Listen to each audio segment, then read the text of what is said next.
Good morning. It's Thursday, January 30th, and I'm NASA's Nilofer Ramji. Here in Mission Control Houston, we are coming to you live in the International Space Station's Flight Control Room as we begin our coverage today of US EVA 92. Today's spacewalk includes two NASA crew members, Expedition 72 Commander, who you see on the right side of your screen, NASA astronaut Suni Williams, and Expedition 72 Flight Engineer Butch Wilmore.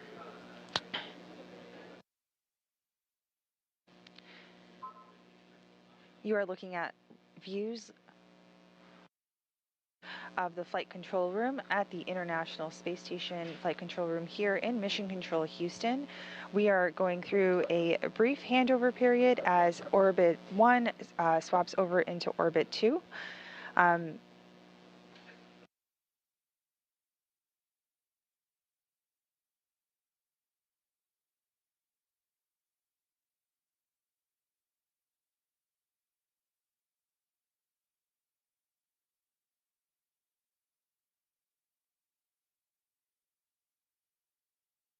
EV2 sublimator drive.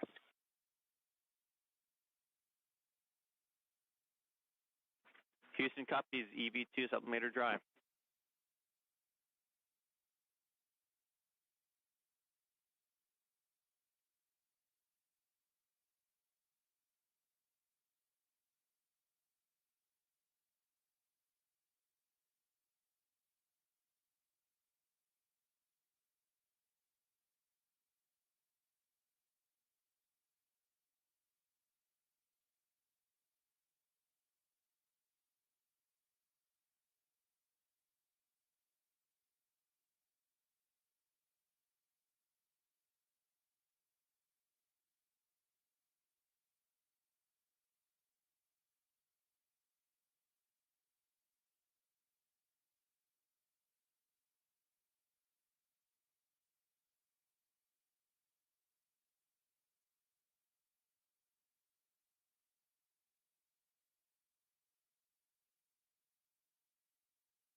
Houston, the purge time was 10:34.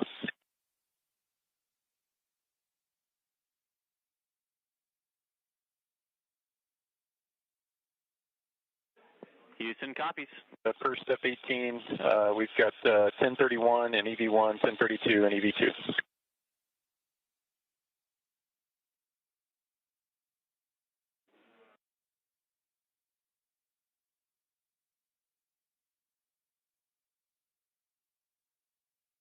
Airlock Houston, we copy. We were looking for the serial numbers of the removed canisters. We were expecting 5 and 6. Can you give us a read of those?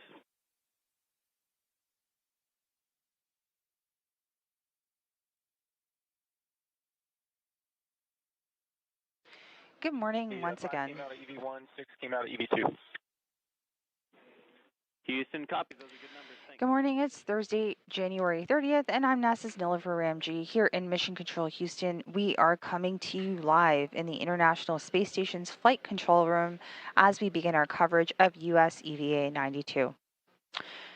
Today's spacewalk includes 2 NASA crew members, Expedition 72 Commander Suni Williams and Expedition 72 Flight Engineer Butch Wilmore.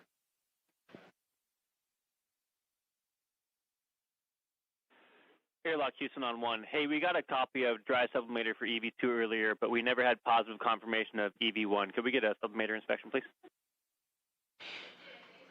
You are looking at live views coming in from the space station's Quest airlock. You can see our intervehicular support crew members. The back of the astronaut that you see is NASA astronaut Nick Hague, and you can see NASA astronaut Dawn Pettit, who is helping out NASA astronaut Suni Williams as she gets suited up, going through the pre-breathing process for this morning's spacewalk.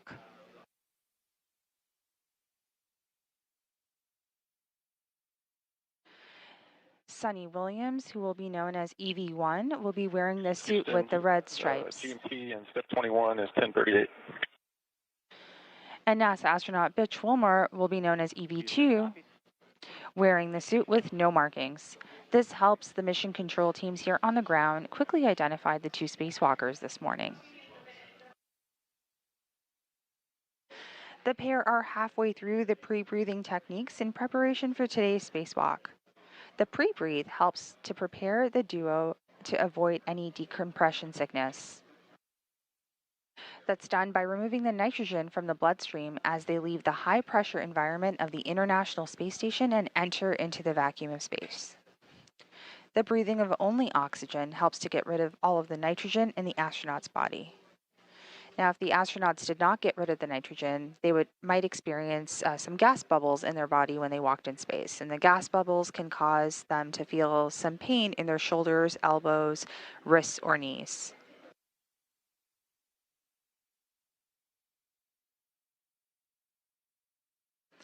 Now you can see on your screen here NASA astronauts Nick Hague and Dawn Pettit, who are joining the crew this time to continue their procedures in advance of beginning the spacewalk itself.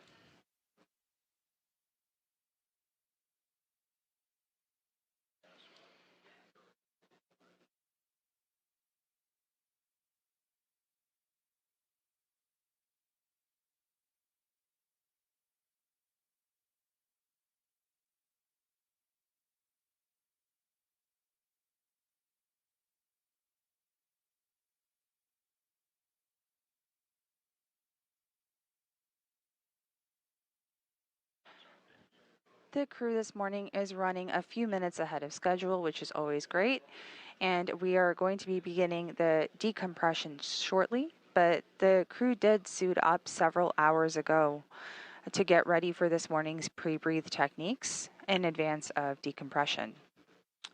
There are 3 primary tasks planned for US EVA 92 today. NASA astronauts Suni Williams and Butch Wilmore will remove a radio frequency group antenna assembly, or RFG, from the station's truss. They'll also Houston, collect... we passed the manual leak check there at the end, going back to 1.225, getting ready for safer dawning. They will also collect some samples from the surface material for analysis from the Destiny Laboratory and the Quest airlock. Go back into 1225. If you could please execute step 8 and then continue, we'd appreciate it. As you can see, a very busy morning this morning aboard the International Space Station as we begin US EVA 92. So let's go through some of the tasks that are planned for this morning. On 1. Step 8's the HECA steps. Thanks. So as the second task, they will collect samples of surface material for analysis from the Destiny Laboratory and the Quest airlock to see whether microorganisms may exist on the exterior of the orbital complex. And then finally, they will prepare a spare elbow joint for the Canadarm2 robotic arm in the event it is needed for a replacement. The top priority this morning is to remove the RFG and return it to the ground for refurbishment. The RFG, as I mentioned earlier, is the radio frequency group, which is an S-band antenna. The RFG was unable to be released from the stanchion mounting plate during previous EVAs, so this time it will be using a unique wrench tool to release the compressive force on the wedge clamps and then release the hardware. Once removed, the RFG will be put into the airlock and then later come back to Earth for refurbishment on the ground. It's also worth mentioning that we attempted RFG removal twice before. The first attempt was during US EVA 86, and due to the excessive force needed to overcome the wedge clamps, this task was not completed. Then, about 3 EVAs later, on US EVA 89, we tried again, and the RFG was inspected, but the removal was not attempted due to the time spent on the other tasks. We hope that the third time's a charm this morning with today's EVA and RFG is removed.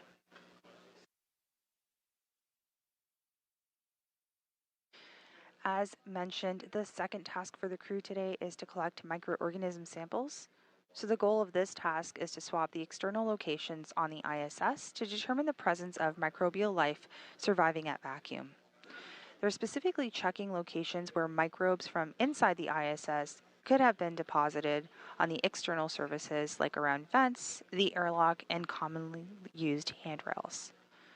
The swabs for the microorganism samples this morning will happen in open space by some of the vents, by the air vent, by the carbon dioxide vent, and then around the hatch entry to the Quest airlock. Finally, the third task for this EVA will be to prepare the spare robotic arm elbow joint for future potential removal and replacement by setting the joint angle. So that's a quick preview of what to expect on this morning's spacewalk. Once again, this is US EVA coverage, USA EVA 92 coverage coming to you live from the International Space Station's flight control room as the crew continues to go through their exercises as they get into decompression.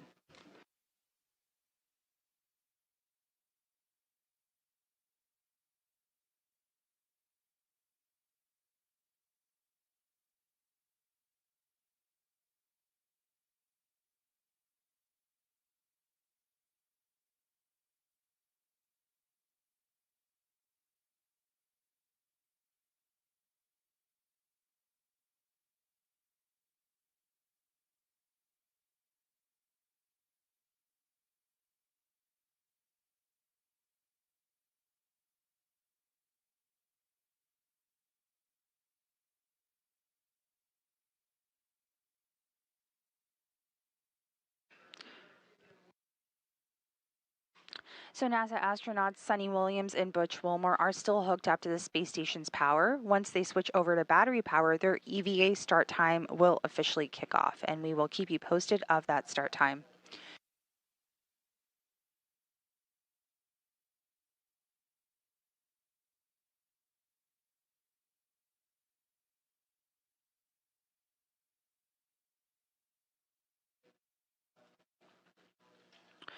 Once again, this view is coming to you live from the Quest airlock of the International Space Station. This part of the airlock is called the equipment lock, where the 2 suited astronauts you're seeing right now have suited up and have completed performing various checks over the last few hours. Everything is on track, And we are currently in the final few procedures, which include some pictures of the crew and completed the pre-breathe, and now the crew is getting their safer unit attached.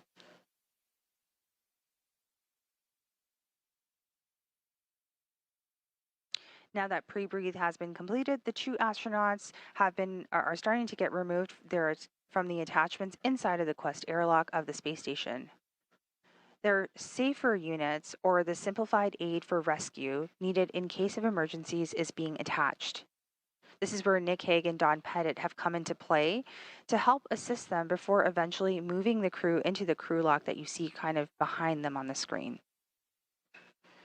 Astronauts do stay safe during spacewalks by wearing a safer.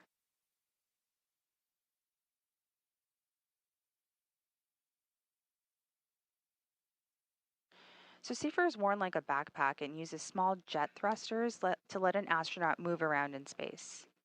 If an astronaut were to become untethered or float away, safer would help them fly back to the spacecraft. And astronauts control safer with a small joystick, kind of like on a video game. In other words, safer provides stability, thrust, and maneuverability back to safety. Once this step is complete, the crew will then enter into the crew lock and the hatch will close. Then we can expect decompression of the hatch to meet up with the pressure of the vacuum of space. It will then equalize before the crew can egress to begin their day's journey.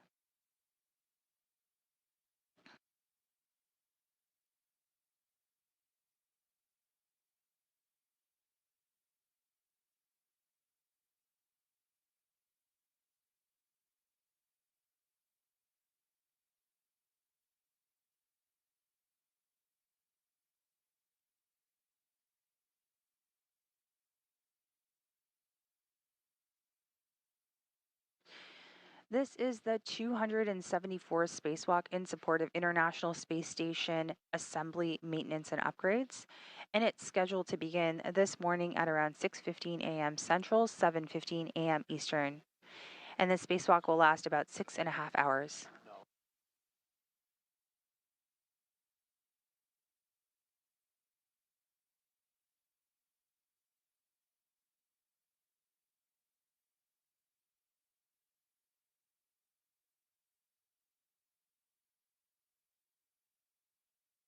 And once again, just to recap, this spacewalk is scheduled to begin this morning at 7 a.m. Central and 8 a.m. Eastern. Apologies for that. And the spacewalk will last about 6.5 hours.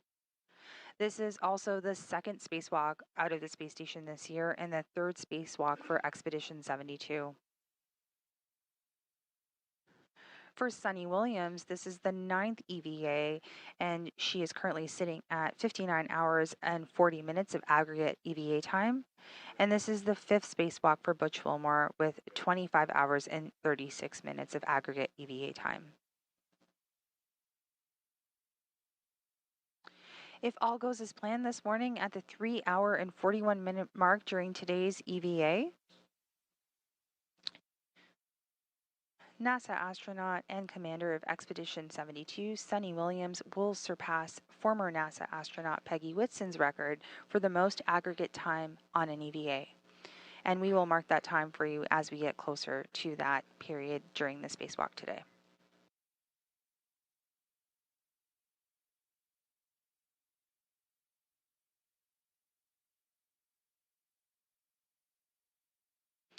Now you can see on your screen that Suni Williams is being moved into the crew lock and Butch Wilmore is getting his safer unit attached to his suit.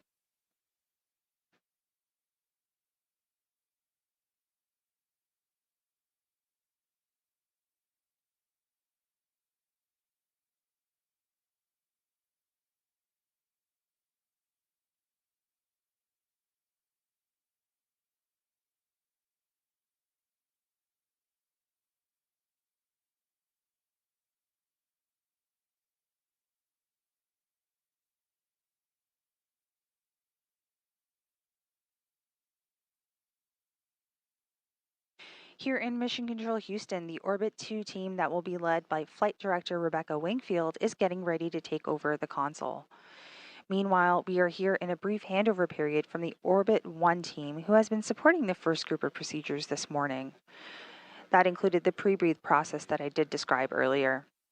Following the completion of the handover, I'll get into some of the specifics of this flight control team this morning.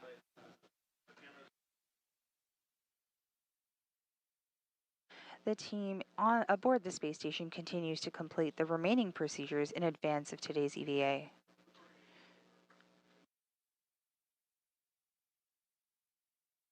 While the astronauts were going through their pre-breathe this morning, they were moving around their arms and legs, some light exercise in their upper and lower body to keep releasing that nitrogen. All of that went nominally, and we are looking at live views of the safer unit that's going to be attached to NASA astronaut Butch Wilmore's suit.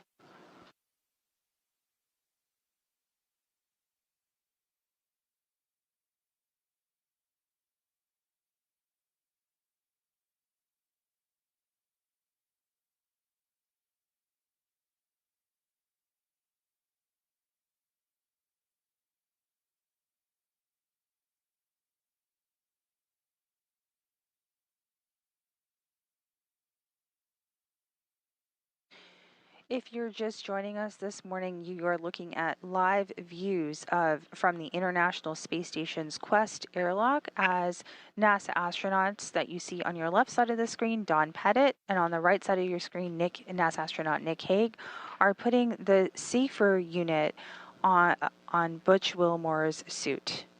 This is one of the last procedures before the crew goes into the crew lock and the hatch will close in the equipment lock.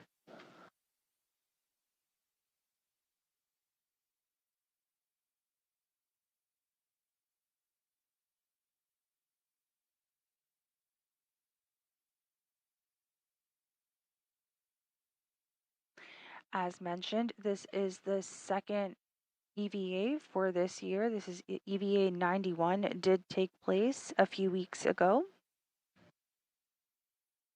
That's where NASA astronauts Suni Williams and Nick Hague completed a 6.5-hour spacewalk.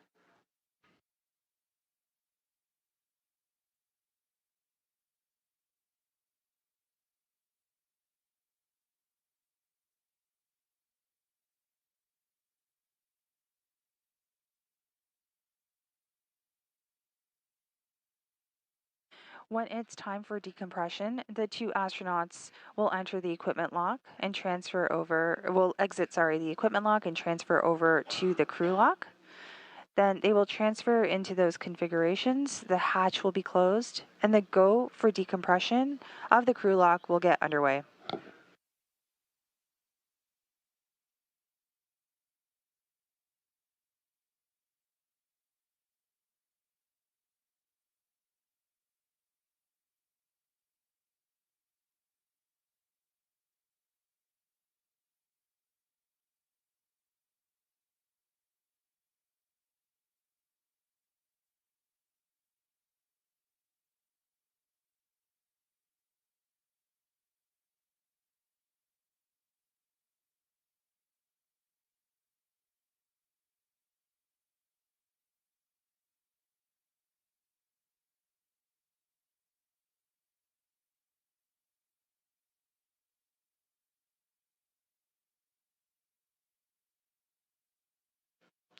And we are under 6 minutes away with the go for depress.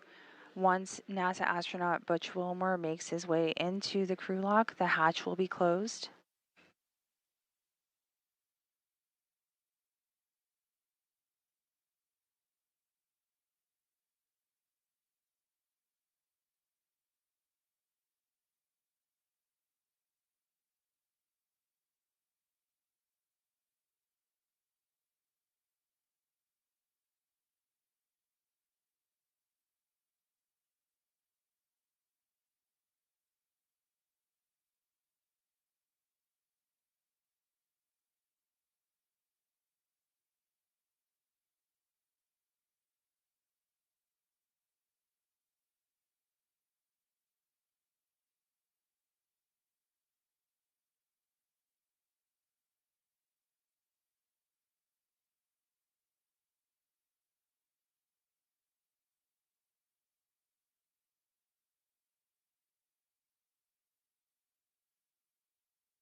With under 4 minutes remaining before we go for depress here in the flight control room, we are seeing NASA astronauts Don Pettit and Nick Hague helping NASA astronaut Butch Wilmore enter the crew hatch.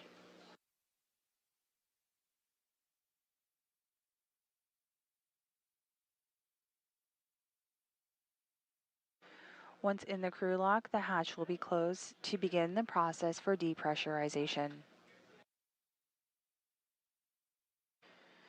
Depressurization happens in a multi-step fashion. The crew hatch will go from 14... Station on 1, EV1, EV2, sublimators dry. Houston copies, good news.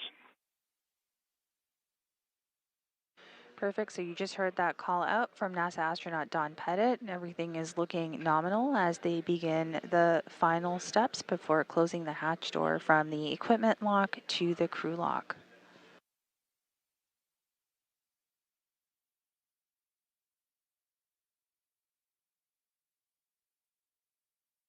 The depressurization, as I mentioned, happens in several steps. And that means that the crew lock that both astronauts are in, that are going to be doing today's EVA, will go from 14 BSI to vacuum, and this will happen in a step-by-step process. We should be hearing those call-outs as well. And then they will open the hatch to begin this morning's EVA, and we will keep you posted when that happens.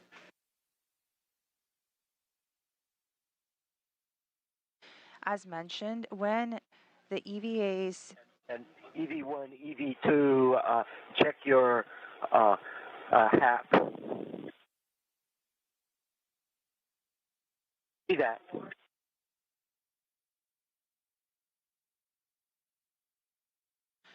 Once again, as mentioned, when the crew's EVA suits are on internal battery power, it officially kicks off the start of today's EVA, and we will keep you posted on that start time.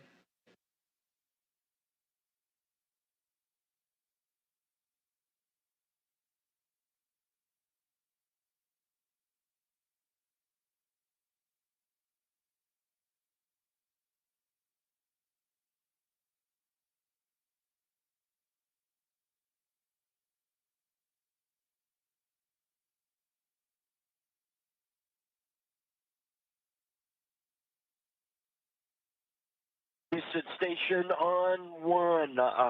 We are ready in step 69 to airlock hatch. You heard that call out from NASA astronaut Don Pettit. The crew are entering the crew hatch. Airlock Houston 1, you have go for step 69.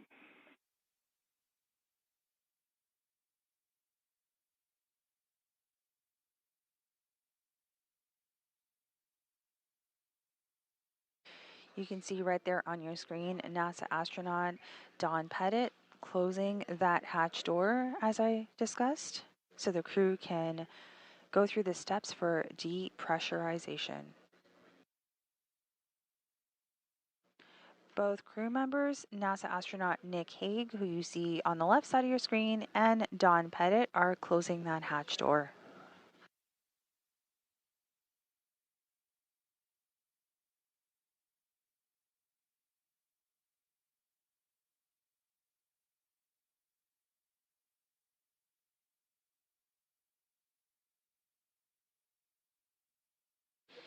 And if you are just joining us, welcome to the coverage for US EVA 92. You are looking at live views coming in from the International Space Station's Quest airlock.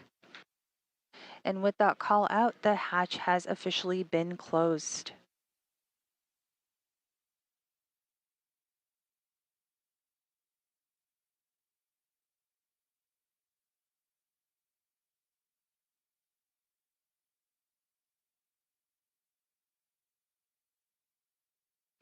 As mentioned, this is the 274th spacewalk in support of International Space Station maintenance, upgrade, and assembly.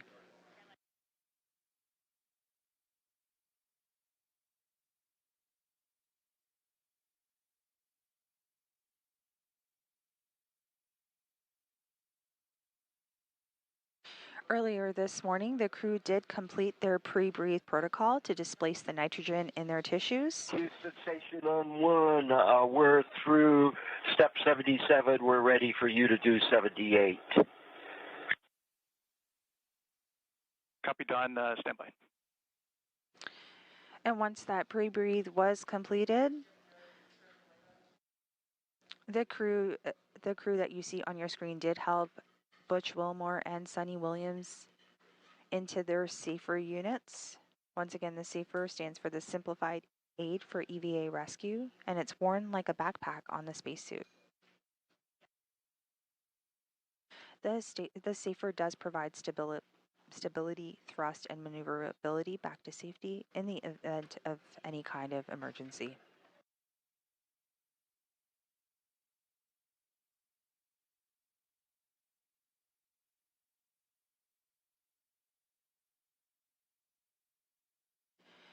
This view that you see on your screen right now is of the equipment lock in the Quest module. The airlock does have 2 doors. When astronauts are inside the spacecraft, the airlock is airtight, so no air can get out.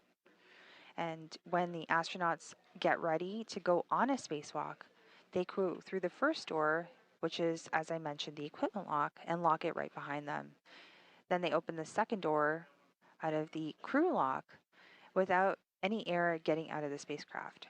After a spacewalk, the astronauts will go back inside the airlock and go through the same procedures in a backwards fashion.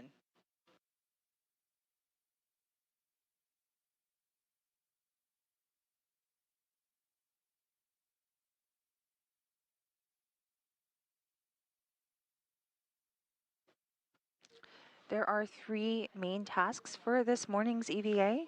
The first task, which is the top priority, is to retrieve the radio frequency group. The second task is the collection of microorganism samples. And then the third task is to prepare the space station robotic arm elbow joint for replacement if it's needed. Fantastic. I got my lights on. All right.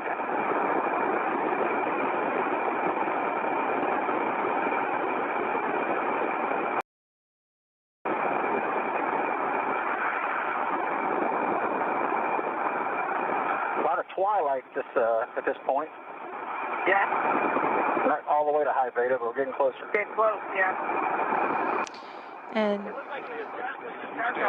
move. Good morning. Got you loud and clear. Well, how are you? Good morning, team. Doing great. Have you loud and clear as well.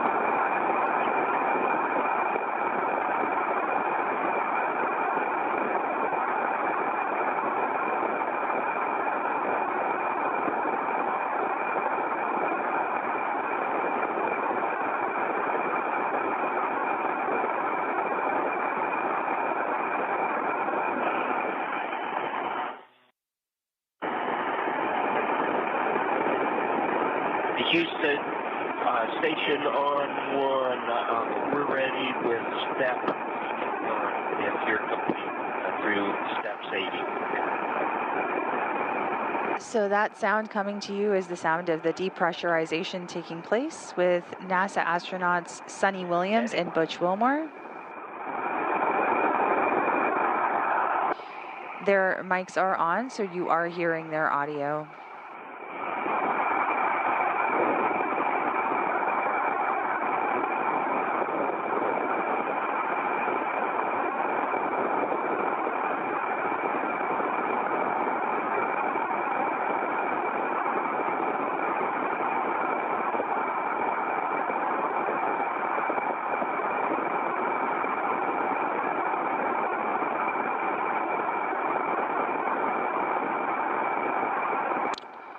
And if you're just joining us, we are going through the depressurization procedure as the 2 astronauts in their suits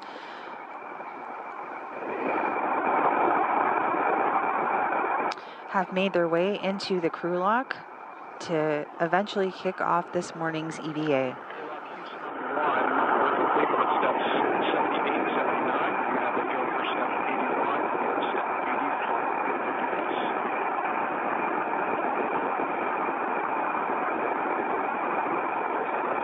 go step 81 through 84. All of the crew this morning are going through the final review of EVA procedures.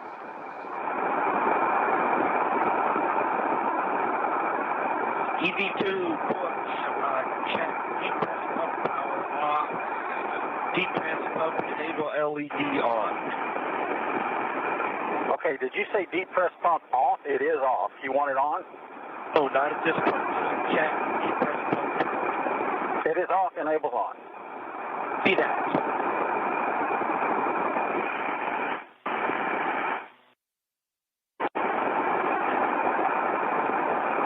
But we are now moving to the depress, repress cue car.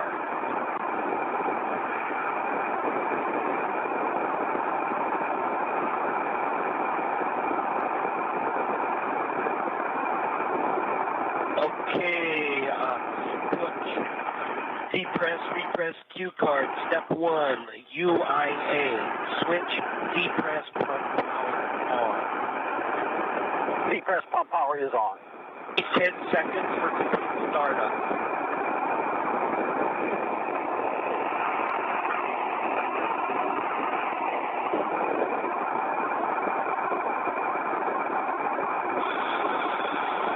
Depress pump power, main ISO valve open. ISO valves open. EVs expect alert tone. Monitor soup gauge when it's less than 5, and to make sure it's less than 5.5.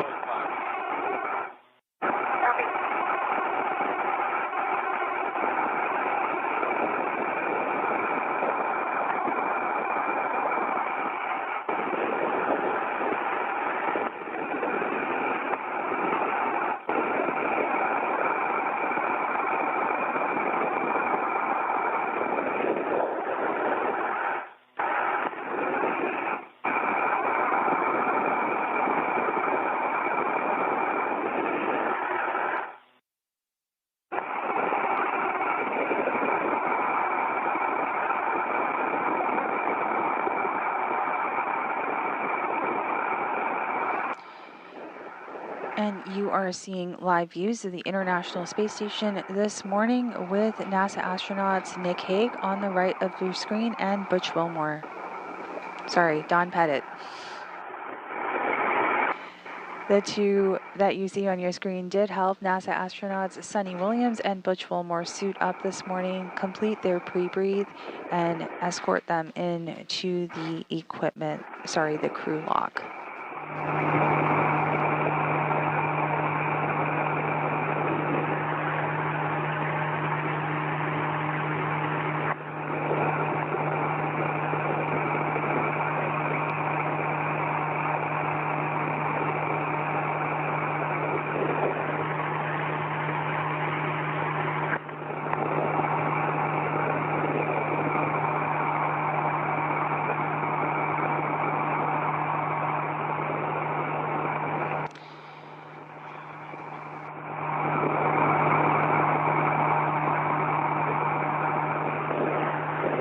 So you did hear that call out. That static ECOM will improve as we go through some of the procedures for this morning's EVA.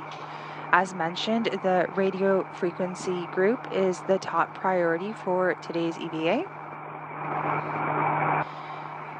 It is worth mentioning that we have attempted the RFG removal twice before. The first attempt was during US EVA 86. And due to the excessive force needed to overcome the wedge clamps, this task was not completed. Then, about 3 EVAs later, during US EVA 89, we tried again, and the RFG was inspected, but the removal was not attempted due to the time spent on other tasks.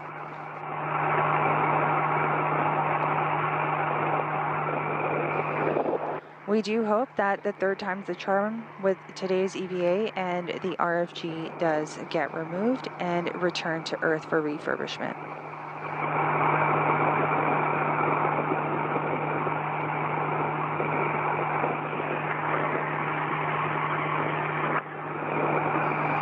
For today's spacewalk, NASA astronaut Suni Williams will be EV1, the suit with the red stripes, and Butch Wilmore will be EV2, the suit with no markings.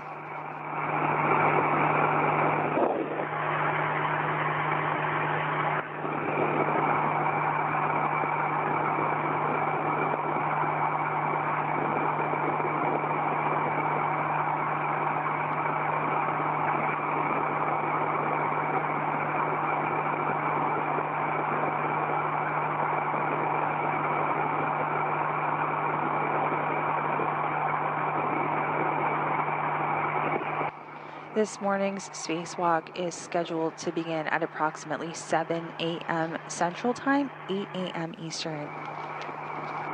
V1, EV2, airlock pressure 9 psi. When crew lock gets to 6 psi, expect an alert tone. EV1, copy. EV2.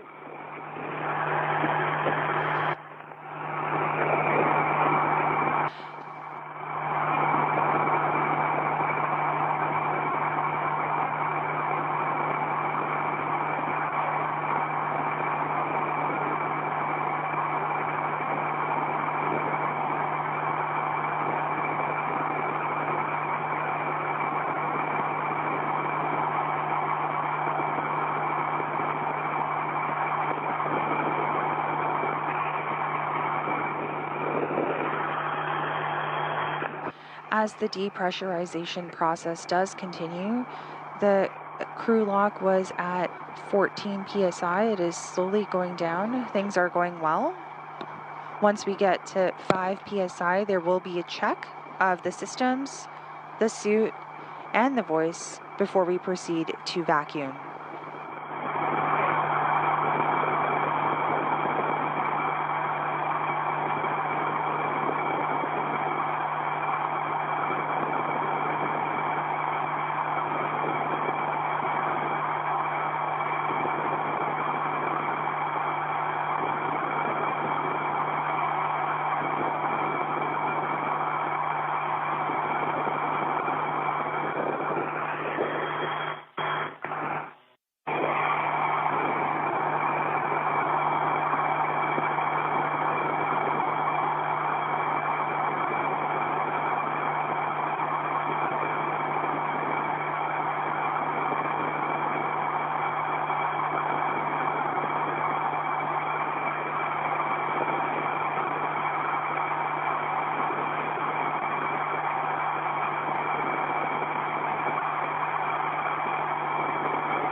EV1, EV2, we're at 7 psi.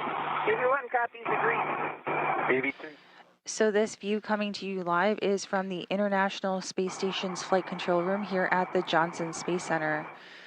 The individual who just stood up is our flight director this morning, that is Rebecca Wingfield. The flight control team is being led by her, and she will be the spacewalk flight director for today's EVA. Her team is being joined by, right next to her to the left side of your screen, you can see William Vu, who is the Capcom or capsule communicator. And today's ground IV or spacewalk communicator is NASA astronaut Stephen Boeing, who you can see as the second person to the left of Rebecca.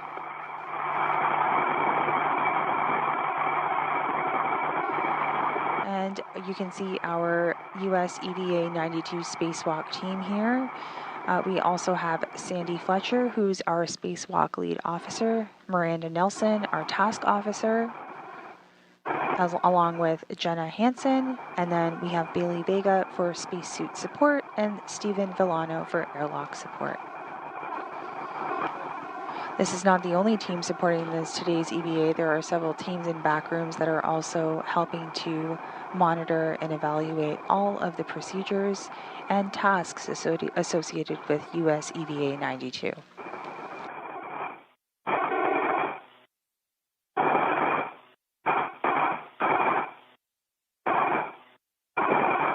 And there on your screen, you can see Don Pettit, who is monitoring the crew's depressurization. He is currently in the equipment lock. The crew that you can kind of see in the circular window in the center of your screen, the two NASA astronauts doing today's EVA, Suni Williams and Butch Wilmore, are going through the procedures for depressurization. 55.5, 5.8 rather.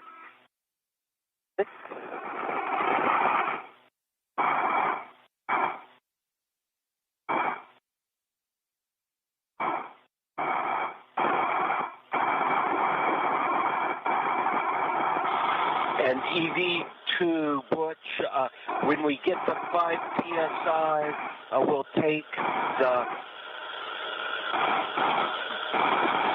we'll close the depress manual pump valve. And we're currently at 5.5.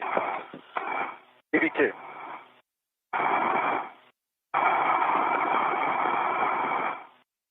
And you just heard that call right there from NASA astronaut Don Pettit. When the crew does get to 5 PSI, they will continue to do various system, suit, and voice checks before proceeding to vacuum.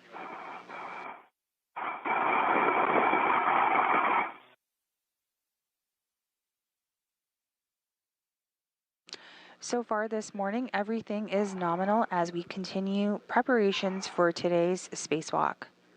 As mentioned, this is the 274th spacewalk in support of International Space Station's assembly, maintenance, and upgrades. And it's scheduled to begin this morning at approximately 7 a.m. Central, 8 a.m. Eastern, and to last about 6.5 hours.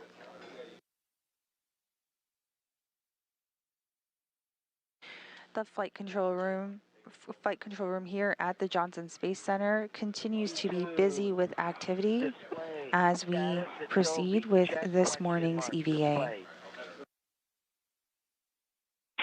Do a yes, hold for 2 seconds, follow display instructions.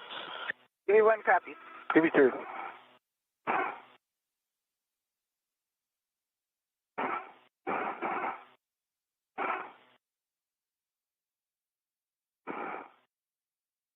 And we are experiencing a brief loss of signal, but we just heard a call out that we are pausing at 5 PSI to continue those system, suit, and voice checks.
EV1 is an EVA.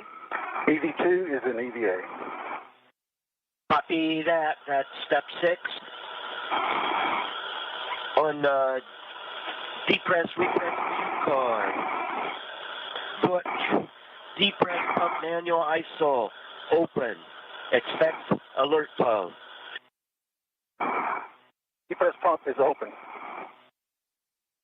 And then ISO's open. And emergency MPAV valve is going open out here. EV2. Copy.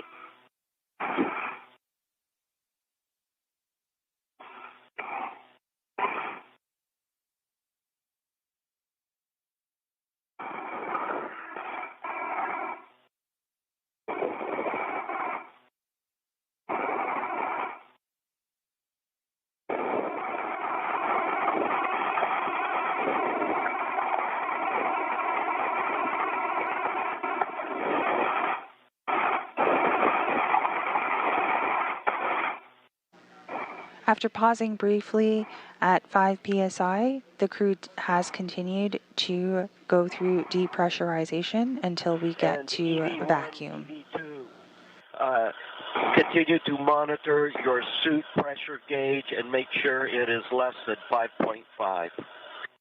EV1. EV2.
And this morning, EV1 with the red stripes will be NASA astronaut Suni Williams. EV2 will be Butch Wilmore. They are in the airlock as we speak, and depress continues. As mentioned, today's EVA is primarily dedicated to the retrieval of the radio frequency group.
I see two.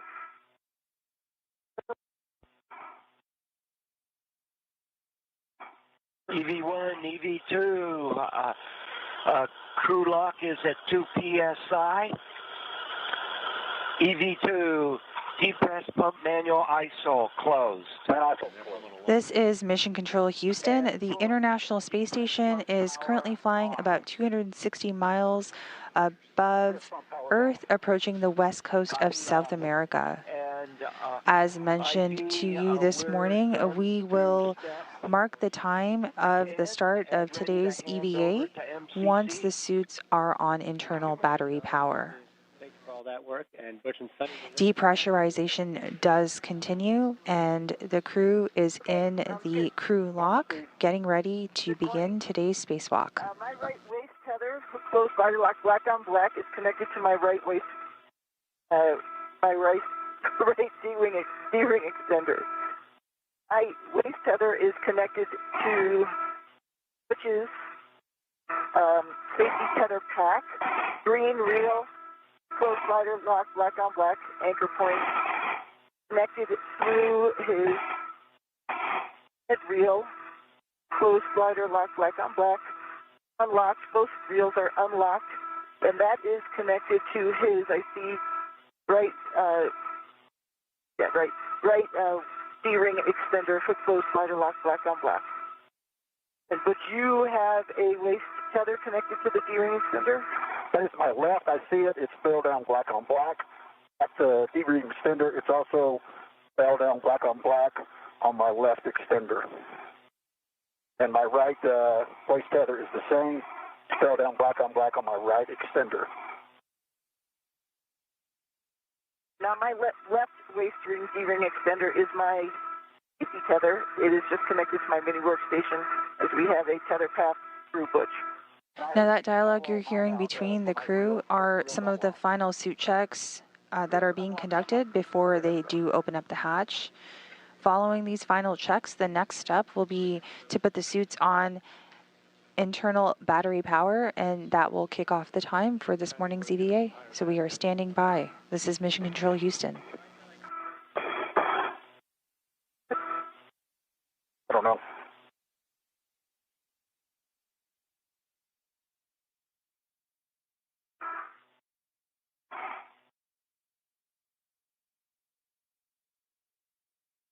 Something about math.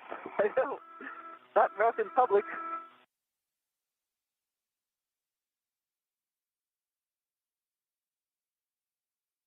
One thing I didn't call out, Steve, is I have a left waist tether, but it is just connected to the D-ring to my mini workstation.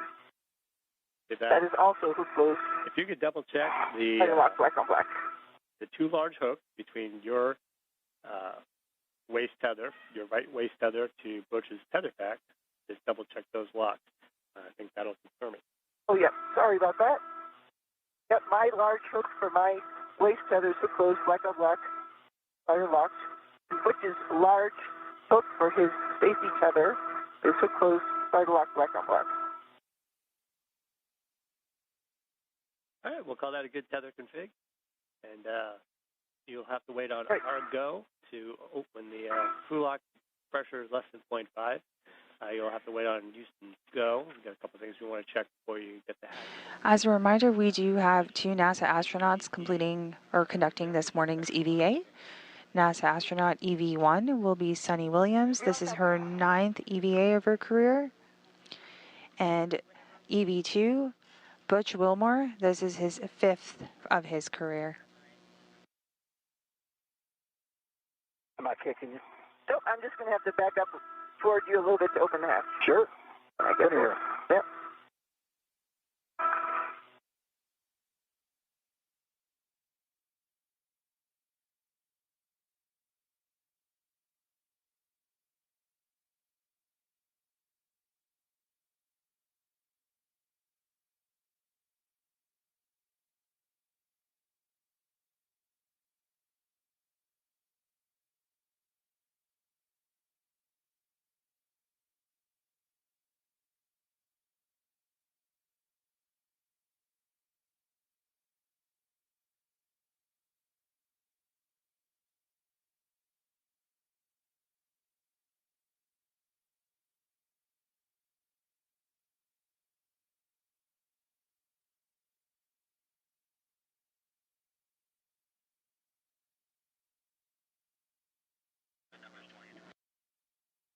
This view coming to you live from the outside of the International Space Station as the space station is flying 260 miles above Earth.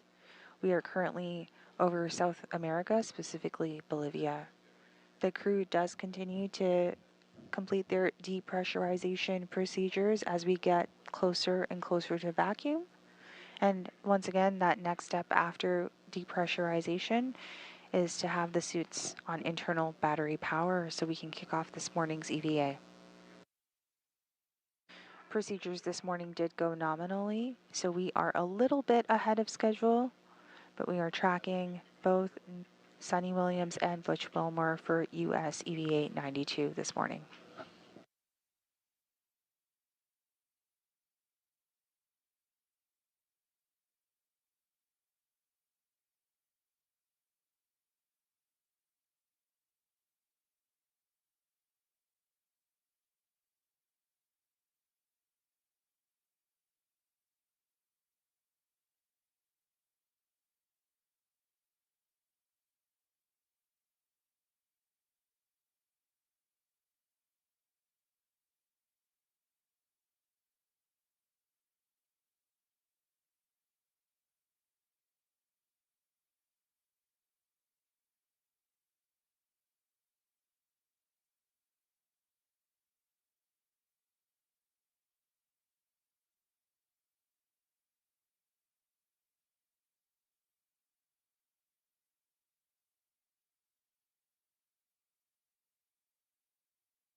Takes so long. It does. Like watching water boil.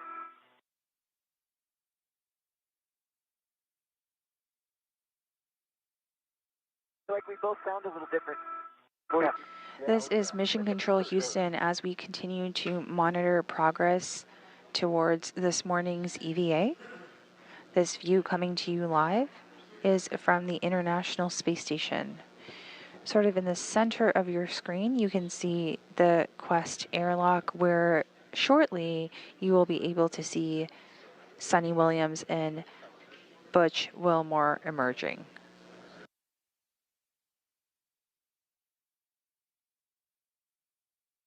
It's still 2.7. Okay.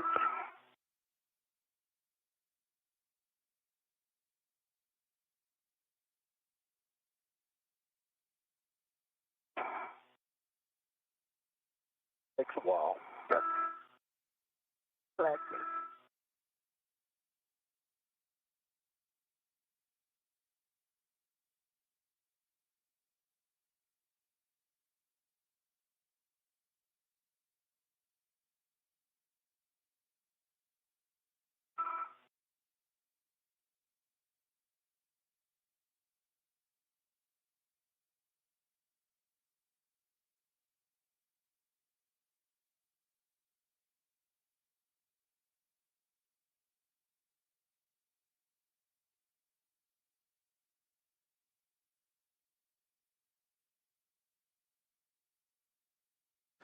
This is Mission Control Houston. Now that the hatch was closed a short time ago, then the depressurization of the hatch is taking place as we speak to meet up with the pressure of the vacuum of space.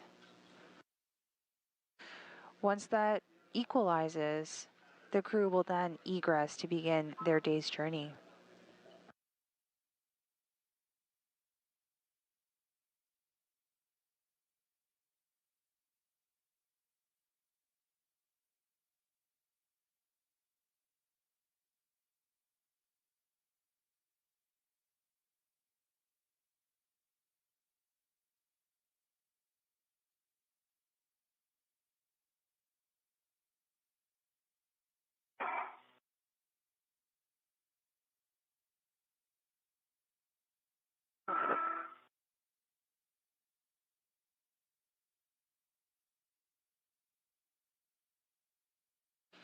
Everything is nominal as we continue preparations for today's spacewalk. This is the 274th spacewalk in support of International Space Station's assembly, maintenance, and upgrades.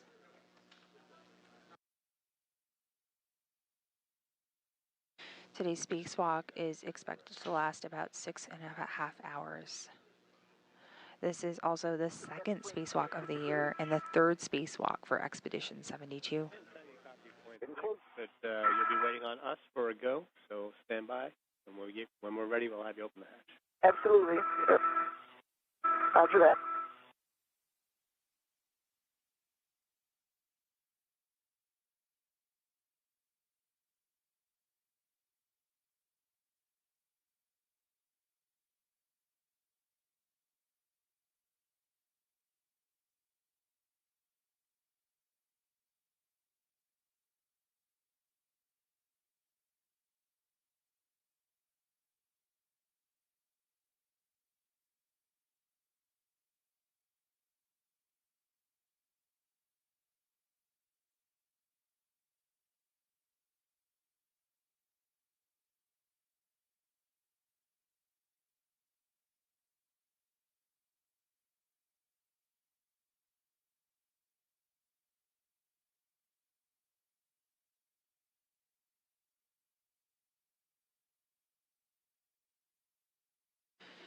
This is Mission Control Houston. We are continuing to follow along the coverage and preparations for US EVA 92, featuring NASA astronauts and commander of Expedition 72, Suni Williams, and flight engineer Butch Wilmore.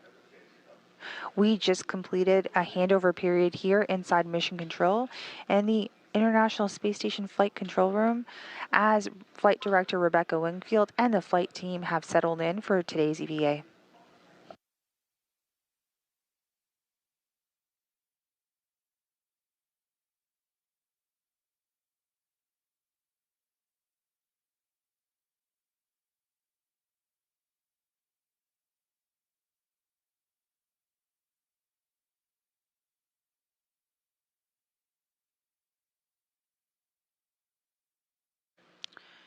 So the International Space Station is with Expedition 72 that you see on your screen right now.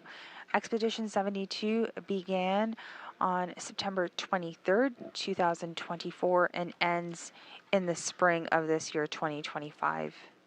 The orbital residents will have continued to explore a variety of space phenomena to benefit humans off and on Earth, including pharmaceutical manufacturing, advanced life support systems, genetic sequencing and microgravity, and today's EVA. Expedition 72 crew includes, the Expedition 72 includes crew that's up on station, which are NASA astronauts Suni Williams and Butch Wilmore, who are doing today's spacewalk, as well as Nick Hague and Don Pettit, who will be supporting today's spacewalk from the space station. We also have Roscosmos cosmonauts Alexei Ovchinin, Ivan Wagner, and Alexander Gorbanov.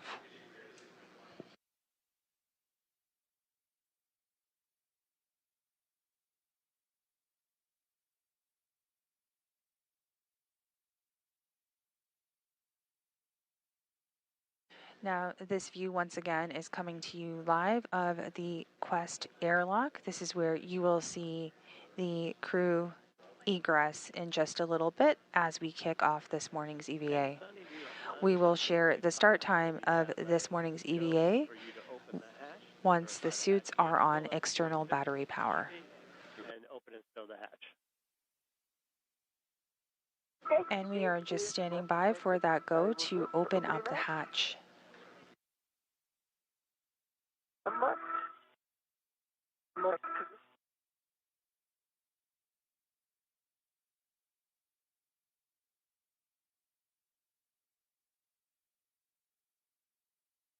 Handles clockwise to unlatch.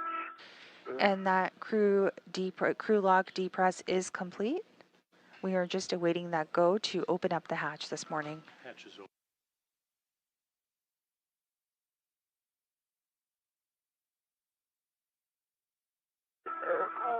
And the hatch is opening up as we speak.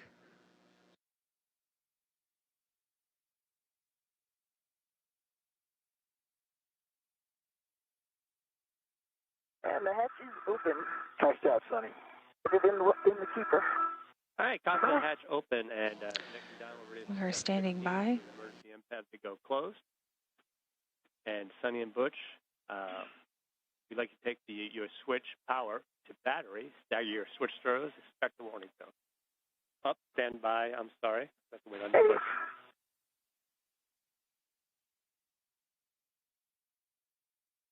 Houston Station on 1, emergency MPAD valve is closed.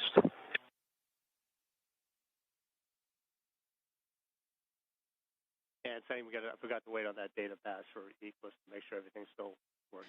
This is Mission Control Houston. We are standing by as the crew begins to put their suits on battery power. That will kickstart this morning's EVA.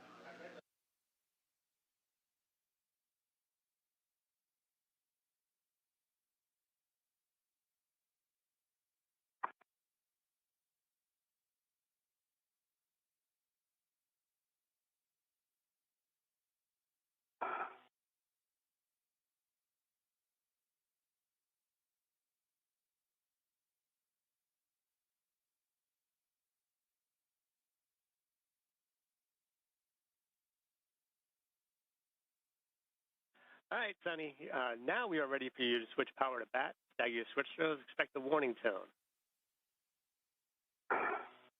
EV1. To the back.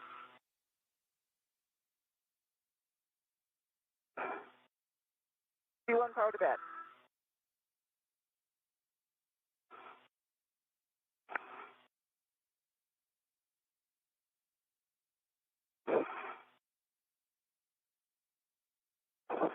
But yep, I'm up.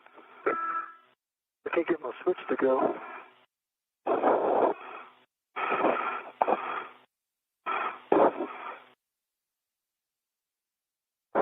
Sonny, we copy your power to bat and waiting on Butch.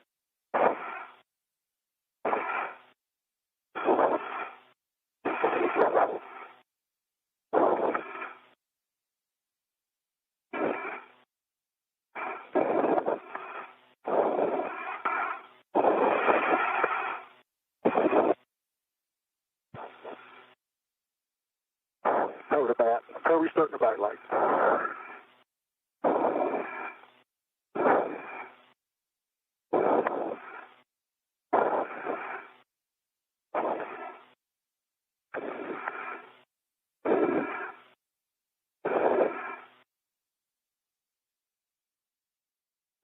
Okay, Steve, you copy EV1, EV2, both power to bat. All right, copy power to bat, and switch your display to Pro and verify you have a functional display. EV1, copy, functional display. EV2 functional. Okay, on the UIA, switch power EV1 and 2 switches to off.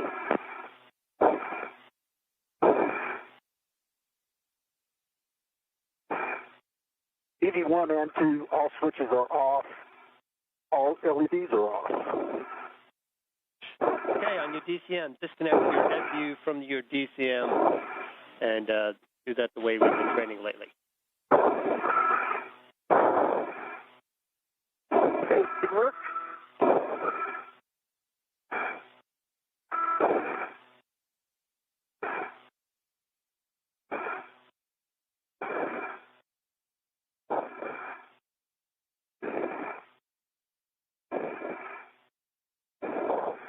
EV1 fuse disconnected. All little flakes. EV2 is disconnected. Going in the pouch. And Suni copy disconnected, all flakes and Butch copy disconnected. Install in the DCM cover and no DSU in the pouch. This is Mission Control Houston. The crew on station and on the ground have followed the procedures to switch to battery power on their suits, marking the official start time of this morning's EVA at 6:43 a.m. Central, 7:43 a.m. Eastern. We are awaiting the crew to exit the crew lock. This view that you see on your screen is coming to you live of the Quest airlock aboard the International Space Station.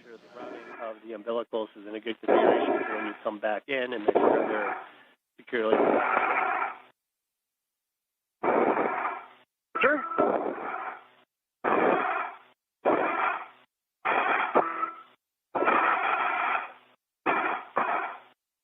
Right. Which I think mine is a little bit loose because we probably have to move over when we come back in. Okay. For Butch, you can check the depressed pump angle isolation valve is closed. It's closed. Okay, on your DCM, temperature control valve to max hot.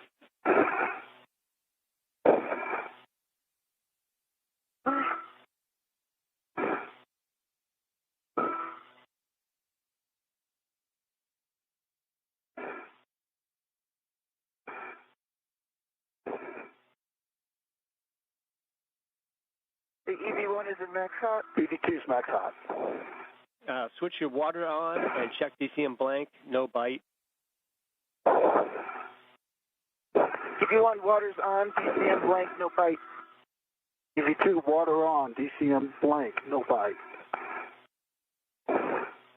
Set your temperature control valve where you want it and let us know the number.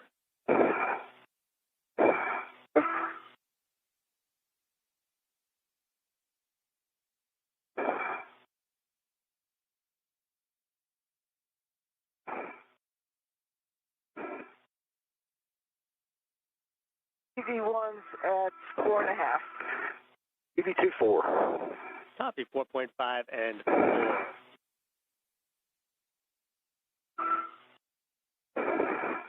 And we're ready for your suit key gauge. EV1. This is Mission Control Houston here in the International Space Station's flight control room at the Johnson Space Center. You are looking at live views of the Quest airlock. Depressurization was completed. The hatch is open and the suits are on battery power. That official start time was 6:43 a.m. Central, 7:43 a.m. Eastern. We are currently standing by for the crew to emerge from the airlock. EV1, I think I'm just going to keep it like this for now.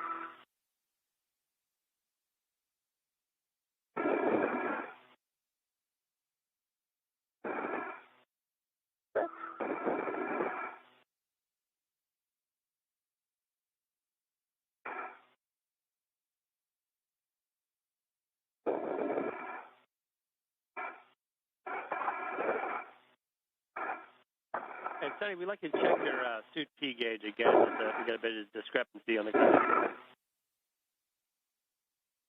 4.2 maybe. Just at the top of the green. Okay, so 4.2. We're seeing And I just a little bit higher than that on the ground, but I think that'll be our delta to work with. okay.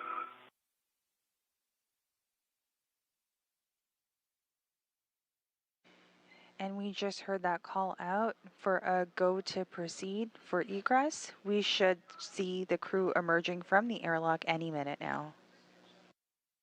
Okay, Sonny, we're ready for you to open the thermal cover. Release the hook from the magnetic plate D-ring, attach the hook to the stowage tether point, and cinch the strap snug until it confirms 6 lines are visible. Okay. And over.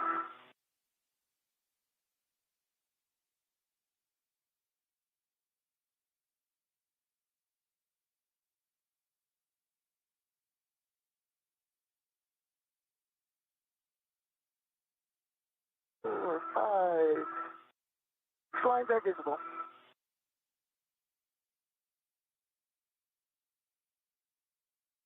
All right, copy. You have Disconnected to.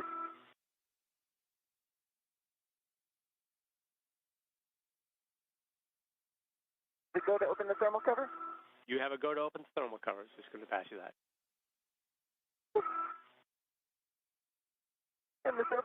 This is Mission Control Houston, and you do see that hatch door opening up. Once again, we have confirmed that the sun still rises and sets.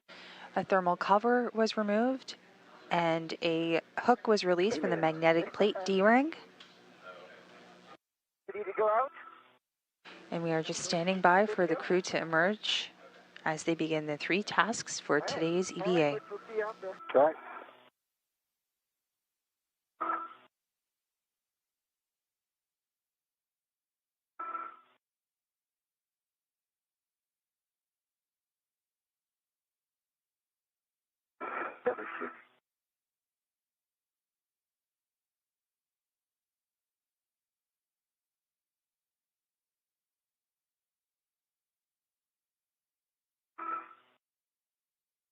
All right, I'm connecting my safety tether to 0554. The closed sliding lock, black on black, this test. So I'm coming back to hook up your safety tether.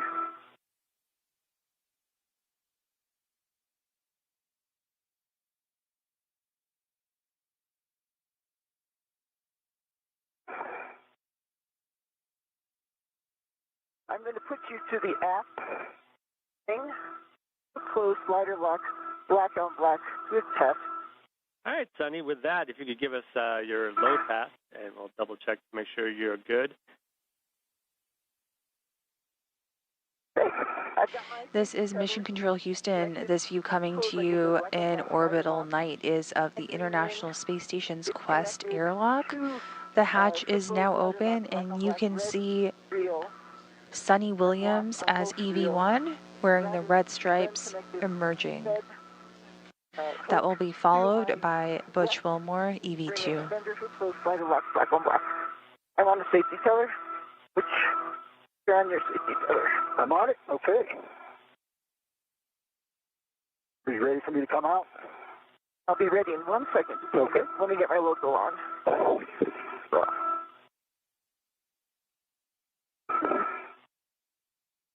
Okay, my logo is on. I'm ready for you to come out. All right, here we go.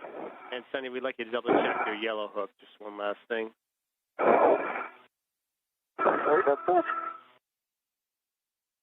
Thanks for checking me. Yellow hook, slider lock, black on black. And Butch, Both when you get yellow. outside, if you give us your tether config. Okay.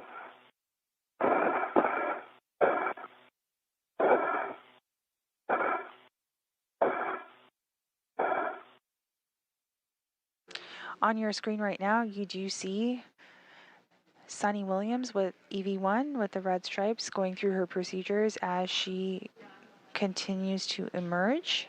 And once she is all set, we will start to see EV2, Butch Wilmore, emerging from the hatch as well. And that is coming up as we speak. I'm on your way, Charlie.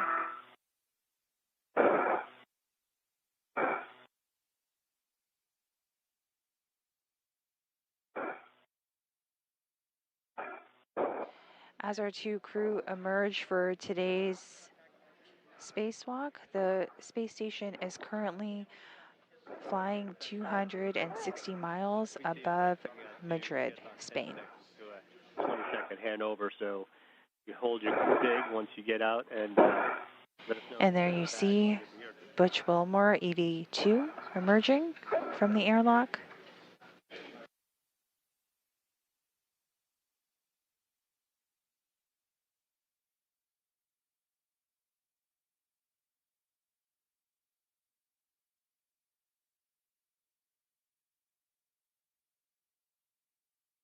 And we are undergoing a brief handover period between satellites.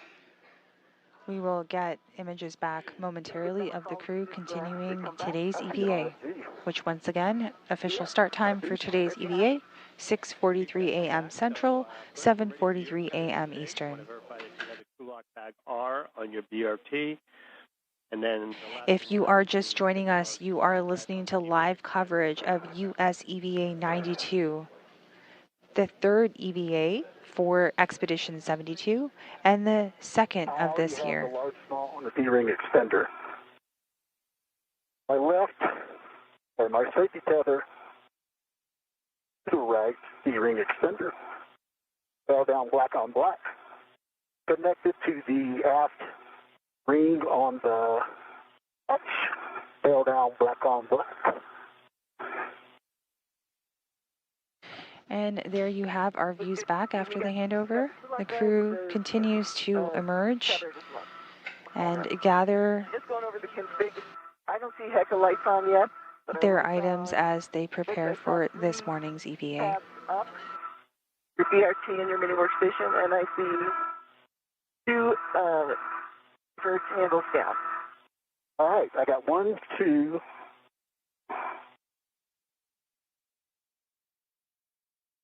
3 tabs up.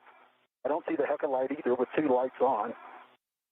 Your safer handles are... Once the crew is all set, they will turn on their helmet cams. And I see one reel unlocked and the other reel unlocked. You can hear Butch Wilmore over there doing some real-time problem solving with Suni Williams as they continue this morning's EVA.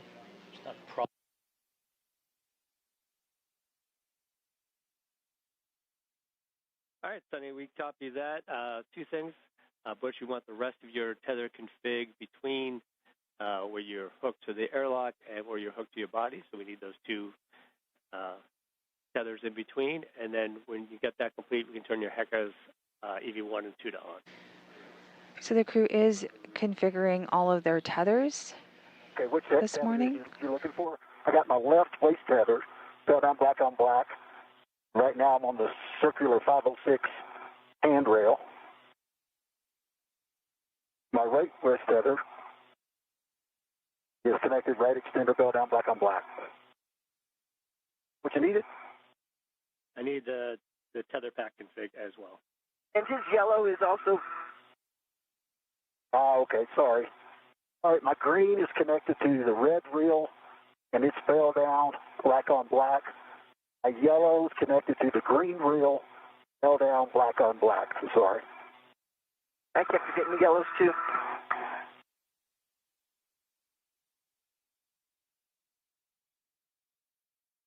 Okay, those are good safety tether checks. Good, buddy. And we are experiencing a brief handover between satellites. So this view coming to you live again is of the International Space Station Flight Control Room here at the Johnson Space Center. The crew aboard completing this morning's EVA, Suni Williams and Butch Wilmore, are configuring their tethers, and we recently just confirmed a good safety tether check. All right, so we copy 2 green lights. On your screen right now, you can see Flight Director for today's spacewalk, Rebecca Wingfield. Alongside to her right is Capcom or Capsule Communicator Will Vu, and our ground IV NASA astronaut, Stephen Bowen. Go.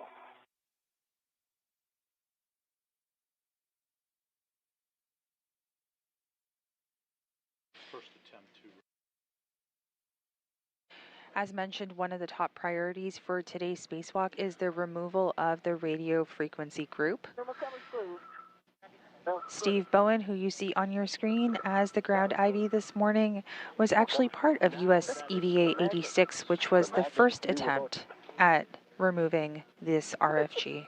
There's this little piece of, open it up for a second. There's this little piece of stuff that gets in the way here. There, try it now. There we go. Yeah, good call. In the back row, right behind Rebecca Wingfield, is our EVA console, and you can see Spacewalk lead this morning Sandy Fletcher on console monitoring today's spacewalk. Stow your crew lock bag on 8007. 807. Roger, in work. And Suni, your fair lead is airlock handrail 0500.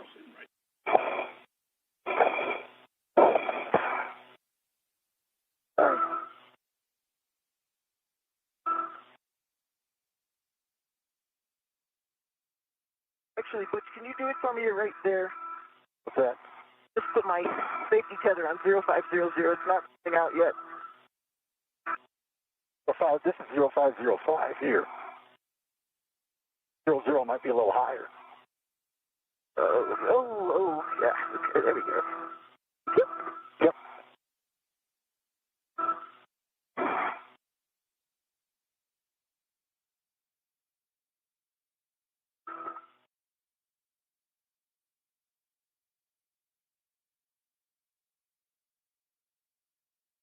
All right, up here.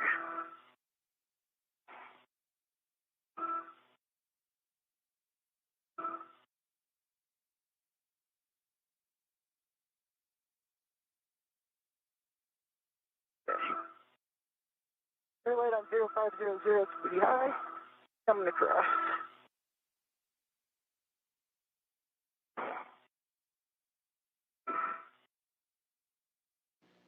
You are looking at live views of the two crew members completing today's EVA or conducting today's EVA. They are currently translating over to the worksite on external stowage platform number 2 to begin the radio frequency group work for this morning's EVA. All right, just a warning here. Avoid contact with the RFG MMOD stripes with sharp edge concerns near the ACTRA, near the NGGLs.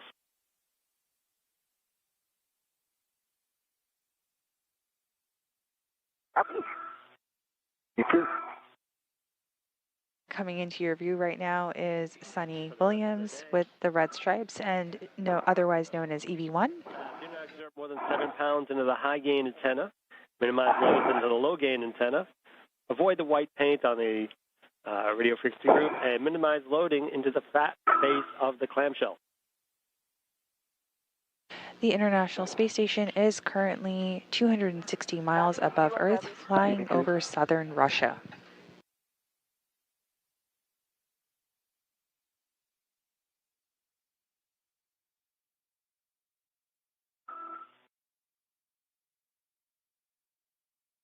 And Sunny, when you get out there, you have a go to remove the quarter turn fasteners. Okay. I've got 3 quarter turn fasteners on the front face undone.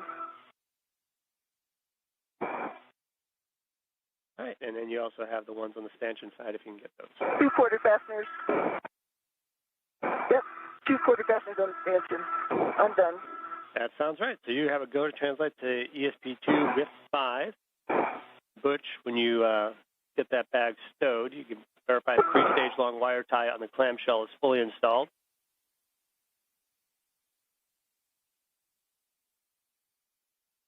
Okay.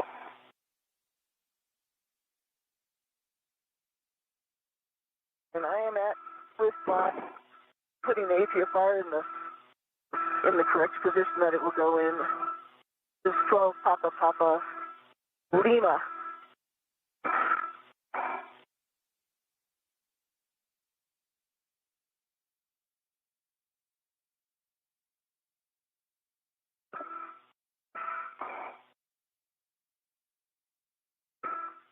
Can I see the robotic arm? Hey, Sonny. We're configured, ready to GCA to the published, which is going to be about 2¼ meters station aft. Okay, that sounds great. And Steve, before we start that, just want to make sure you got all the comm outs you need. All right, give me one last second. Just Sunny verifying is 12 Papa Lima 6 to install that APFR. And Butch, Yes, sir. you have a go to release. Papa. Message. Copy, Sunny. This is Mission Control Houston. We are about 22 minutes into this morning's spacewalk. The crew is approaching the radio frequency group worksite. And then check the clamshell for snugness and import that. And with that, Nick, you have a go.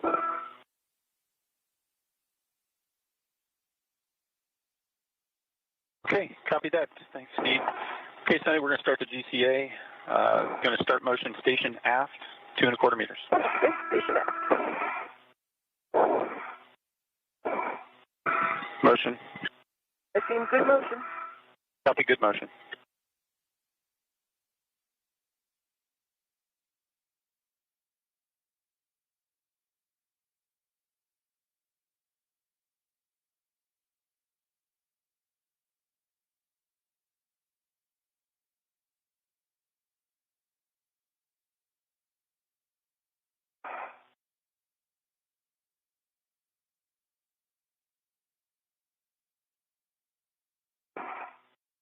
Okay, you got about another meter to go, Sonny. Sounds right. Seem good, Nick. Keep coming.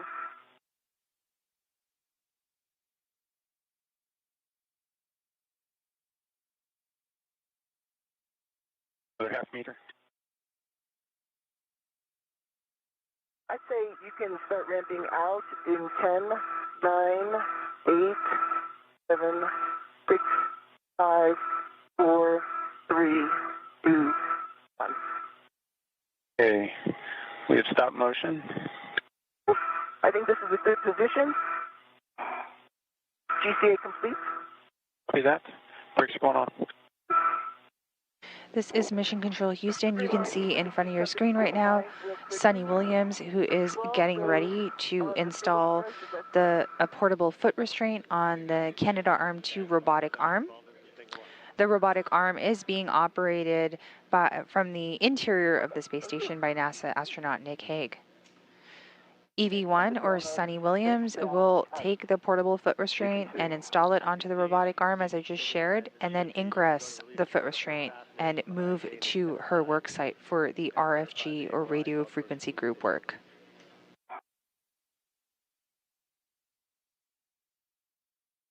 Okay. I'm ready to the APFR. Connecting the APFR. And you can see the view from Sunny's helmet cam right now, Sunny Williams' helmet cam right now, as she continues her work to translate over to her work site for the RFG repair and removal and replacement. Yep.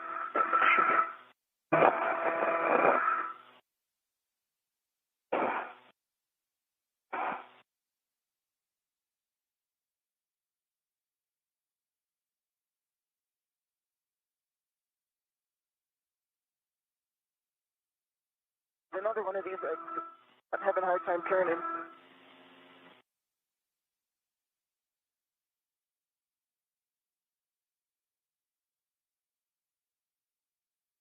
I have a hard time with the whiff down at the bottom there.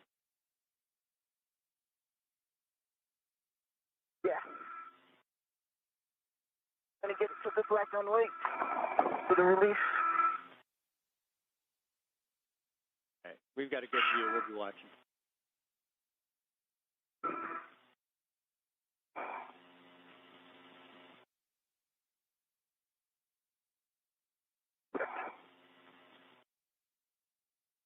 Yeah, if you need to BRT to get some more leverage, we got plenty of time. Yeah.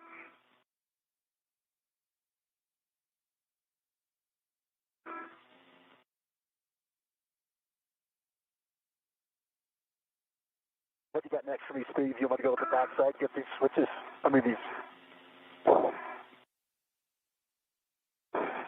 Yeah, once you get the fasteners done and the Velcro release. Quarter turns?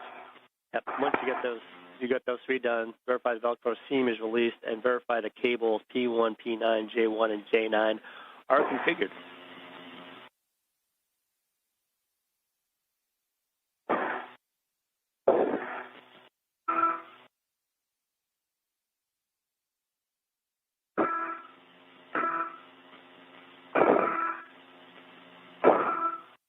Oh.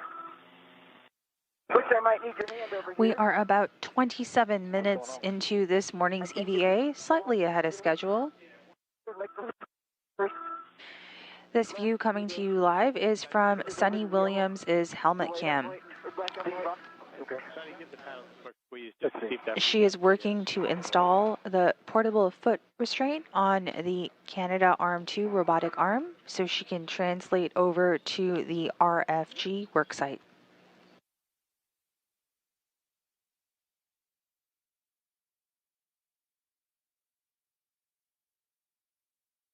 So far this morning, everything is going as planned, and as I just shared, we are slightly ahead of schedule. Yeah, let me get in the ready to hold the MLI back. I've got it on the handrail, front handrail, and ready and staged. I'll go around there now. Yeah. Yeah, take your time. We got plenty of time. And so you don't wear your hands out trying to twist that thing right now. Might want to get a little more stable. Oh, I see a little bit of movement now. Yeah.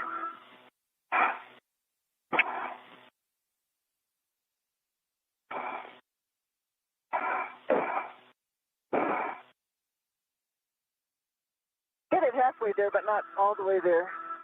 If you could get two hands on it, you can try and turn it and cycle the paddle at the same time. I don't know if you're BRT yet.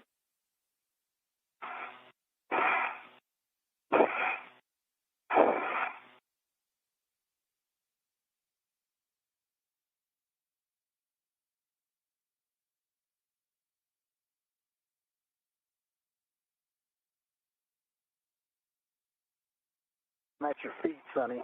Okay. Under, let's see where you are. Let's see. I can move. What else you need? Okay, quick.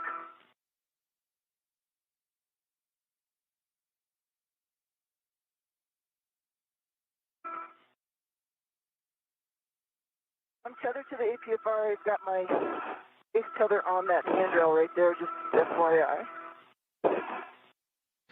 On the left side of your screen, you can see the end effector of the Canadarm2 robotic arm. Okay. Got the arm right behind you. You see it.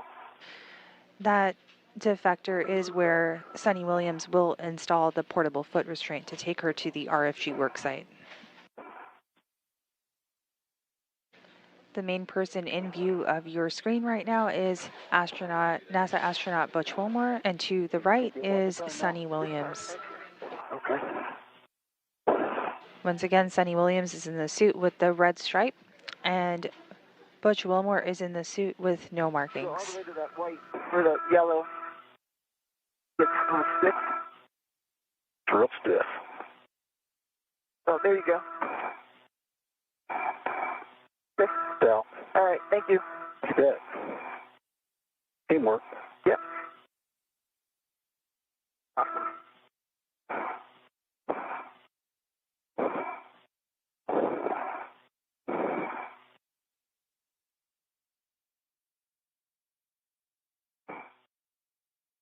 Thank you, Butch. Yes, sir.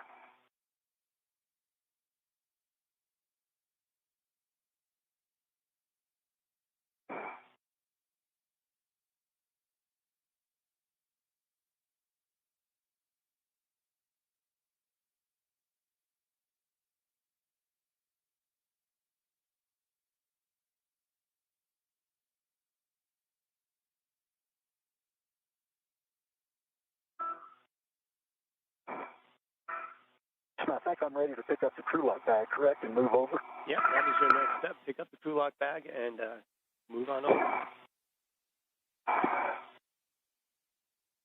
Okay. The port side of the sassafras EST2 aft corner.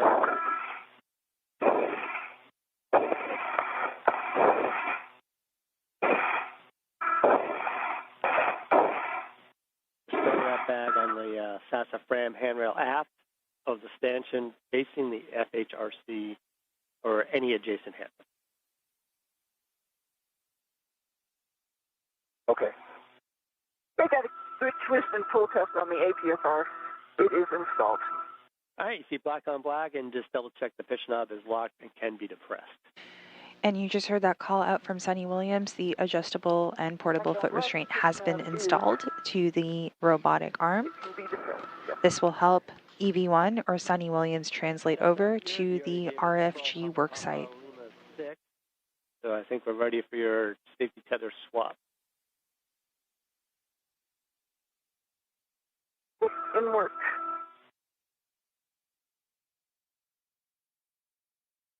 And as you give us that, just so your SA, we want your green hook ultimately to be on EST2 handrail 8011. Okay, the green hook is locked on my red reel. I'm going to disconnect my yellow hook from the green rail and put it on the robotic arm. Handrail tether point on the SSRMS. You can see that portable foot restraint being installed on the robotic arm on your screen right now by EV1 or Suni Williams. Black on black. Short hand over, and I'll pick up the other side.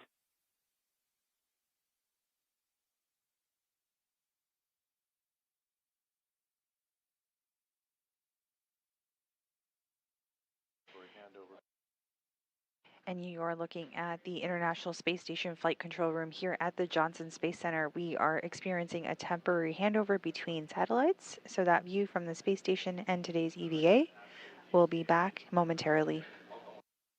Once again, we are about 33 minutes and counting into this morning's EVA, which begun at 6:43 a.m. Central, 7:43 a.m. Eastern.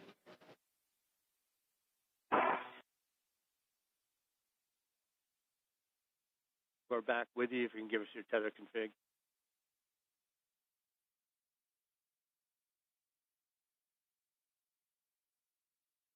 And I see just for just a second. And hook is going on 8011. The 8011. And you can unlock the green reel once you got up there. And the green reel is coming unlocked.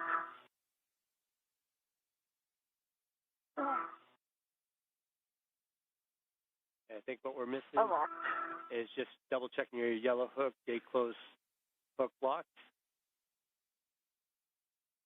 It close hook lock on the yellow reel connected to the handrail on the SSRMS. All right, that's good news. And first verify your tail wheel and cable are clear of the RFG removal path and ingress the APFR. Okay, they're clear. Ready to ingress.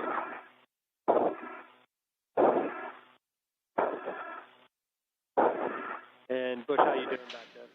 Suni Williams is getting ready to ingress on to the adjustable foot restraint and get on the robotic arm to translate over to the RFG worksite. Yeah, I've got my waist tether and my logo on the seat. In.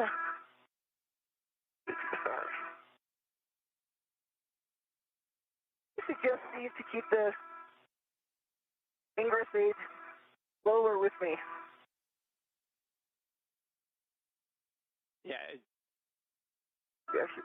it's up to you, but you can use it to get in, make sure it's in a good position. You can push it down and tuck it in tight. Okay. Yeah, I see your hand on it now.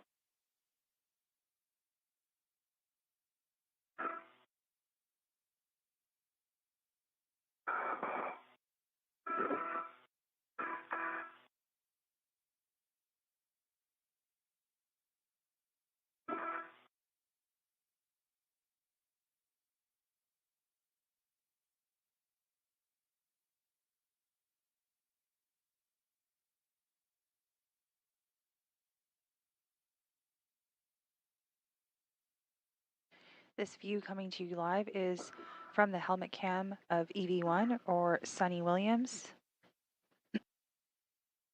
Williams is ingressing onto the portable foot restraint, and you can see that happening live in front of your screen right now. Once on that foot restraint, we will receive the go for the robotic arm to take her over to the radio frequency group worksite.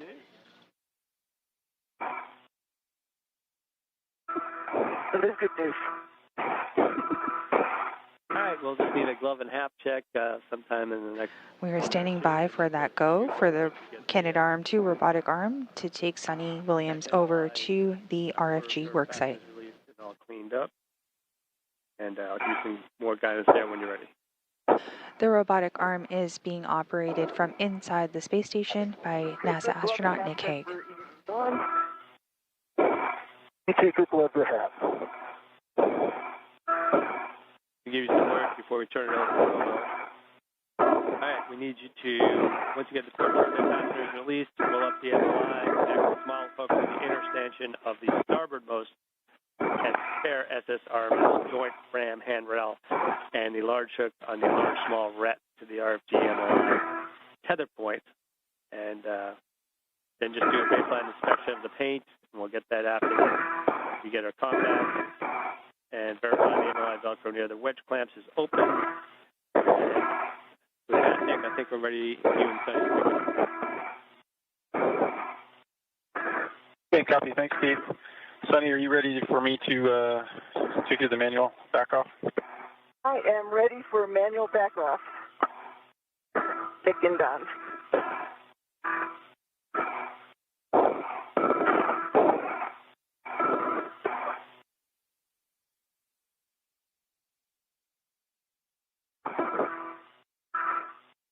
And you heard that call for manual backoff, meaning that Nick Hague, from operating the robotic arm from inside the space station, will begin operating the robotic arm to back Suni Williams away to take her to the RFG worksite for this morning's I'm EVA. going to take your station forward, that 2¼ meters. Okay, station forward. I am ready. GTA. That motion. Is it a good motion? See good motion? Hey, good motion.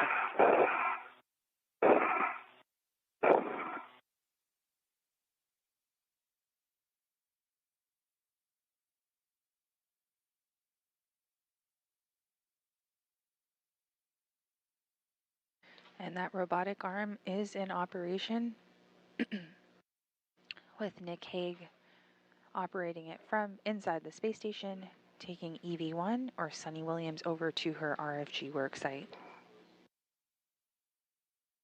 For those of you just joining us, EV1, worn with the red stripes, is Suni Williams, and EV2 with no stripes is Butch Wilmore.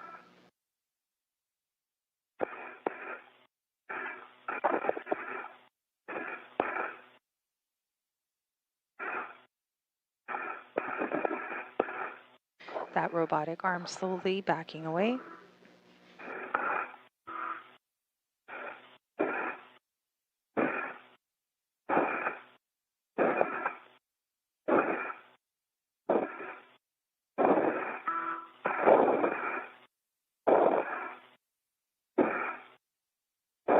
Good views coming in of NASA astronaut Suni Williams on the robotic arm headed over to the RFG or Radio Frequency Group worksite. Steve, you can have the comm back now. I'm going to configure for the JOCO. Yeah, copy that. And Butch, we told you it was going to be tight back there. It'll get a little tighter once you get in position to help Sunny out here in a few minutes. And once again, for those of you who are just joining us, RFG removal is a top priority for this morning's EVA.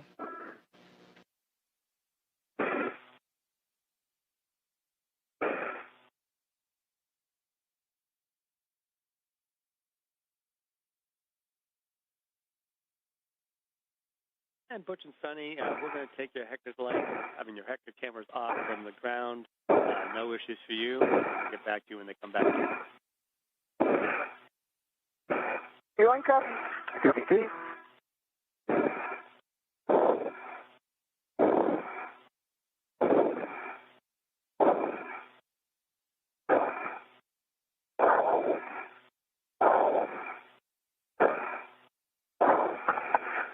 Sunny, we're configured to take you to the intermediate point. It's a 2-minute JOCAS. Okay, I'm ready. Motion.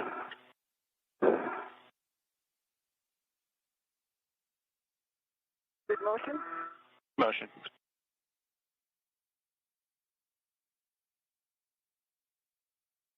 There you see that robotic arm operated by Nick Hague, who is inside the space station, moving Sunny Williams over to the radio frequency group worksite.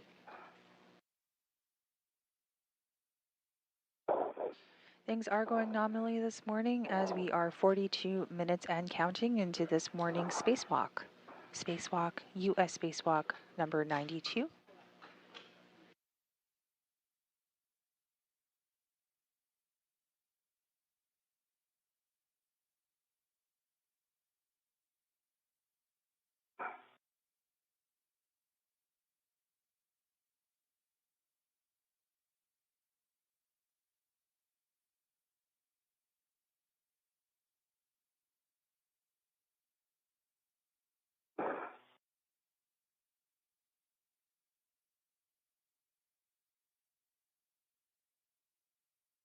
We are in orbital night right now as the space station is flying over the Pacific Ocean just north of Australia.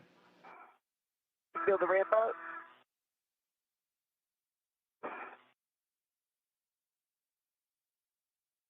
We're in position hold. Stand by while we reconfigure to get you to the RFG back off. I can't touch anything, Steve, to get down and see anything. And we are on a hold right now as we reposition the robotic arm to get Sunny Williams over to her worksite. It's in my life set. The cables, the J9, F9, whatever they are, they're out of the way. Good. I don't see any flaking. That's also good.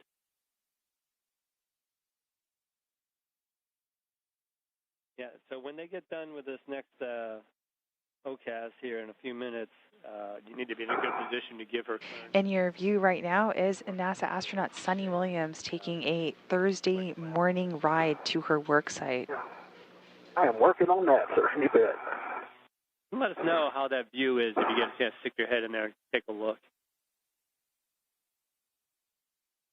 If I can. It's the issue. Can you see the wedge clamp, or is there still MLI on? I can't see. I got to go back around to the front to see that. Yeah. And Sunny, we're configured. It's going to send you to the RFG aft back-off position. Okay, I'm ready for the RFG aft back-off position. Starting motion. Okay.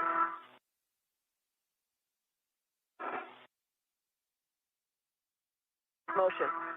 That's a good motion.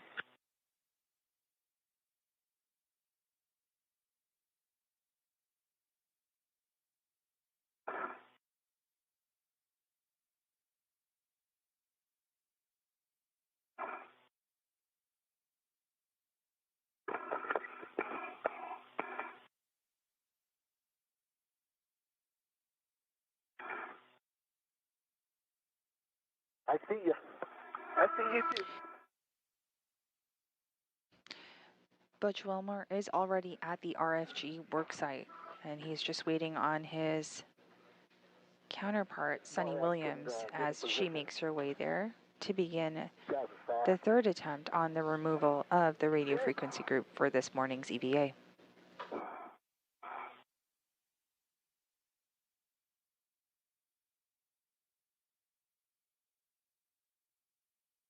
On the bottom right side of your screen, you can see some movement over there. That is Butch Wilmore. And on the top, translating on the robotic arm using the portable foot restraint, we have Sunny Williams. They are both meeting up to begin work on the radio frequency group. Moving the MLI. Yeah, there's the TV.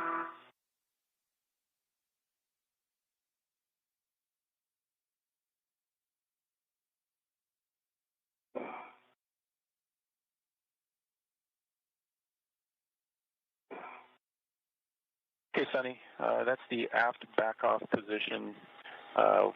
Stand by while I can reconfigure. And you can see Sunny Williams on the top of your screen there, capturing some images of the work site. Sunny and Butch, we're going to be bringing your cameras back on. Sunny, take your time on this GCA. We got plenty of time. Just give yourself the opportunity to get in good position, and you can optimize it as you need to. And Butch, hopefully you'll be in a good position to help her out. I hope so too. Copy that, Steve.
And we are about 15 minutes ahead of schedule this morning. Yeah, I was going to take pictures of the challenge. And you can see the crew who are at the work site before they begin removing several quarter-turn fasteners. They are inspecting and grabbing some imagery. That's all I got. Wow. No other spot. Well, if you can't get your BRT in there, you might take your other waste tether and see if you can get yourself in a good, stable position so you can use two hands to help out. Yeah, I will. I cannot get the BRT in, though.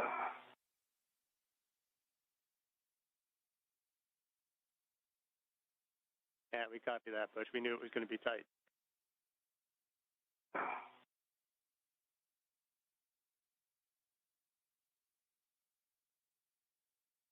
In your main view right now is Butch Wilmore.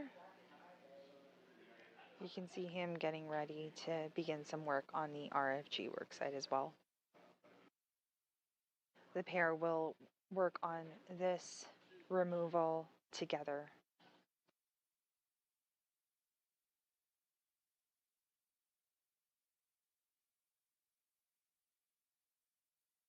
Trying to see how much RTV on it. It looks like it's just on the end,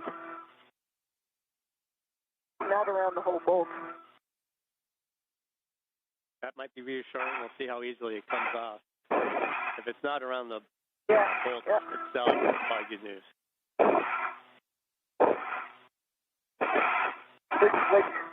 Looks like a bunch of little Kilimanjaros with a little snow cap on them. I don't think it's been snowing up there, but that's good information. Okay, Sonny. Okay, so we got the arm configured. Steve, whatever words, we're going to start GCA here shortly. That sounds good, and you guys are good to go. Just take your time, lean back, and get yourself in a good position, and Butch, help out where you can. Go ahead, Nick. Okay, Sonny, so this first GCA that published is 1.75 meters body forward. Okay, that's definitely going to need that. Okay, so we'll start there. Yep, sounds good. Data published.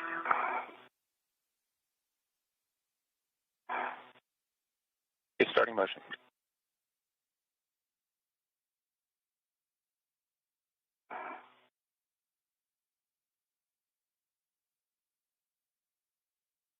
Motion. Copy, good motion.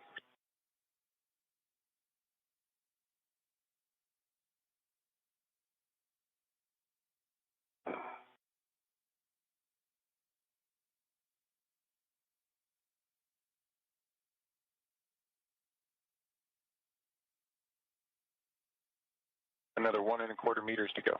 Yep, good. Got a good view of the scuff plate. I got a good view of the hip extender and the ram. And of course the high gain antenna. Yep, copy that. You own clearance with you and your body. I've got everything from the boot plate down. Roger that.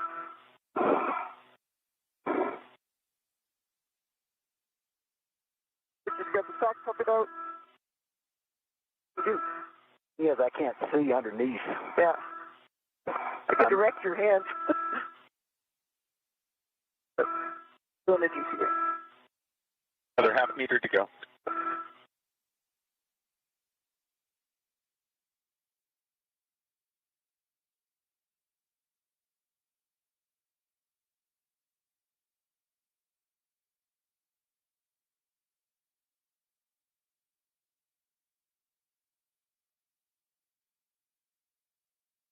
Down one right, where your fingertips probably are. 10 centimeters. I'm going to have you stop there, Nick, when you stop at the published.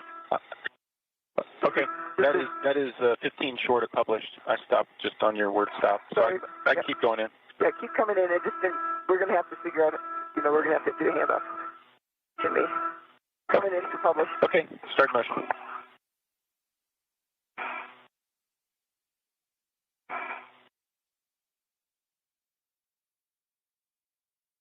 Centimeters.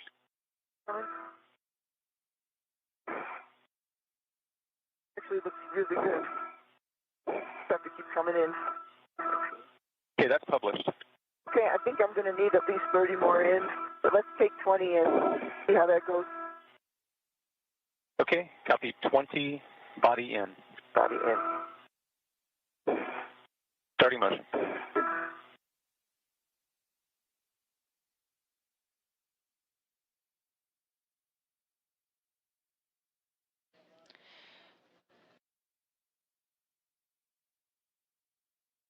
All 5 of them. Okay, that's 20. Okay, I think I'm going to need another 15 in. I'll be all right. I just got to watch my head here. Yep. It's clear right now. Yep, 15 in, and I can leave to the left. As we approach the 1 hour mark of this morning's EVA, on the left side of your screen you can see Suni Williams, and on the right you can see Butch Wilmore. The two are in front of the radio frequency group worksite, beginning some of the work for this morning.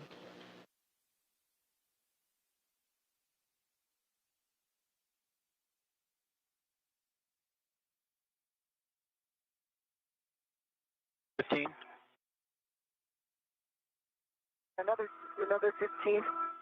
Any room on your head? Yeah. Okay, another 15. I can't see your feet. Motion. Got my feet. Motion.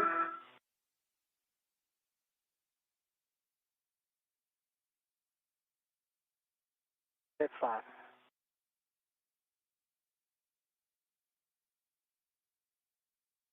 Okay, there's your 15. Okay, I think I'm going to need, You can come up. maybe up just about 10 centimeters. Plenty of room. Okay, I'm going to take you toward your head, body up 10 centimeters.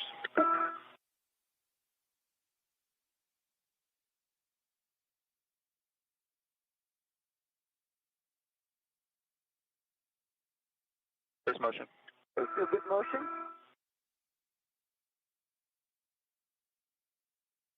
That's 10 centimeters. Okay, let me lean in and see what I can get to. I can get to 2.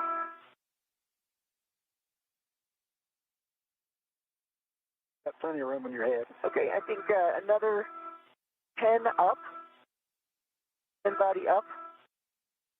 Okay, 10 body up. Starting motion.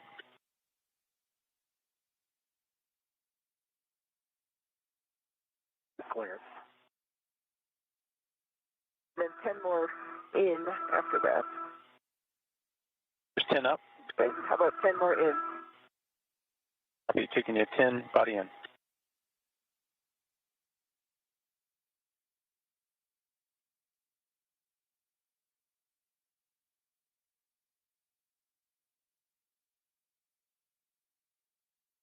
Okay, that's 10 body in. Okay, so I've got my hands easily on starboard outer, inner, and So the port ones are a little bit harder. Can you go body left? How does that look? Yeah, so as long as you can clear your plus, your shoulder, your helmets, I can take you left. There's clearance with the arm. Okay. You're close, but you've got some room. Yeah, probably about left 5 centimeters. Okay, copy left 5. Starting motion.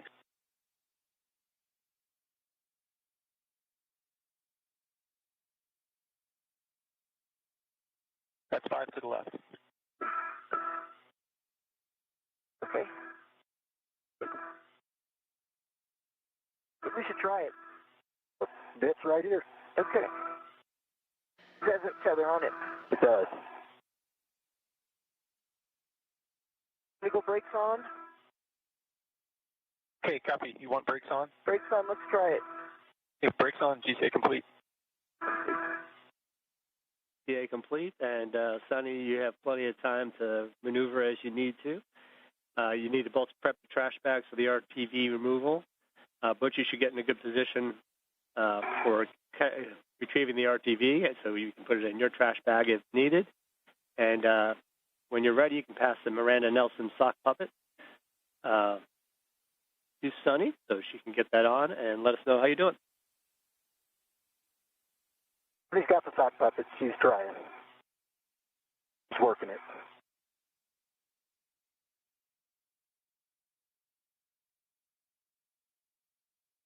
I have little flakes of it coming off. A little piece. They get Velcro actually on the RTV. That's the ultimate design, but hopefully it comes off even without that. I'm trying.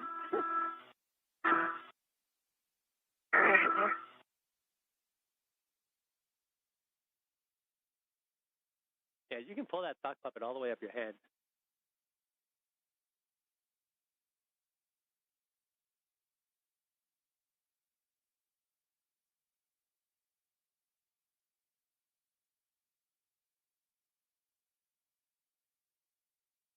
And Suni, watch your right hand to avoid the sharp edges on the bulkhead.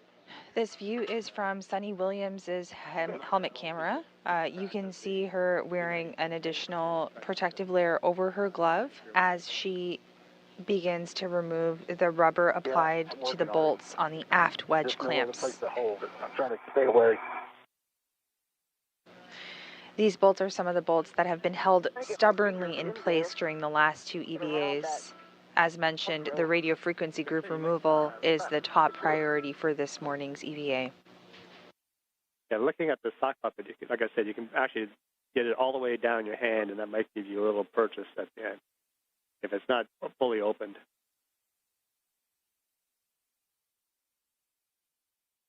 And then try and get the Velcro onto the things. I'm not sure where that is on the. That looks good. See, the Velcro's on my palm when I do that. Okay. Whatever you can do, See just what let I'm us know what works. All the way up. Is it coming off at all, or is it just coming off the flake still? Flakes not all around.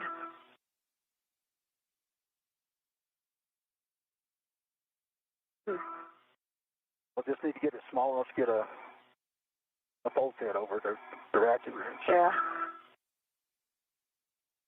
Cleaned off enough, you might be able to test the ratchet to see if you can get it over the bolt head. If it's just on the end. Good morning from the International Space Station's Flight Control Room here at NASA's Johnson Space Center. We are just over an hour into this morning's spacewalk. This view coming to you live is from NASA astronauts Suni Williams's helmet camera. The 2 crew that you see on your screen are continuing work on the radio frequency group. Stick your fingers in, and the sock puppet Velcro is not at the end; it's in the middle. Makes it a little bit optimum. I'll just say that. Suboptimum. Good word. I understand. A mariner, yes, you must.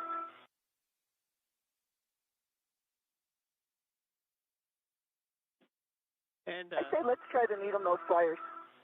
all right, so you're going to go to the needle nose, and remember, if you can get it cleaned off enough and that socket will fit onto the bolt head, that's really the goal.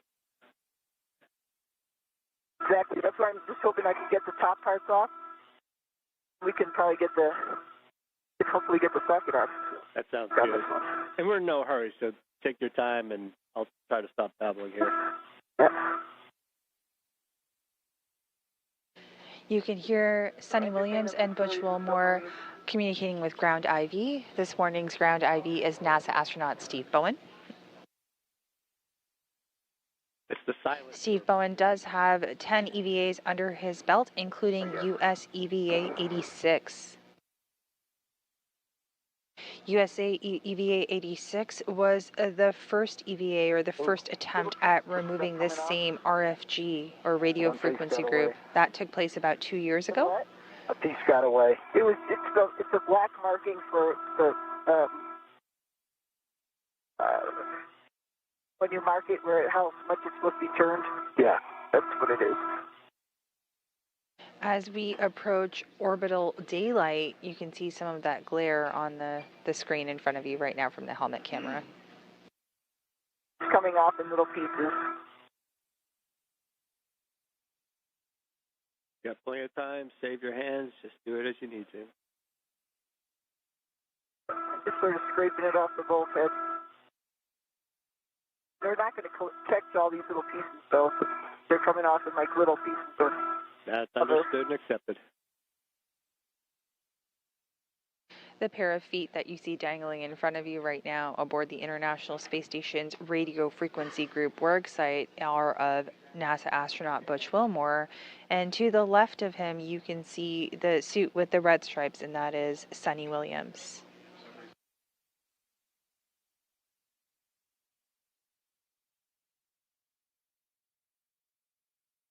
Starboard 2 was cleaned up enough we could try it with the ratchet. And there Suni Williams is removing the MLI. I think keep trying to clean them. Let's get that done. But yeah, since I'm working on my left hand. With just about 1 hour and 4 minutes into this morning's spacewalk. The MLI there a second ago. They look pretty good. Yeah. Yeah, that's a great view. Thank you. The third.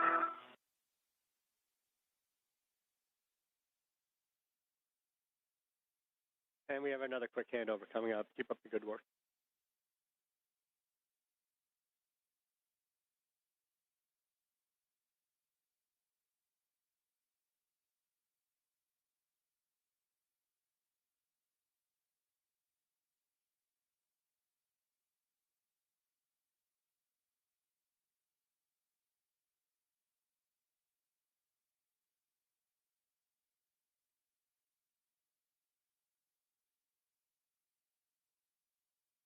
Rubbing the needle nose.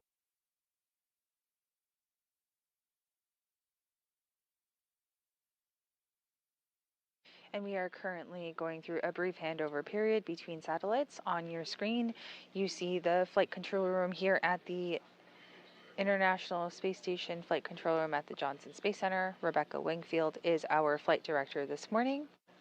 And to her right, capsule communicator Will Vu. And to his right, NASA astronaut Steve Bowen, who is our ground IV. Steve Bowen actually helped to develop some of the updated tools that are being used in this morning's spacewalk for the radio frequency group.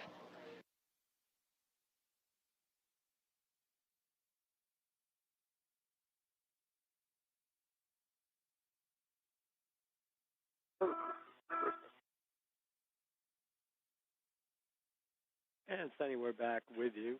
We don't have cameras yet, but just let us know how it's going. Suni Williams and Butch Wilmore have begun the process of releasing the radio frequency group from the external stowage platform number 2. We copy. They are currently working to loosen the 5 bolts providing the wedge clamp tension, holding the RFG in place. You gave us before we lost it. Once they do that, this will help to release the RFG from this specific work site, The last 2 are a little bit hard to get to, but I'm working on them. which is a top priority for this morning's EVA. Get those later if you want. It's all up to you. We're in no hurry because you're doing well.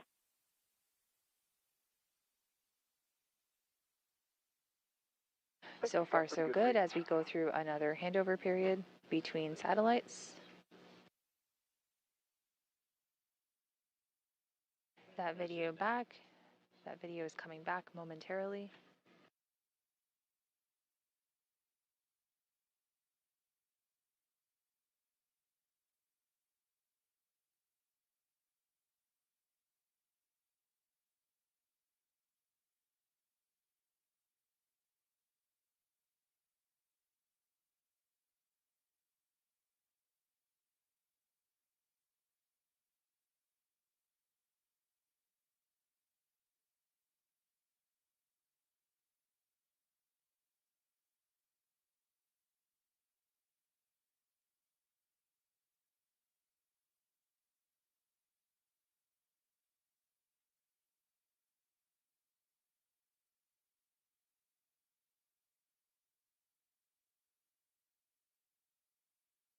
Let's get back to 3. 4 looks all right. Go back and forth to give myself a little break.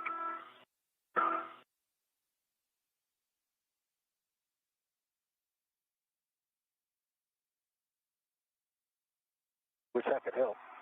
I know. Not hard work, it's just like sort of tedious to get it in the right place. Yeah. To push it off. If I didn't have to move your GCA, I could have gotten the end of the fram there on that side. Oh, I'm sorry. He hosed you? Oh. I mean, I could still get over there, but you'd have to move.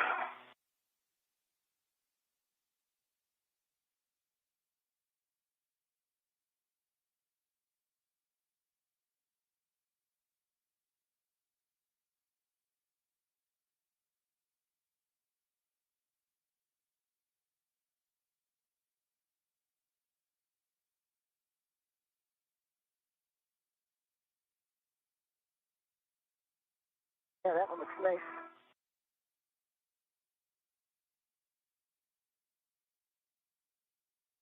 Target sees all the edges too.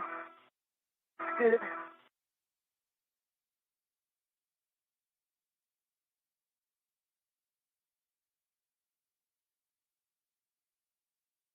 All right, now last one. Knock it out. Can I get over there a little bit more? Over where? That last one, a little bit closer. In there.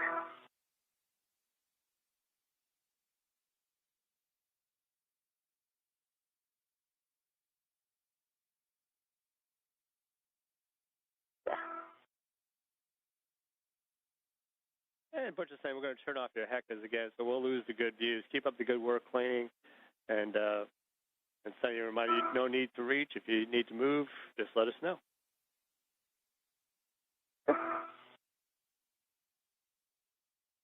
Two-handed. That looks good. Last one here. It looks, almost got it. Piece off of there. Oh.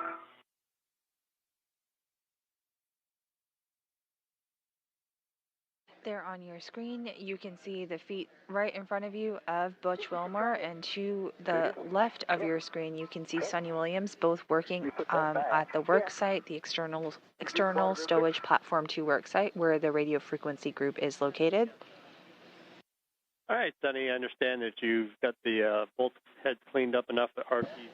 The duo have removed the RTV from the wedge clamp nuts, so that is good progress on the removal of today's RFG for today's spacewalk.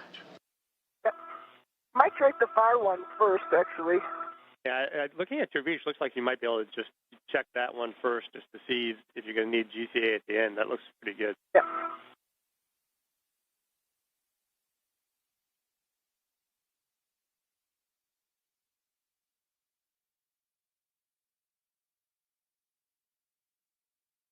And just as a reminder, Butch's going to have to get in there with the tool, so you might want to look at your optimal body positions to make sure everything's good. Mind your way to get in there with the tool, Butch? I don't think so. We'll find out. Let me get this stuff in here. See this low gain antenna? It almost looks like Steve Bowen's head. Not that. It was fine when I left it.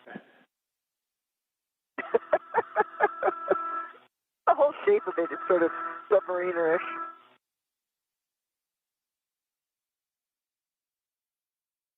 We could reach our No, we BRT love you. position. We're both Navy out here. And we're hearing good communication between the two crew members. Okay, yeah, I got it on there. I feel like I've got good purchase on it, too. All right, and that's on the far one, correct? Yep. But you want to start on the other side? Start on the Want other to start side. on the starboard most? And I want to make sure Butch can get the tool in a good config from his end, too. Want me to take this tool and put it on my own red, Butch, so reds aren't all over the place? It's up to you. I'll do that.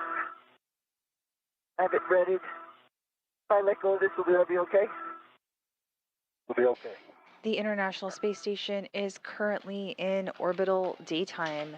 They are above the Southeast Pacific Ocean, just off the west coast of South America. Not as clean as the first one. And with that, we are 1 hour and 13 minutes into this morning's spacewalk. In front of your screen, the legs that you see are of NASA astronaut Butch Wilmore. And out of view right now, but working alongside him, attached to the robotic arm, is Suni Williams. Lefty Lucy. Okay, once you think you're ready to go, I'm going to give you some cautions. Okay.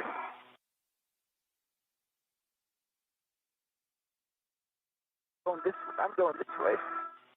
Lefty Lucy. That way. Okay. Caution, Steve.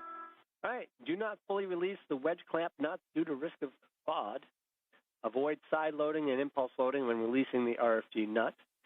And hold the RFG wrench still when RFG nuts are being released.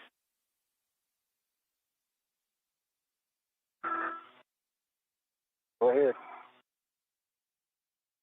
As needed. And we're working on the starboardmost wedge clamp nut, exactly 2 turns. Let us know when you've got that complete. Yeah. Yeah. Okay. And you just heard that call out. They are releasing the starboard edge wedge clamp nuts. I'm on it. Have a chance, you can tell us how many threads are visible before you start. It's sort of hard to see, but I think I see like around 3. It's got sort of easy to turn right there. Understand. Yeah, let us know when you get those 2 turns in.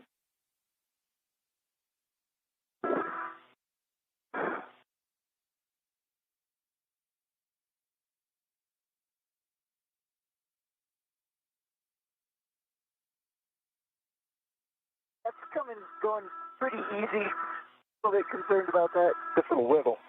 Does it wiggle? Did you get a wiggle? No. No. All right, so understand no wiggle.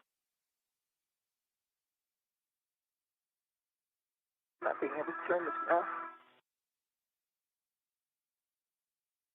You're not able to? I'm looking at it closely then. All right, if you had 2 turns and no wiggle, you have to go for 1 more turn, and that is it. And then tell us if there's any threads left.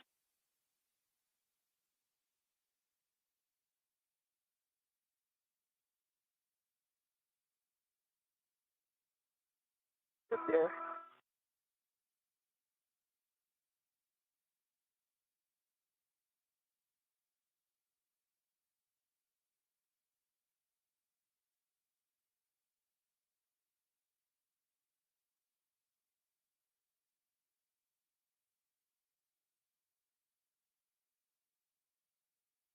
Has it turned?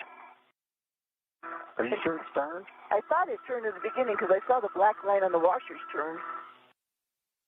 I'm looking at it a little closer now. There we go. And Butch, are you feeling loading on the wrench as she turns? Little. Not much. Washer's really got a lot of pressure. See two threads on there still. And you think you have 2 turns?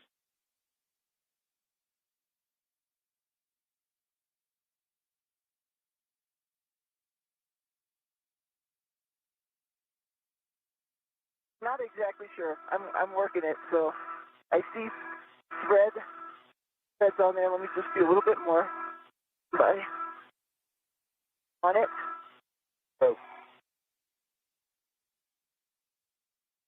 Well, I feel that. Oh, that's a good sign that you're Looks like actually I have to loading. turn more. Yeah. Feel anything there? I did that time. More so than the others. You don't feel a wiggle? No wiggle. Oh, I feel it. All right, sounds like you're getting turns now. You might look at the threads. And Yeah, I think before. I probably have like one. Yeah, I think you got like 1 turn. Yeah. But the threads are slim now. Like 1 or 2. There's a little wiggle. Actually, I see the washers moving. All right, we're See seeing the wiggle? moving. Yeah, not much though. And you still see Yeah, there's 2 not threads much or wiggle though. 1 thread showing their. Oh. I see like 1 thread showing. That's why I stopped. There's a little wiggle. Yeah, I see the washers Not much. bouncing around. Not like the video. Yeah. All right, copy. I think you got 2 turns. I think we're seeing a wiggle. Let me get feedback here.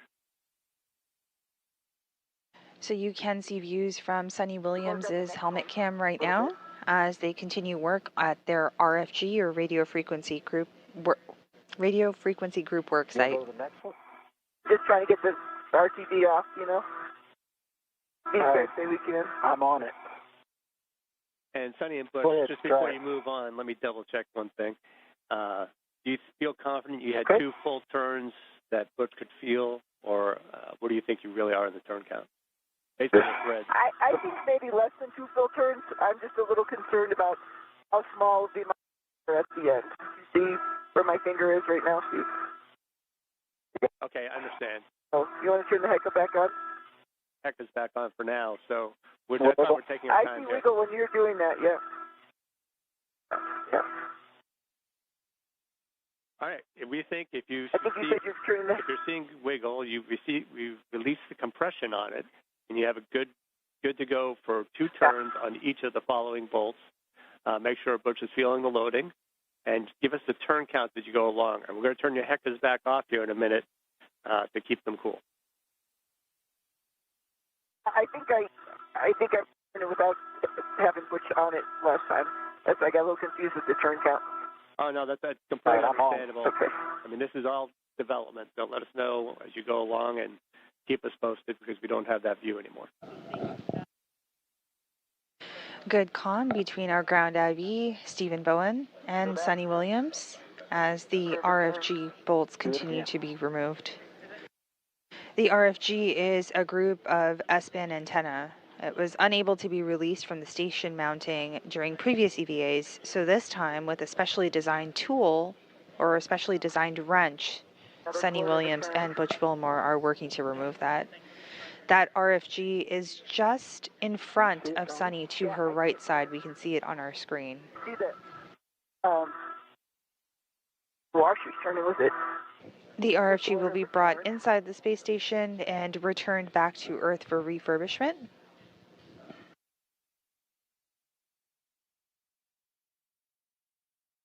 And once again, the RFG removal is a top priority for today's spacewalk. About a turn and a half. I'm releasing it a little bit. Let it go into my hand when you start turning. You ready? I'm ready. Yep.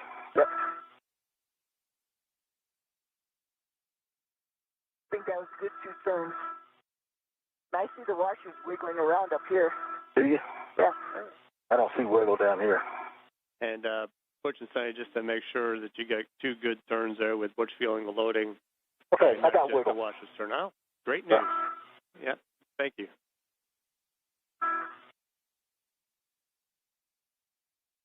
Clearing off some RTD so I can see what I'm doing. Get the good Do you have to come back on, Steve? No, we don't, and we won't for a few more minutes. Sounds like you had two good there. We got Butch's on for now. Yep. We're on the tricky one right now. All right, and we actually have a pretty good view at the bottom of our screen of you two working together. No, I'm not on it. There's nothing there. Then you're not on it? I don't know if I'm on it or not, but do it again, turn it, and let it move my hand again. I'm not on it. Butch Wilmore's helmet can coming into view right now as the crew works at the RFG worksite. Keep that tool. Do you feel like you might be there? No. Oh, there we go. Now I'm on it. Okay. The quarter of a turn.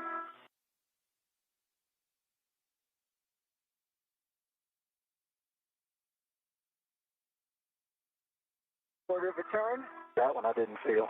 Oh, I've got it up against the thing though. Hang on. Now I'll do it.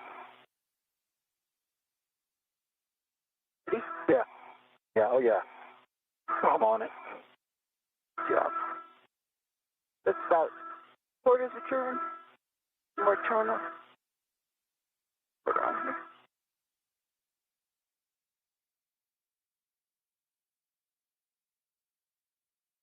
I got wiggle. Is it wiggling? We got washers moving. Is it wiggling when I do this? Yeah, it is wiggling. Well, you only got 3/4 of a turn. Let's do a little bit more on that one.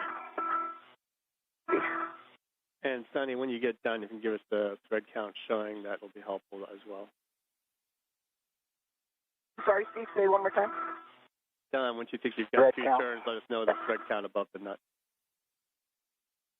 Yeah, it's like the same as the other ones. The washers are very loose here now, and I've got like about 1.5 threads, maybe, on that one. All right, copy. 1.5 When we go down there, I threads. think that's pretty loose. And you think you get about 2 turns, maybe a little less. I can't see this one, so. I'll do a little bit more. Just a little bit more. That.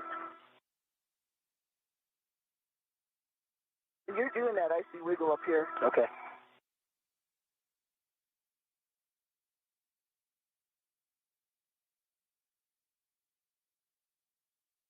Tell me when you're on. I think I'm on. Let's see if we can make it move. Again.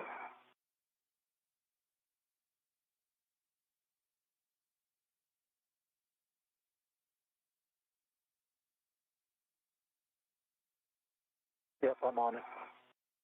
You on it the first time? Halfway. A half a turn there.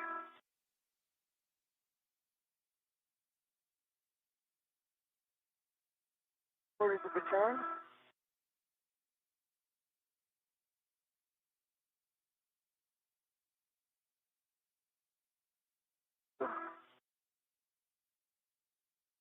Turn.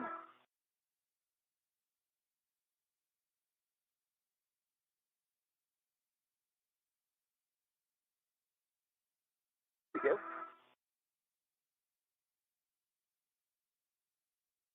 Quarter of a turn. Minute. Do another. Hang on. This is Mission Control Houston. We are about 1 hour and 25 minutes into this morning's spacewalk. The crew continue to work at the Radio Frequency Group worksite on external stowage platform 2. Everything continues to move ahead, and we are actually ahead of the published time, so ahead of schedule this morning. Is that wiggling? It's pretty snug still. Is it turning? Yeah, it's turning up here. What do this? Let's go to 2. All right.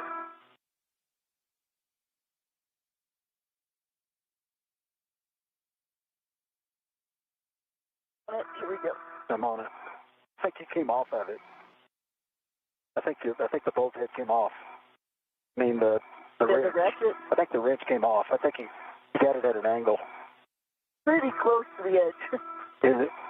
Hold on. 13 more.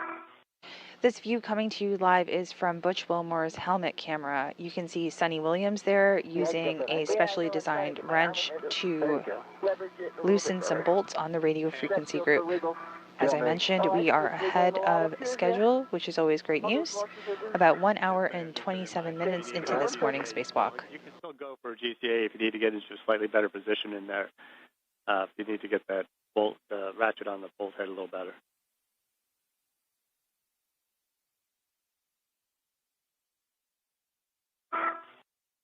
We've got plenty of time. It sounds like you've got take a break. How about 10, yeah, I'll do a GCA to about like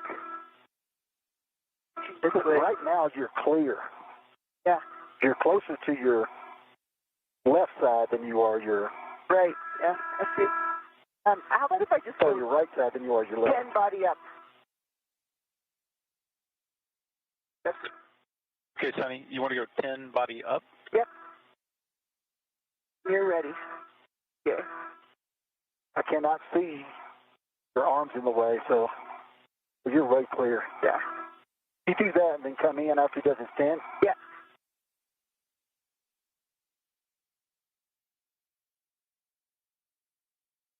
Okay, Sonny, I'm configured. We can go 10 body up, and you've got clearance for your helmet and shoulders. I do. Starting motion. Here's a view from Suni Williams' helmet camera. You can see her working at the radio frequency group work site. Still good motion? Good motion. Okay, that's 10 body up. How about 10 body in? Copy, 10 body in, going forward. Starting motion. Yep.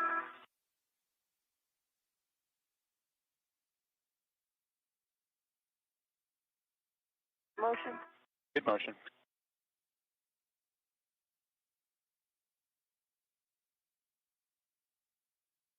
That's 10 body in. Okay, let me see what that gives me, and then I'll tell you if it's good enough. You are clear of the antenna. Okay, let's call that good enough. Brakes, GCA complete, brakes on. Get you. Copy, brakes are on, GCA complete. And Sonny, understand? On? I'm on. I got no force on that one. Felt nothing. And Butch, you might want to watch your right hand there and Not, attention near sharp edges. I think you've got the, yeah. Up where? It hit this little piece of metal here and turned it to the other direction. Okay, ready? Ready. That's good. I'm not getting anything. You didn't get anything? I felt didn't. hard that time. Now let's make sure I'm on it. Feels like I'm on it. No second. I'm on it. It's not moving.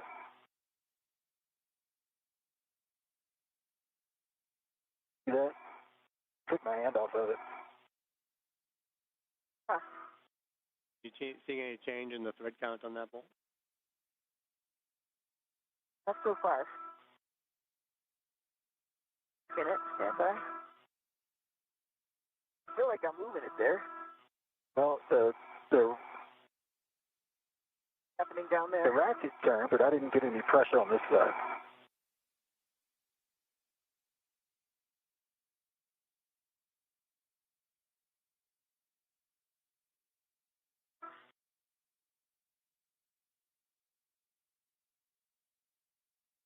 For that? No. Do it again. They're on it. See? It moved a little bit. Do it again. Might be on the RTV. Whatever's left. Yeah. I see some breaking off too.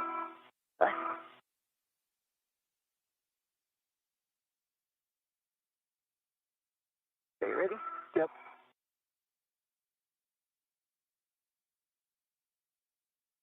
Feel like anything? No. And I guess no wiggle.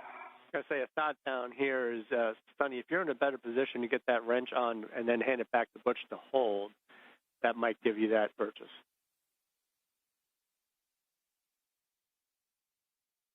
The wrench is on.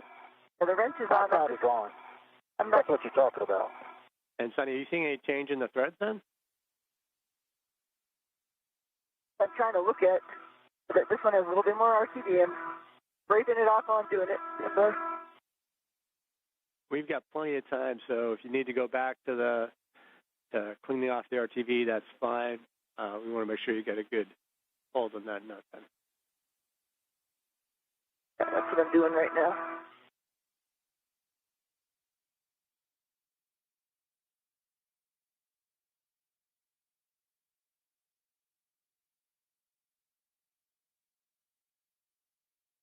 I got pressure now. Did? Okay. I did. I think I got to get some of that RTD up in there. All right.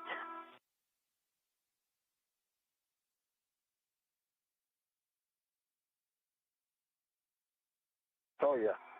Definitely pressure now. Good.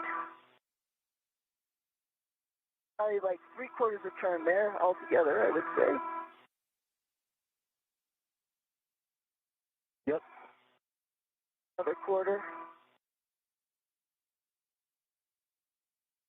I'm close to the end here. Hold on. Feel a wiggle at all? I see the washer's starting to move a little. Are you bit. wiggling? Yeah, I see it wiggling up here. What a two. Good. More? Oh, yeah. There's pressure.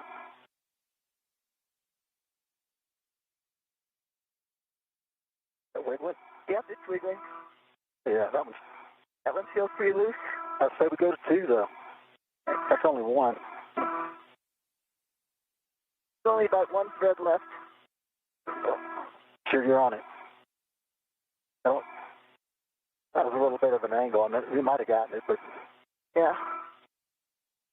Looks pretty loose. that one looks loose. I think you should go, if you don't mind, just qualitatively go each of them and see how they're And really.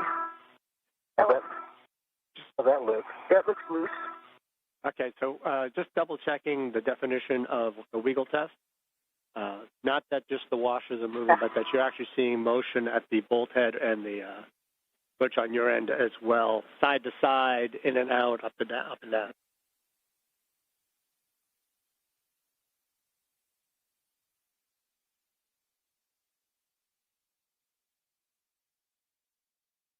Middle one, I think, is absolutely loose. See the bolt head moving back and forth. Okay. A hard one to get to. This tool was designed for it. So I think that one is good. Is it wiggling? Yeah, that the whole bolt head's moving. The fifth one? The middle one. All right, so the middle one. That one, the bolt head's moving too. Let me do a little bit more on this one. Okay. I'm on the second one, starboard second. I feel pressure. Copy, starboard second. And a little bit more. Off that one. Wiggle that. Wiggling the bolt head. I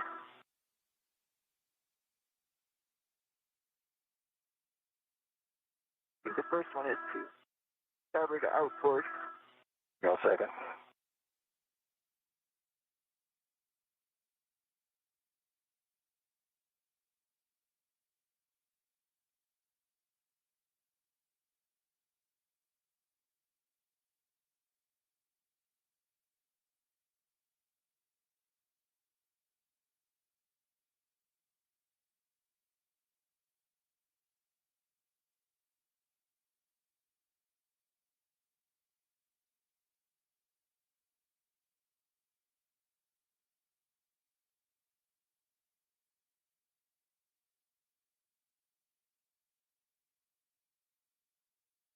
And so, Sonny. That one I think I have to do a little bit more. And Hold on. The second one and the third one in the order that we were doing, and Steve, the whole thing wiggles. This one, ooh, it's almost there. Yeah, that's wiggling. that's Wiggling? good. So when you think you are done, what I'd like you to do is from starboard to port, verify the wiggle check was good, and tell us how many threads are still protruding.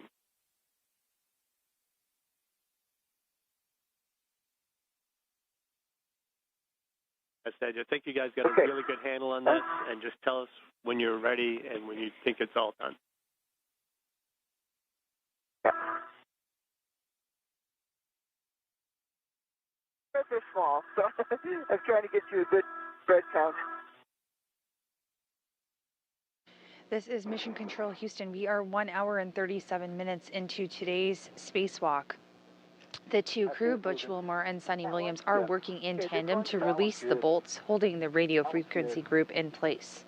We are still running well ahead of the timeline today, and we will continue to monitor today's spacewalk. The fourth one. Yeah. Yeah, tell me when you're on. Sunny, we have your hector back, and we got a great view. You're on? Oh. Now.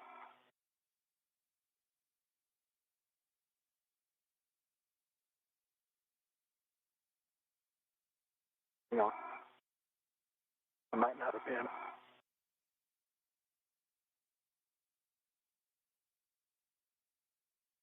I think. Go ahead. I can feel it. Yes, I feel it. I do. Not much.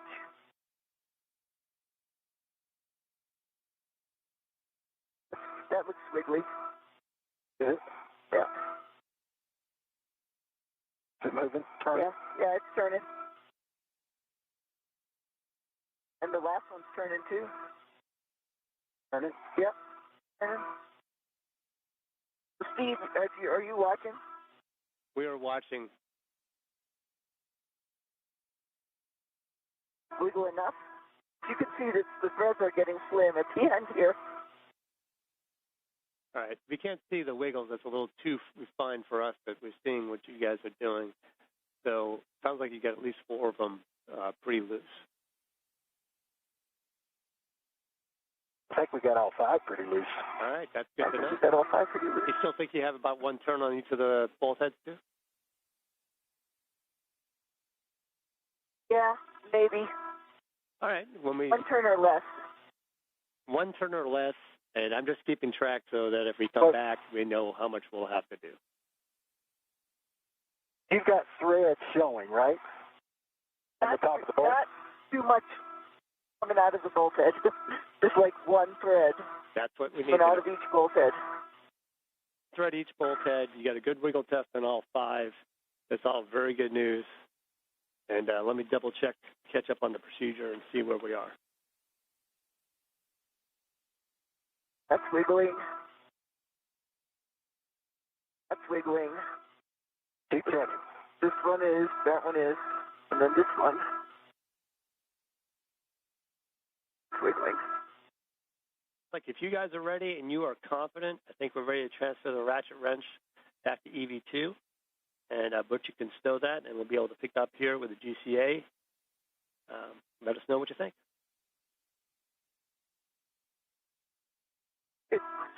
Ratchet is transferred back to EV2. I'm going to lean back out of this area.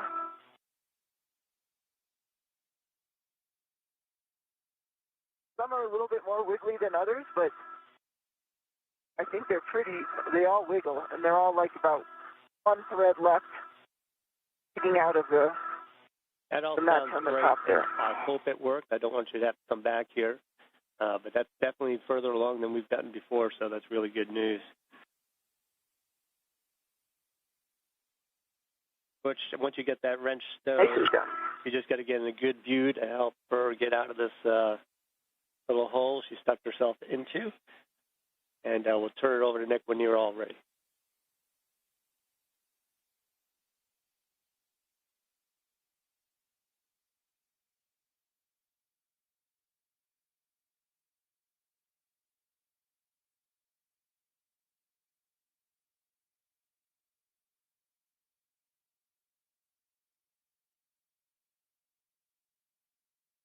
Hey, I am in position.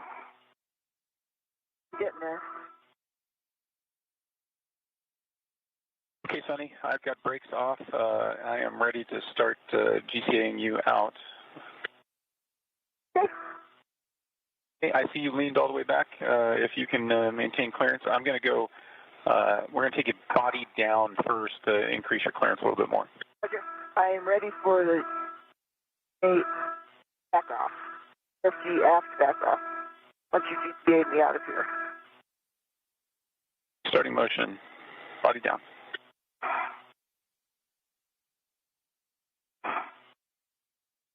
I feel good motion. Motion. Clear the scuff plate, clear the high gain antenna. Lean it back. And I got good clearance on the back of you as well. You're clear. You're clear. Yep.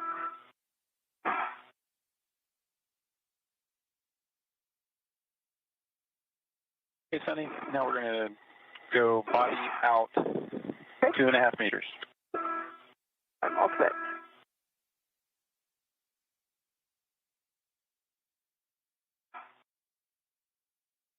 Good motion.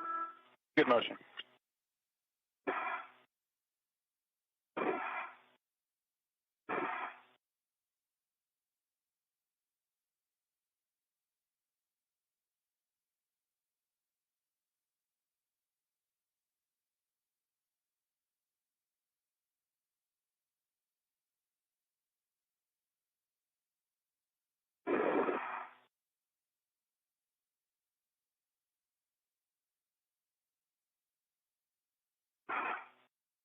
This is Mission Control Houston. We are 1 hour and 43 minutes into today's EVA. Copy, clear. Having proceeded to a point beyond which the first 2 attempts were successful, we are making progress with the removal of the radio frequency group.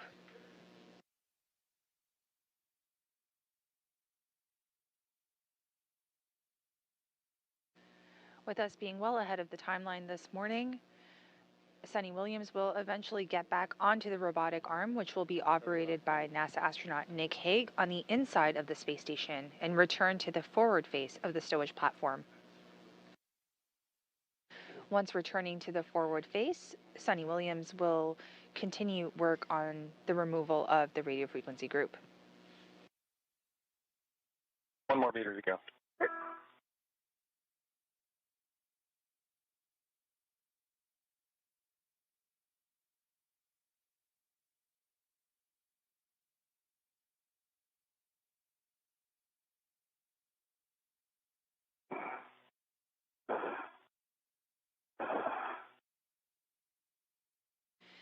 And there on your screen, you can see Suni Williams on the Canadarm2 robotic arm as NASA astronaut Nick Hague operates it from the inside.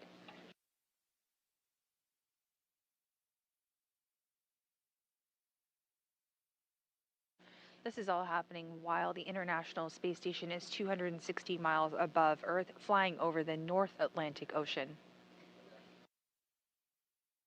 Okay, Sonny, we're at the RFG back off. Stand by while I reconfigure to take you to the intermediate. Okay, sounds good.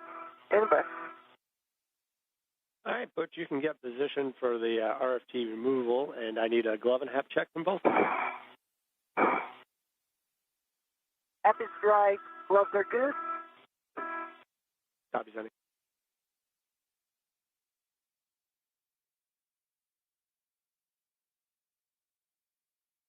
I have one small piece of RTV off the inboard side of my right thumb. Otherwise, the gloves are clean, and I've got a good dry hat. And Butch, we copy both of that. All right, there's a warning here. Just going to read that while we're setting up for the JOCAS. Potential sharp edges exposed from the broken jacking bolt and between the stanchion mounting plate and RFG interface. So just be careful as you pull that out. But I think the jacking bolt broke pretty cleanly. Roger that. Copy. And once you do get it removed, which you will do, FOD from the broken jacking bolt may be liberated.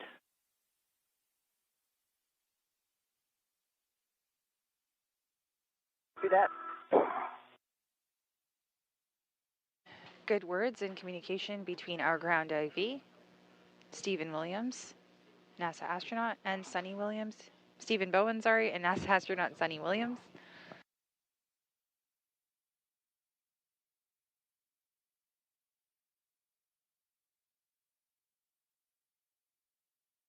Like we said, we hope that the third time is the charm on this morning's EVA for the RFG removal.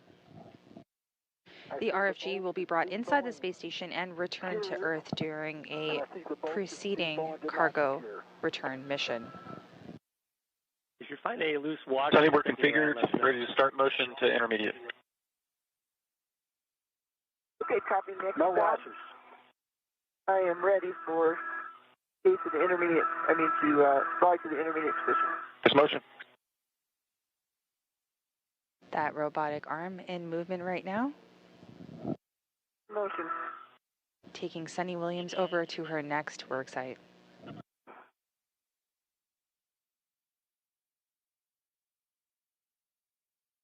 I see you moving.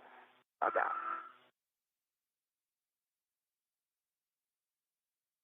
There's no place to BRT up here that I can do you.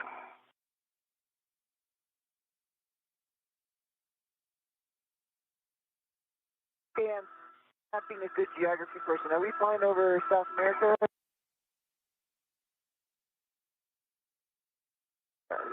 Europe, South America, sometimes it all looks the same from there.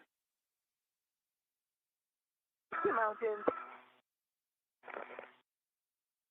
And the International Space Station is currently flying just south of London.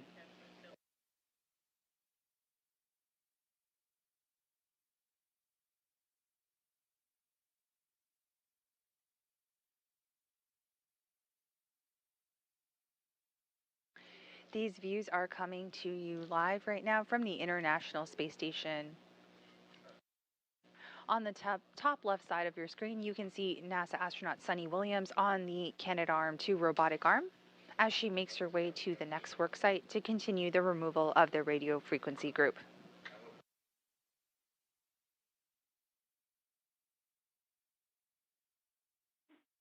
And Butch, we've got 20 seconds to hand over, but I need you to double check that both of your safer handles are still down. Stand by.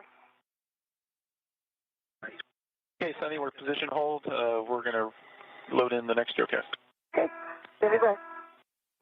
Butch, do you have a second to look this way? Good common buddy checks between the two crew doing today's spacewalk. Safer handle.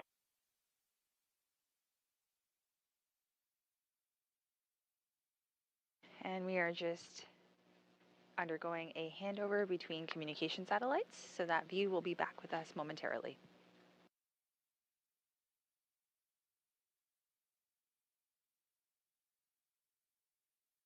Thank you. Nice work, Sonny. Nice, but nicely done for you. It's a blind connection.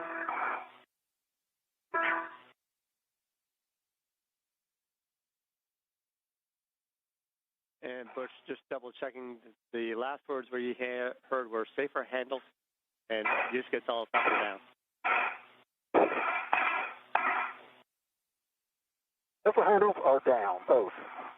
Thank you.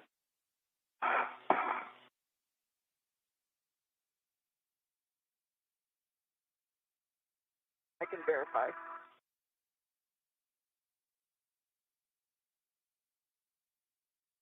Okay, Sunny, we're ready to start motion, taking you to the RFG retrieve back-off position. Okay, I am ready for motion. RFG retrieve back off position. There's motion.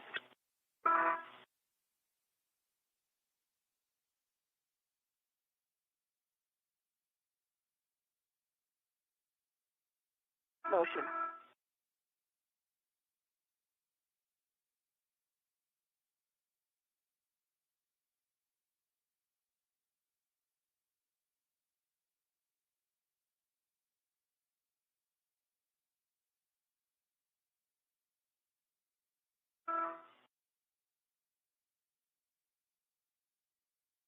With 1 hour and 51 minutes into this morning's or today's spacewalk, the screen in front of you shows the flight control room here at NASA's Johnson Space Center, the International Space Station Flight Control Room.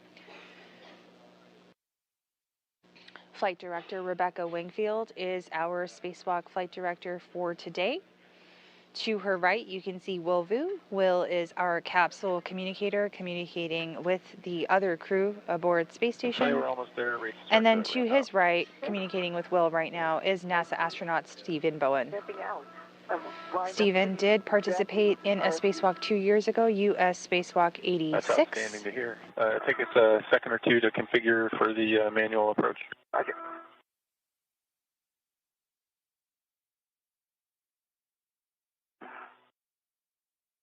And this beautiful view coming to you live from the International Space Station, that is NASA astronaut Suni Williams. She is EV1 with the red stripes. 45 minutes ahead, and battery limited at 726.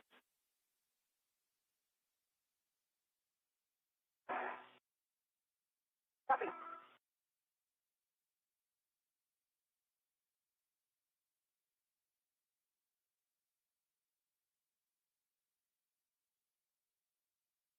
This space station is currently flying 260 miles above central Poland.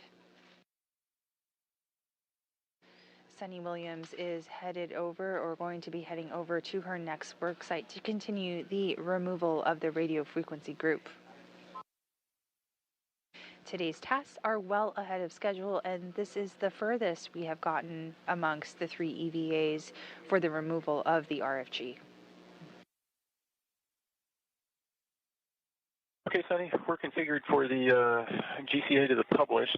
That's going to be 2.5 meters station aft. I concur. 2.5 station meters, 1/2 meter station aft would be good, and then I'll probably bring you in a little bit closer. Okay, copy that. And Steve, if you got no objections, we'll start GCA. Sounds good. We'll pick you up when you're done.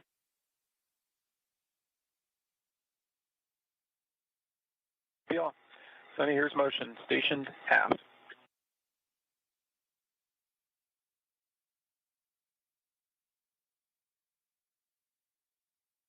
Good motion. Be good motion.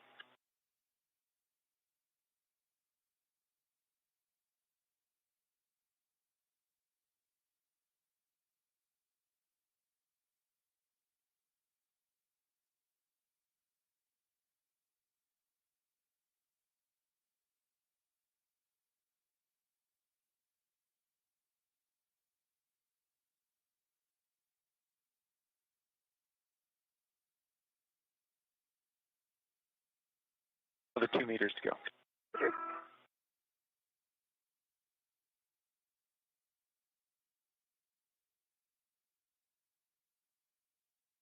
Good motion. Copy good motion.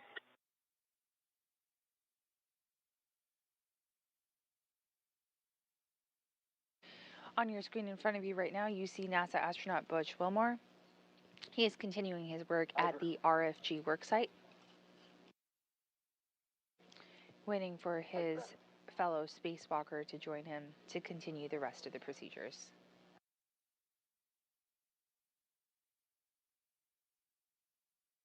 One meter to go. Target.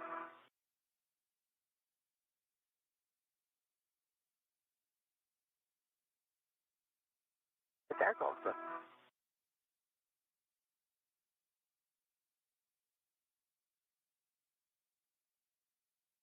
Half meter. Target. Be good.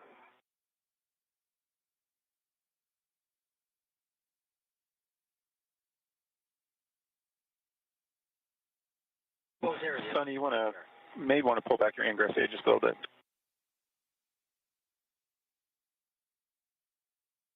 A view from Suni Williams' helmet cam as she approaches the work site. There's published.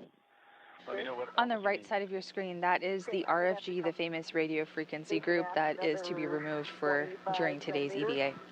Maybe right 10 centimeters. Okay, let's bring you station aft first. Okay. Station aft 20 centimeters.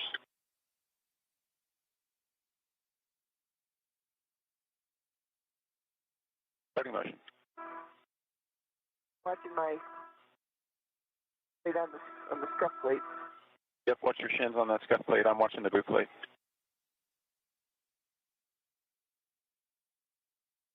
So that was 20. Got 5 more. Copy. Add 5. Just to give me a little bit more purchase on this. Continuing motion, 5 more centimeters.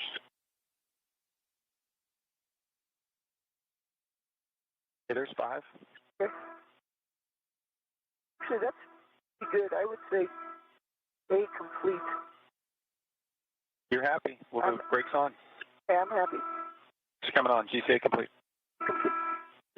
All right, so the crew are getting ready to remove that radio frequency group. A top priority in this morning's spacewalk. With about 1 hour and 57 minutes into today's spacewalk, things are proceeding nominally, and we are actually ahead of schedule. Mark Small is on the RFG. Knock it out. Hey, you can retrieve your PGT from the swing arm and give your settings when you're ready.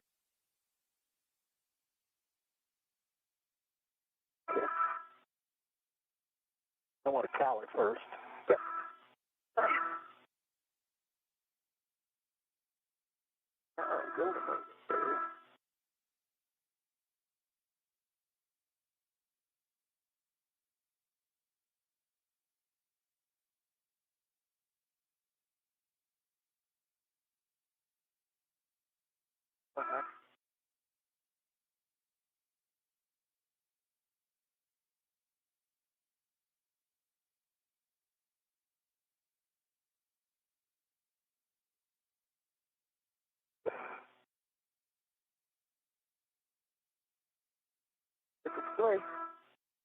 Okay, Butch, just make sure you're in a position to assist the removal. And Suni, your settings are alpha 4, counterclockwise 2, 30.5.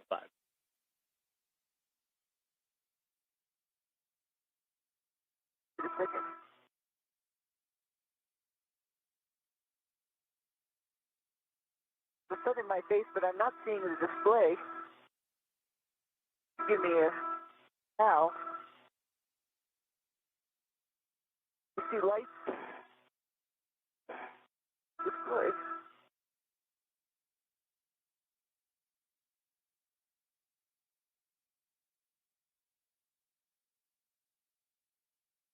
Wow, I'm going to hand this to you, see if you see a display. And it might just be the sun is in my face. Bye-bye.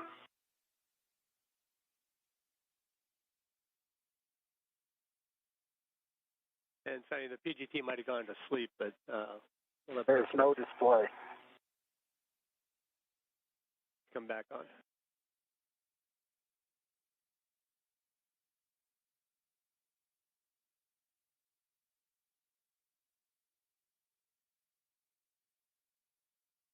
All right. Is that a display? Yeah, display's on. Cow passed. That's Okay. it. All right, thank you. All right, those settings are alpha 4, counterclockwise Right. 2, 30.5. This stunning view coming to you live from the International Space Station as NASA astronaut Suni Williams works on the removal of the radio frequency group, an S-band antenna that has been attempted to be removed on 2 previous EVAs. That was EVA 86, followed by EVA 89. And speaking of EVA 86, that was NASA astronaut Stephen Bowen who participated in that attempt at removal of the RFG. And Stephen Bowen is our ground IV this morning. Stephen also helped to design a specially designed wrench in removing today's RFG. Things.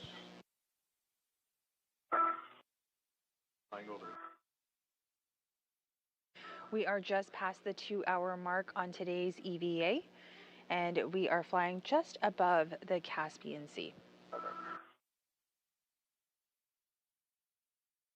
We'll chart, but it topped out.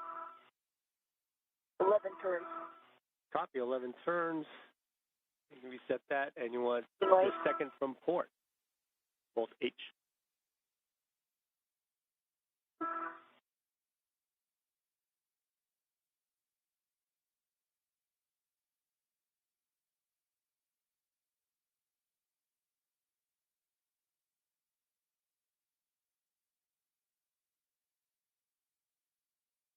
The crew are currently working to release the RFG structural bolts. There are 4 of these bolts. They're working from the innermost bolt to the outermost, alternating sides.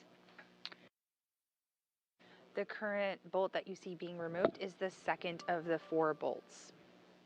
Let me just double checking that is the second from the left as you view it. Yes, it is.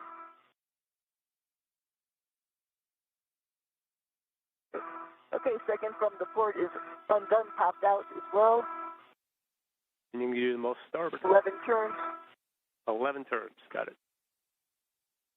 Okay.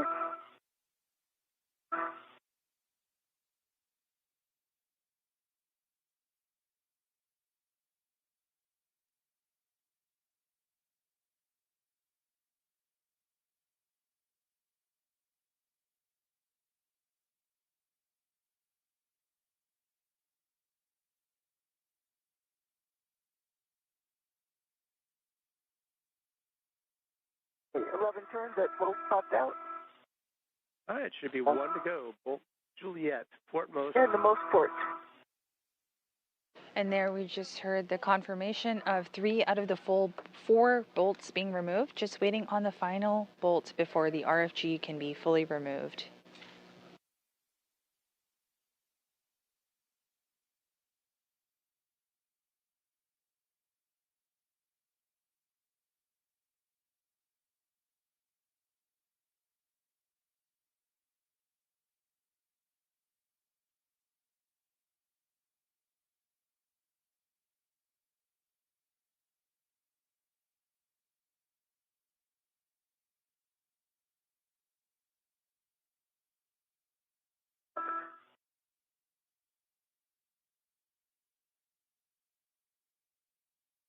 Turns as well, and that one popped out.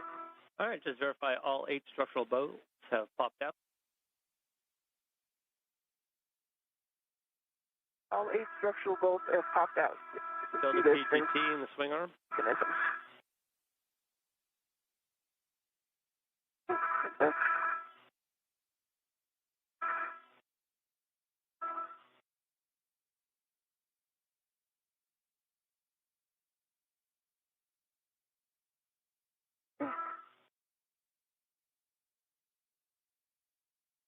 Right.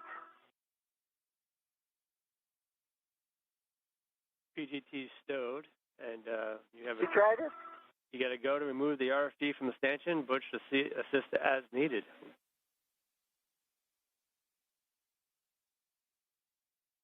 All right, ready? I'm ready. I'm coming out. Wiggle.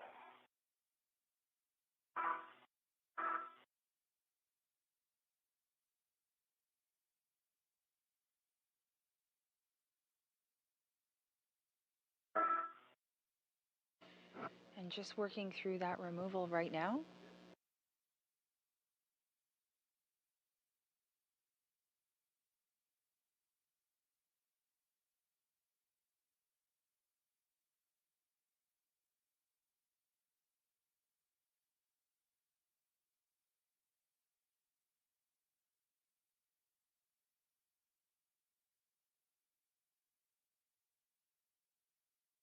Let's see what's keeping it in. And if you get any motion at all, you can check the soft docks.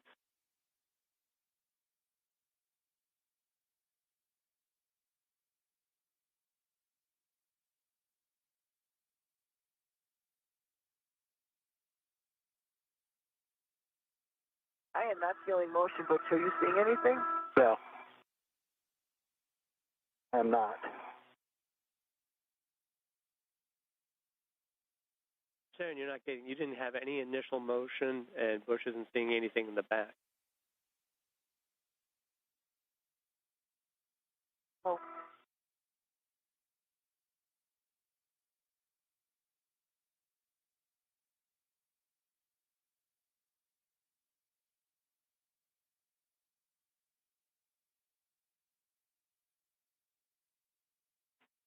Okay. Now, Suni, Butch, we're going to step into the crib sheet, And first step is, Sonny, just double check that all those 8 structural bolts have popped out. You can kind of plunge them with your finger just to make sure they move.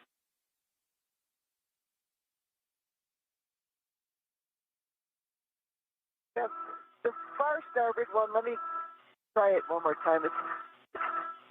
Okay. You can see the springing is springing, but it's not as far out as the others. So the far starboard one, okay, so it's Alpha 4, counterclockwise 2, 30.5 when you're ready.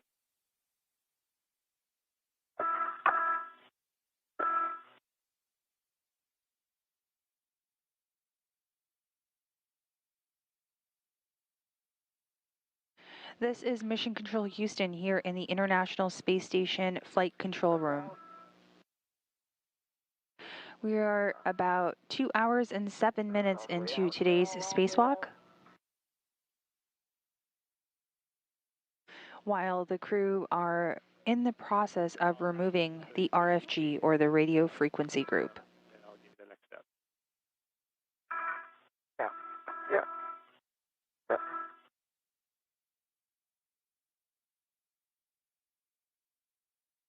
Sonny, can you lift up and pull? And Sonny, the guidance here. It almost feels like there's another bolt holding it. Attempt rocking in all directions while pulling out. Yeah.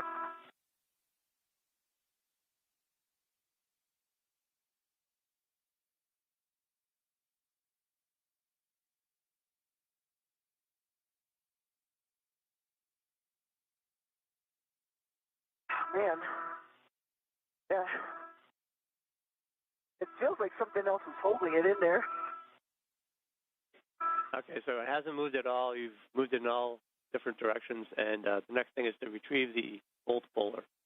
Let us know when you've got it, and we'll say how to install it. I haven't. I'm sorry. First correction is EVA I mean, hammer, not the bolt puller. So let's go for the hammer first, Butch.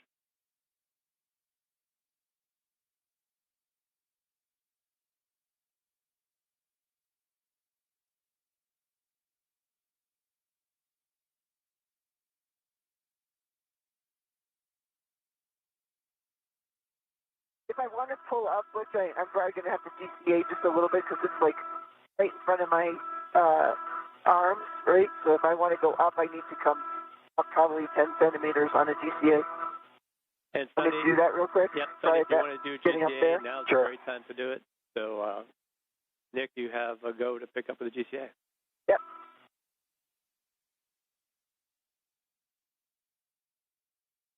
Okay, copy that. And Sonny, you want to go, you said 10 centimeters body up? Yes. No, but we're on the front of the ESP, but sort of 2 axes to get me up. 10 centimeters up or so. Doesn't have to be precise. Copy, 10 centimeters.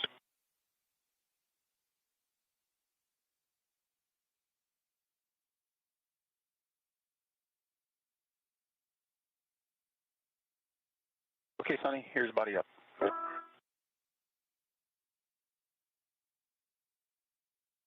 Feels going back down. Stand by. Stop.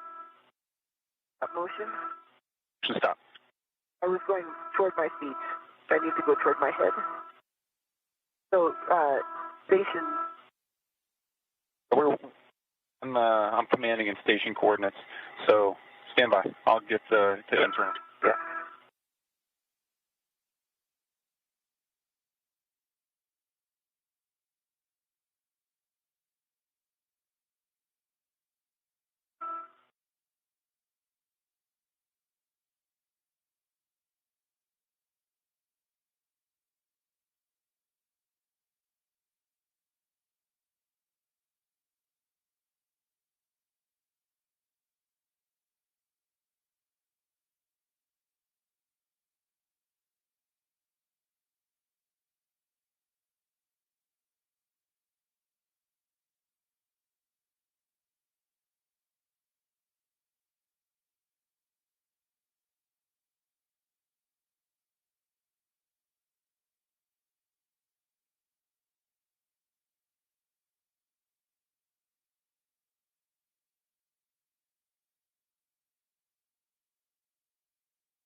Okay, Sonny, I'm configured.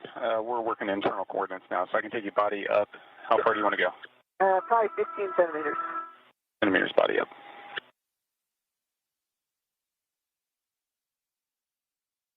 Motion.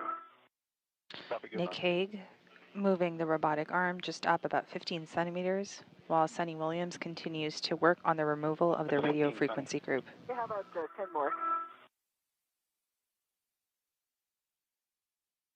Butch Wilmore, or EV2, is just in front of her on the other side, working on the same procedure. At the toes relative to that boot plate, or the scuff plate that's down around here.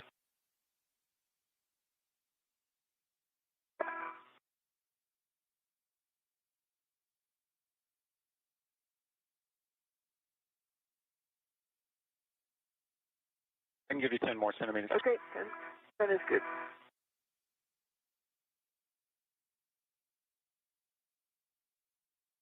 Motion. Copy, good motion. There's 10. Okay. That'll give me a little bit of up.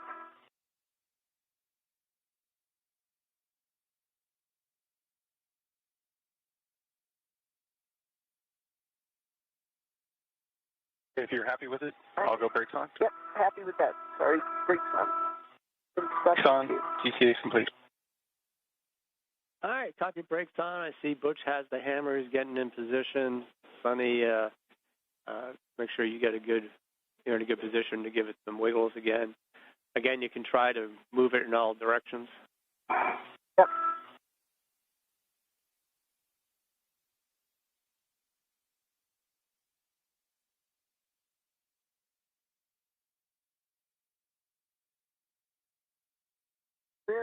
Where would you recommend the hammer? Sonny, Yeah, where would you recommend me hit it? Well, before we go to the hammer, Sonny, let's give it a wiggle. And Butch, take a look at the wedge clamps and see if you get any motion visibly with those wedge clamps that you're sort of in line for. Fortunately, you're going to have to maybe move your when you're in position.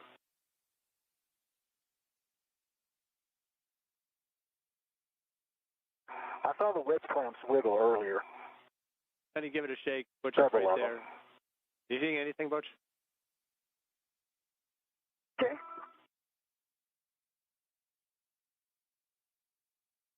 The second one is wiggling. The first one is wiggling. Fourth one is wiggling. The last one is not.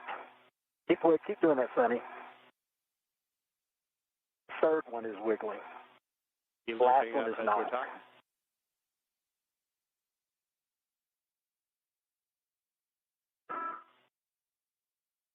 Say again? I was just saying you may be loosening up as we're talking. And just as a note here, Butch, the target when you do use a hammer is the soft dock catch, which is directly in front of you, that you have your light on. That right there? That's it right there when you're ready to use the hammer. Okay. All right, and you're going to go to use that, and you can do that while you're moving the RFG there, Sonny. I'm trying. You can see there that the crew is using the soft edge hammer to try and remove the RFG tool. Are you seeing anything there? There's some movement going on. Release.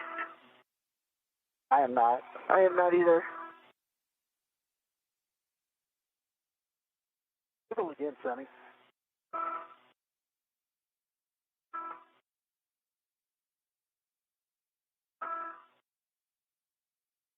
Yeah, this last one is not wiggling.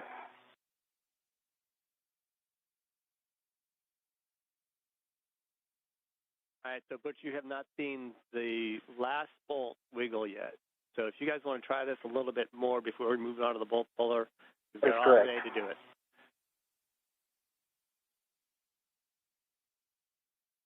You two can work coordination as you see fit.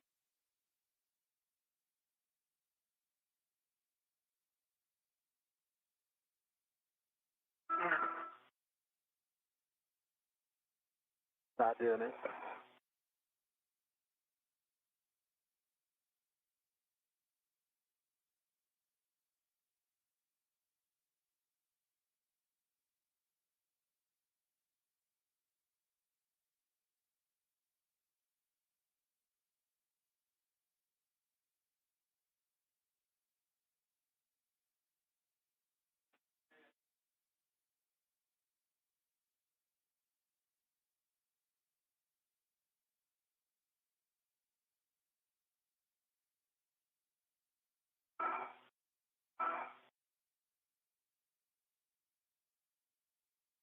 All right, Butch and Suni, when you are ready to move on to the bolt puller, here's a couple thoughts. One, Butch, you can reassess your BRT position, see if you can get a good BRT to get better leverage when we are using the bolt pullers. Initially, we're going to grab one bolt puller to start, but we'll give you time if you want to look around and see if you can get a good BRT position and get some more leverage.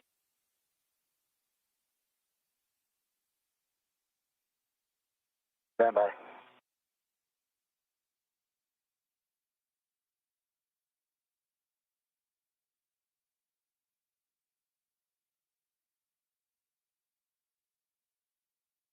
Any ideas with the bolt puller by the wedge clamp? We're going to bias toward that one that doesn't seem to be moving when he installs it.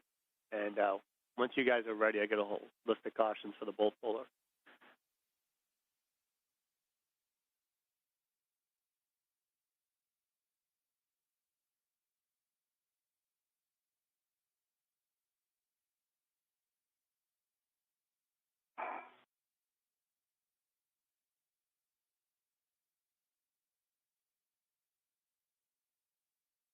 At about 2 hours and 18 minutes into today's spacewalk,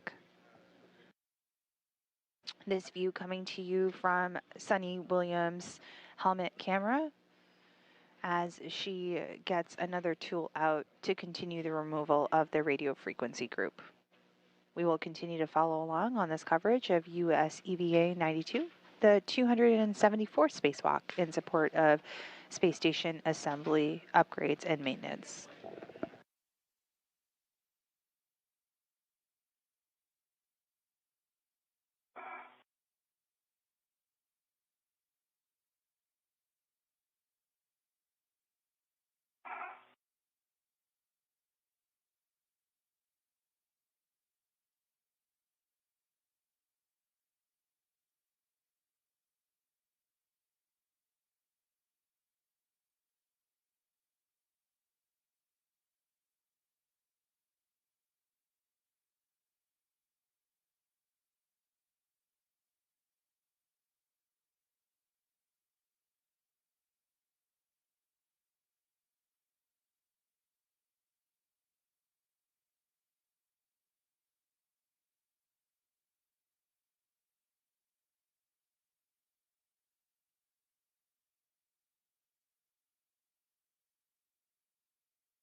As the crew works to remove the radio frequency group from its stanchion, the space station is flying 260 miles above the northwest coast of Australia.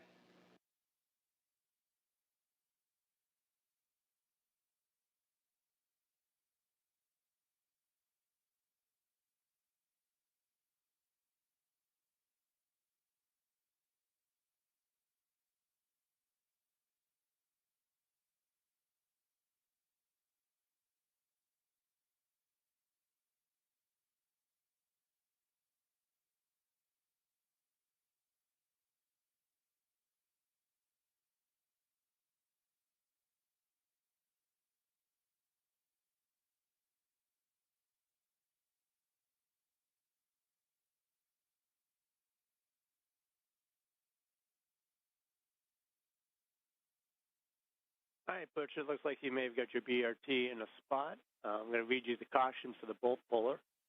Limit bolt puller load to 75-pound force. Overloading can deform the RFG structure and break mast bolts holding the SASA stanchion to the frame.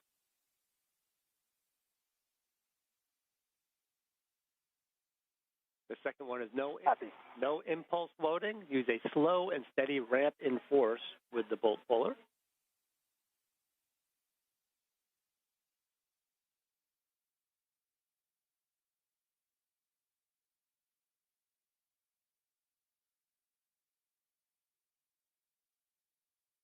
The third one is... All right, pull.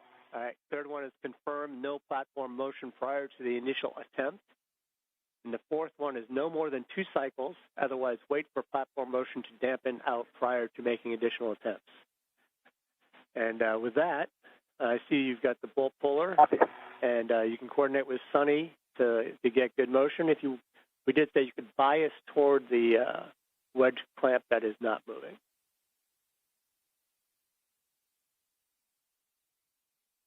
Yeah, I'm on that one. All right, Sonny, see what you got. Butch, we're trying to push it forward, not lift it up, so you may want to rotate at 180.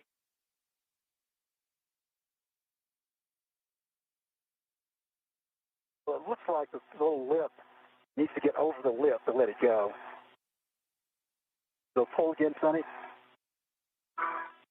Okay, hang on.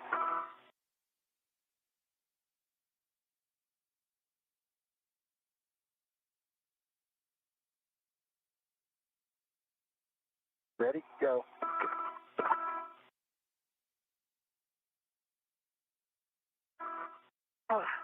Hang on. Go. Hang on.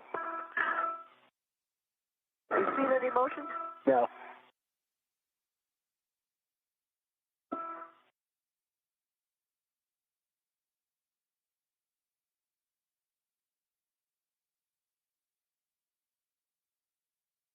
Hang on a second.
And Butch, you can consider rotating the tool 180 in your hand so you get the hook toward the RFD and see if you can get purchased that way to pry.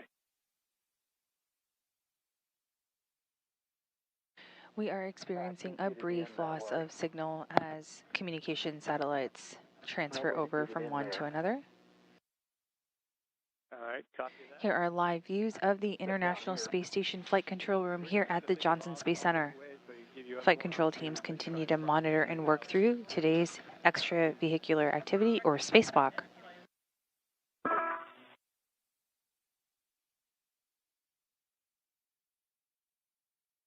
At 2 hours and 25 minutes into today's spacewalk. Pull. Pull.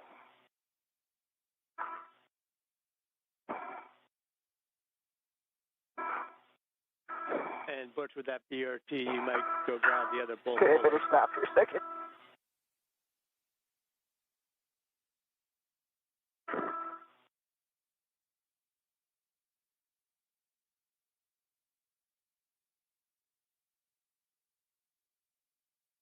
Hang on a second.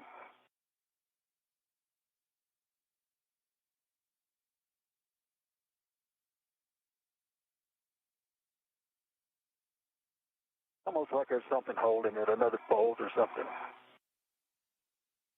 Yeah, that's right. When you lift up again, just lift up and let me watch what happens. Just straight up. Don't pull. Just lift up. I'm lifting up. I'm driving the arm, I can tell. Okay.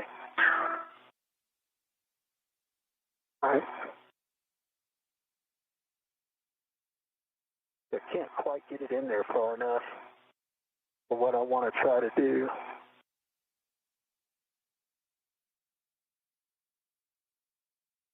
There's a lip way in there. There's a lip over which those, but I can't get to it. Butch and Suni, I think what we're going to try and do I've got to now, push it down. Did the probe work? if you're ready, what we're looking at is securing the two outer bolts on the front for Suni and having her come back and releasing the wedge clamps.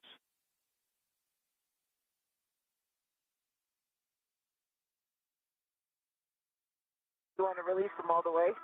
Yeah, that would be the step. That since the bolt puller doesn't be giving us any motion, we'll just fully release the wedge clamps.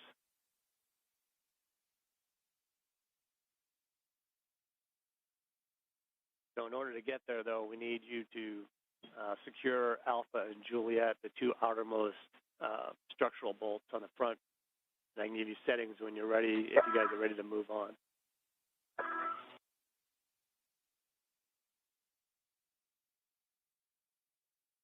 What do you think? I don't know what else to do. Yeah. All right. I'm in Alpha. You got Steve? And Butch, just want to double check down here for our data that you saw motion in all four of the wedge clamps while she was moving, other than the most starboard one. That is correct. All right, copy that.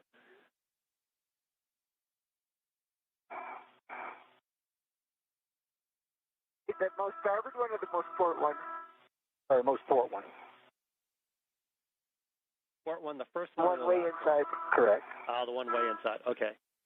Obviously, that'll be the primary target. There's one that's got the narrowest clearance.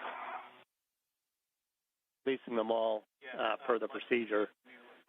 So, Suni, when you're ready for Alpha and Juliet, the two outermost structural bolts, I'm ready with setting. Ready with settings. For settings. All right, Alpha 1, clockwise 2, outer bolt. Go ahead, Steve. Should be approximately 11 turns. Alpha 1. This is Mission Control Houston. We are coming to you live in the International Space Station's Flight Control Room here at the Johnson Space Center. 2.5 hours into today's spacewalk, the team continues to press forward with the removal of the radio frequency group.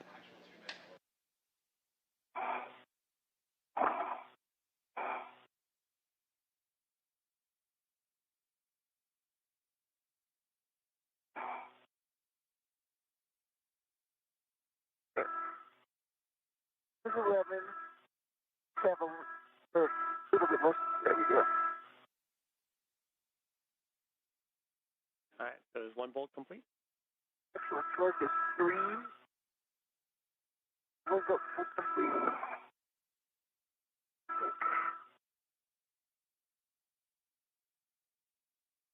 Port 1. Turns on that? On your screen in front of you, you see Flight Director and today's lead Spacewalk Director, Rebecca Wingfield. 5.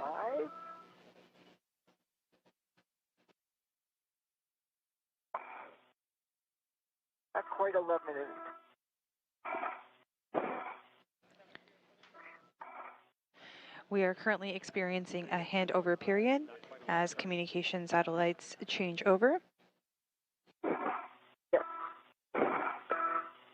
There you go. Go to the second one.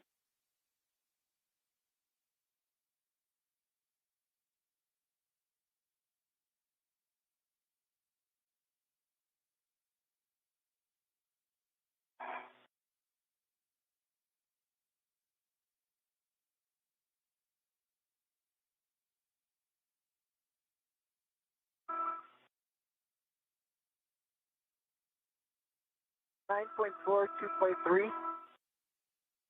9.4 turns, 2.3 Right. on the torque. On the rightmost. Got it.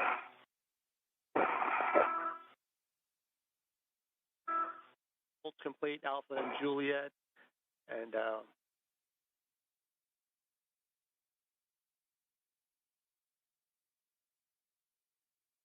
And since we currently don't have Space to Ground 3, Nick, if you can move over to Space to Ground 2 momentarily, we have words.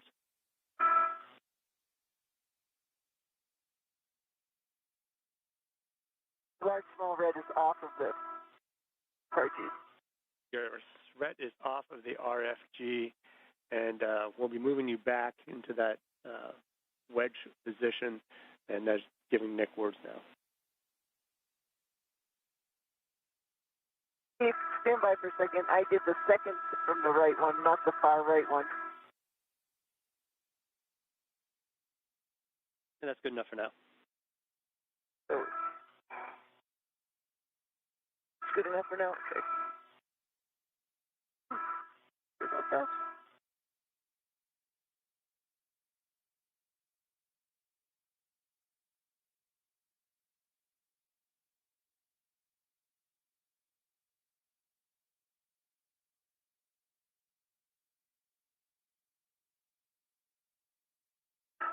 All right, Steve, Nick, I'm ready for back away. We're going to go back to the other side. All right, Nick is getting words, so they're, as soon as he's ready, I think we are ready. And Butch, you know where we're going, so if you want to get all set up for that, that'll be good. And we have a couple-minute LOS coming up in about 2.5, so you may be doing Oh, good.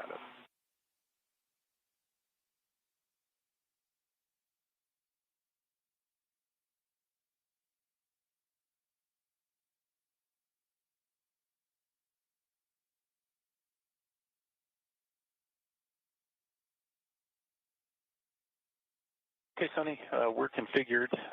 We're going to do the manual back out to the RFG retrieve back off position. Okay, I'm ready.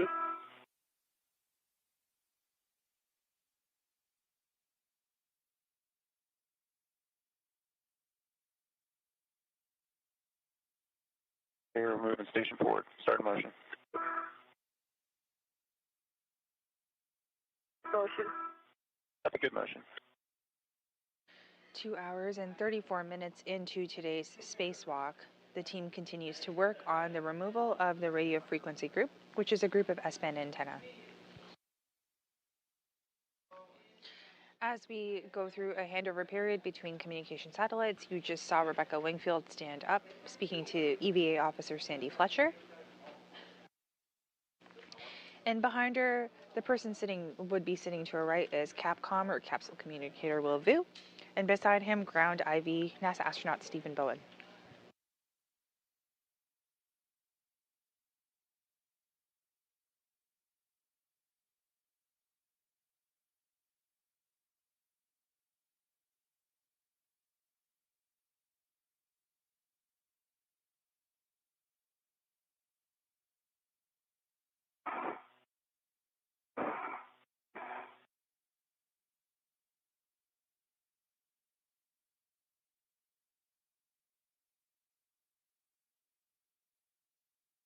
Okay, we're coming up on a 2.5-minute LOS, and we'll pick you up on the other side, and you have a go to proceed.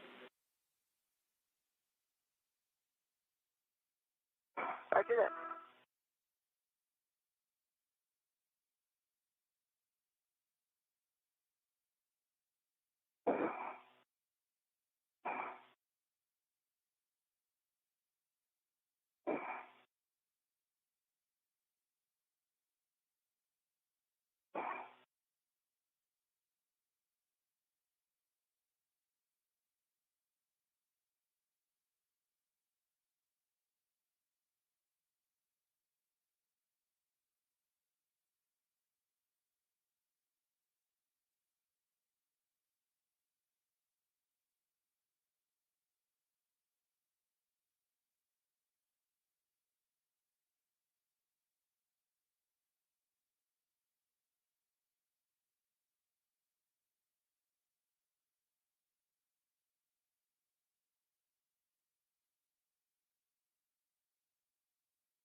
Good morning from the International Space Station Flight Control Room here at the Johnson Space Center in Houston. We are 2 hours and 38 minutes into today's spacewalk and are currently experiencing an acquisition of signal between the communication satellites that should be back up in just less than a minute.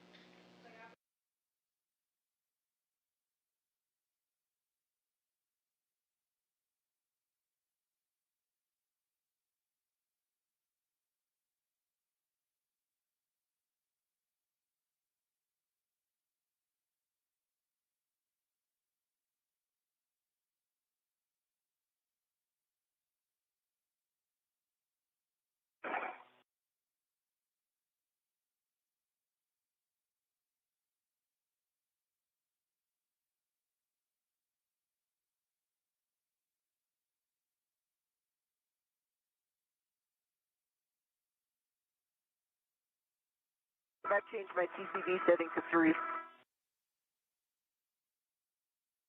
All right, so you moved your TCV to 3. That's probably a good move. You've been staying there for a long time.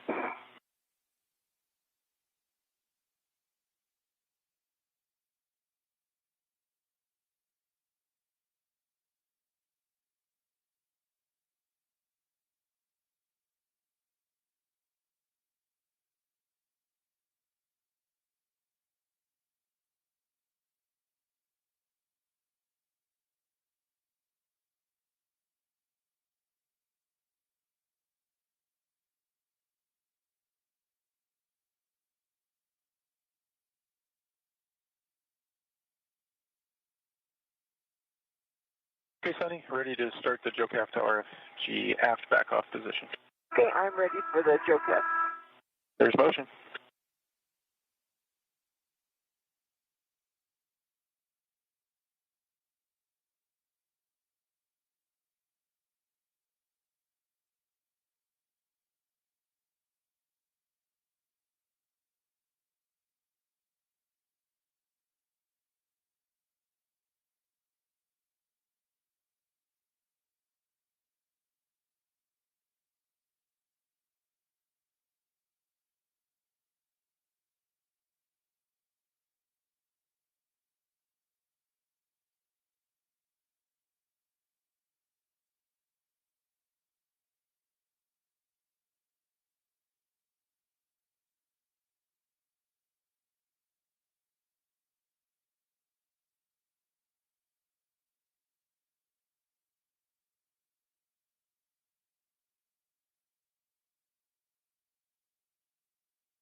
It's starting to ramp out motion. We're approaching the aft back-off. We'll configure for the manual here, and then we've got the previous GCA. We can get you a little bit closer to the published. Okay, sounds good. I'm right behind you. All right.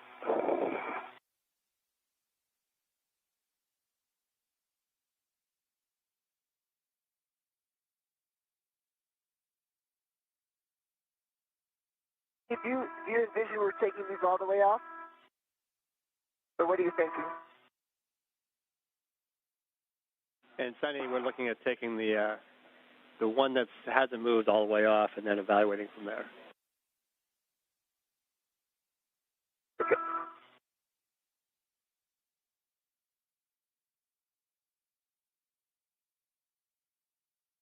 So obviously we'll need all of your feedback as you both work this.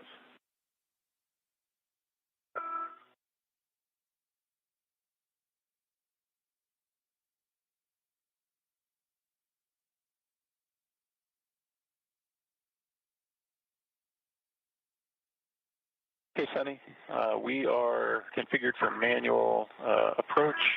We'll start the GCA, And I'll take you to publish first, and then we'll continue in another 20 centimeters, or 20 centimeters after that. It sounds good. I'm just rearranging my trash bag, getting it ready. You got it. I'll give you a countdown as we go. We're starting motion.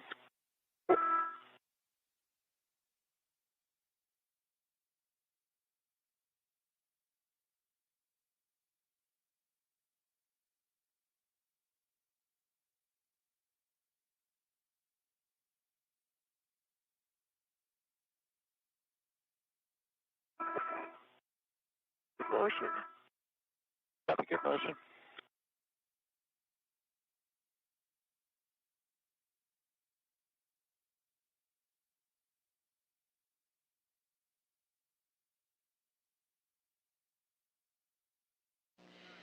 This is Mission Control Houston.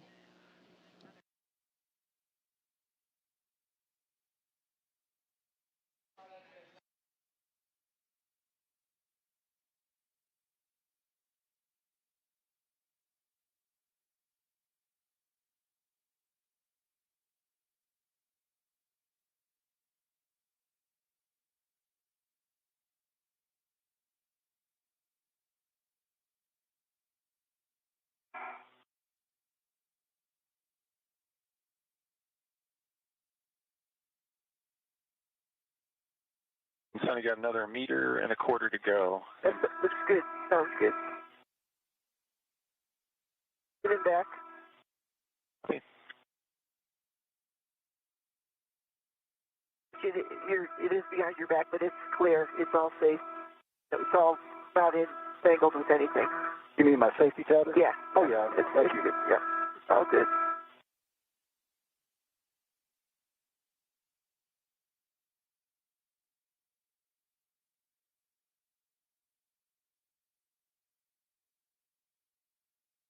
Sonny, we're passing the publish right now, continuing on with the This 40 is that you Mission added on Control the last Houston. time. We are about 2 hours and 45 minutes into today's spacewalk. That's US EVA 92 with NASA astronauts Suni Williams in the red stripes and NASA astronaut Butch Wilmore with no markings on his suit.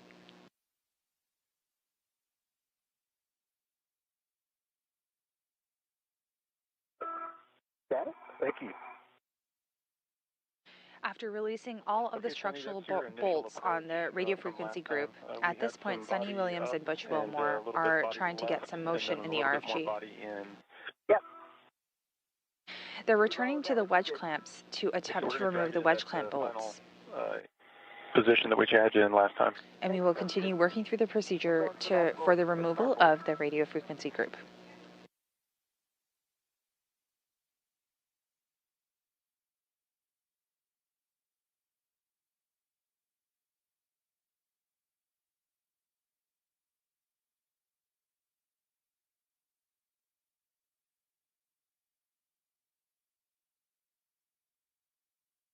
Sonny, that was 10 toward your head. And then another. There you go, 10 in. Yeah. You are still clear. Yeah.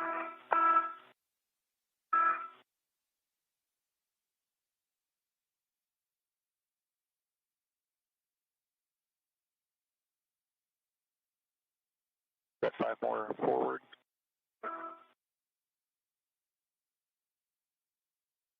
Okay, that's your X, and then. Body up. Body left. Yeah, we're at your body up. The body left we can give you. You took 5 centimeters last time. I need the more body up this time. Let's go 10 centimeters body up. Okay, let's do that then. 10 centimeters body up. Motion.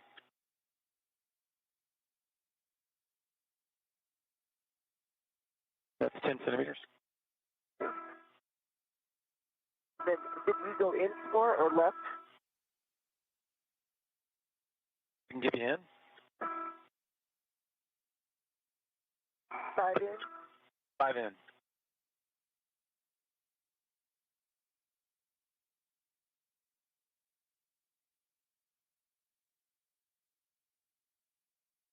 Five in. Okay. You go 5 left. Okay, I'll give you that 5 to the left.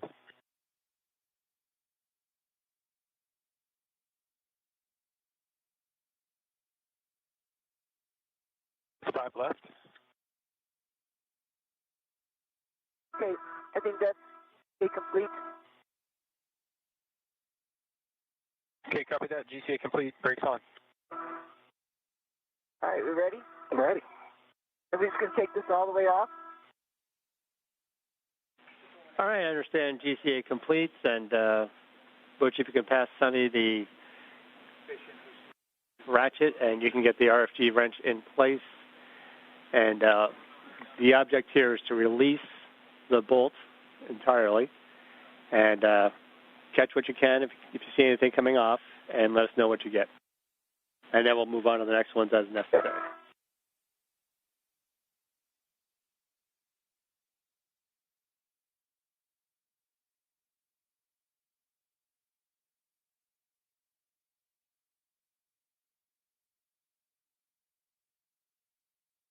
Looks like.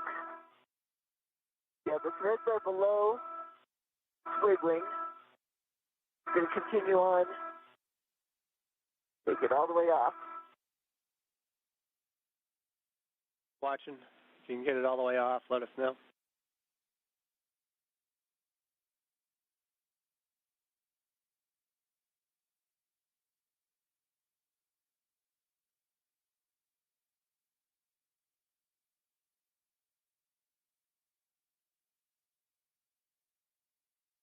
It's pretty wiggly now.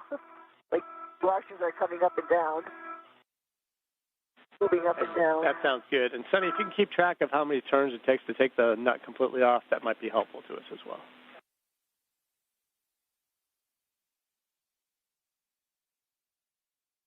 That was one more turn. Now I see the threads are below the top of the...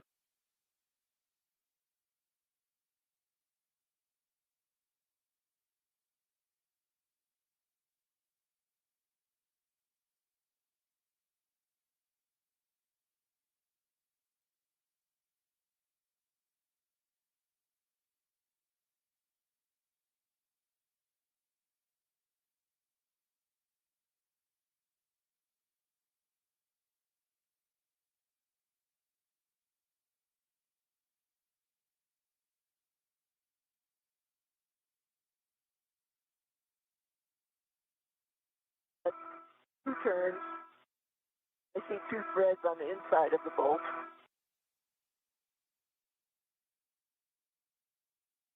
I don't think anything's going to come off this side. It can't. Yeah. It's all underground. This is Mission Control Houston, 2 hours, 51 minutes into today's spacewalk by Suni Williams and Butch Wilmore. They are continuing to work off of a crib sheet, as it's called, to try to coax the radio frequency group antenna system off of its stanchion on the exterior of the International Space Station. This is the third attempt during as many EVAs to get this radio frequency group removed and placed back in the airlock for return to Earth and refurbishment on a later SpaceX Dragon resupply mission. The work is continuing. The flight control team here, under the supervision of Flight Director Rebecca Wingfield and Lead Spacewalk Officer Sandy Fletcher, are continuing to discuss alternate methods by which the radio frequency group can be removed and safely backed away, with Suni Williams holding it as she will ride the Canadarm2 robotic arm back to the airlock for its stowage.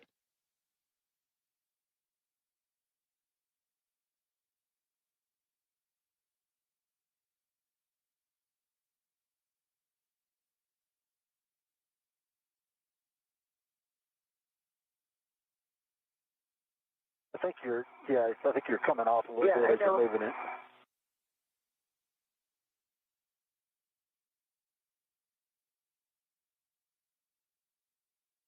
That didn't look like you were on straight. That piece of metal is in the way now.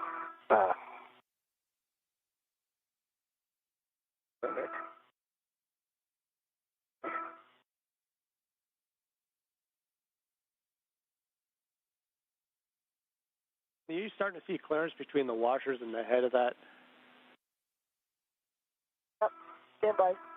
Just for a sec. Washer just came off. I mean, the nut just came off. Stand by.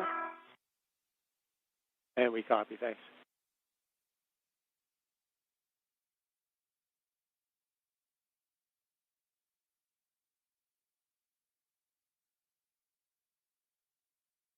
There's a little washer and then about 5 more washers.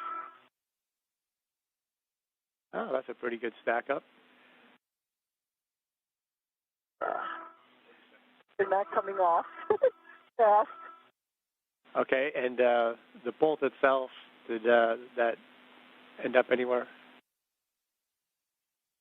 I got the bolt in the trash can. Got it. You got the bolt in the back. All right, we have a 20-second LOS. I'll pick you up on the other side.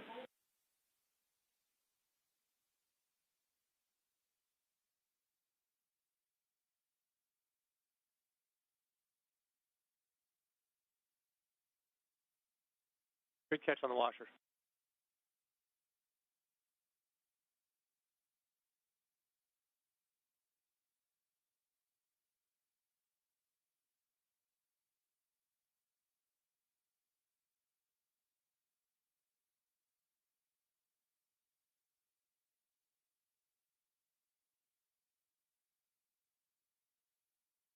Oh, man.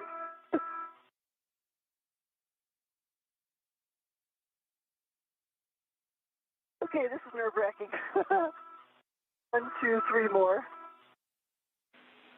So they're slowly liberating in front of you, I see.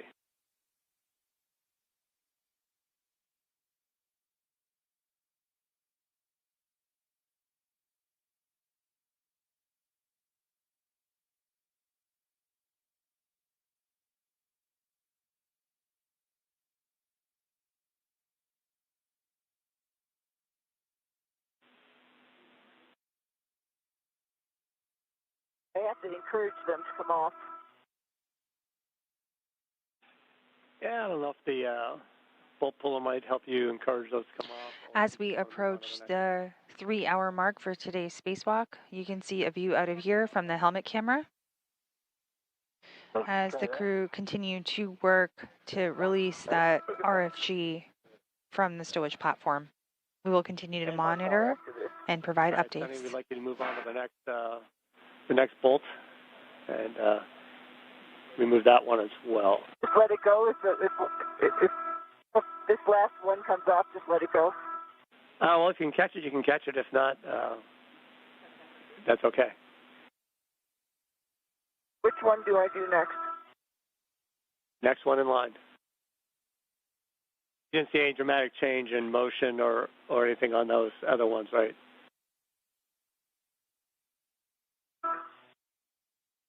Do you see any motion? Oh.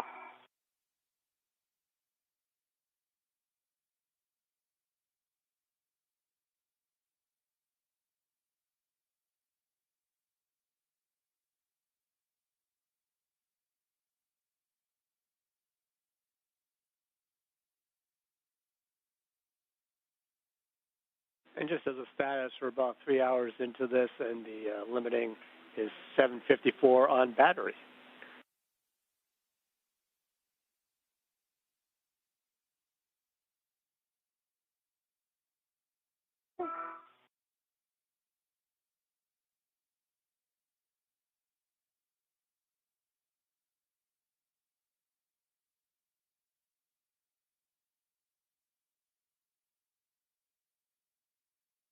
On you.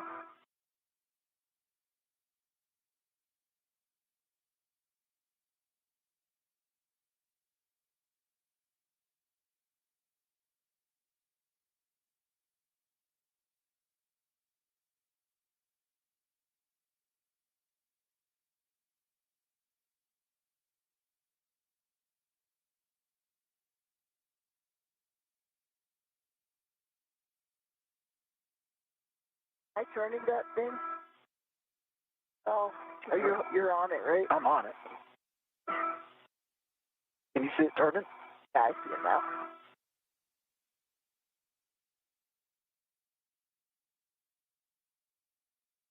So we understand. So as you're turning this, you're starting to see a little bit of clearance on the washers. The washers are still expanding, or are they bouncing around? Yeah. I mean, they're bouncing around. They're totally loose. Okay, so the washers are totally loose. Trying to do it. Got it. Yeah. Going. Taking them off. Still taking them off until we're told otherwise.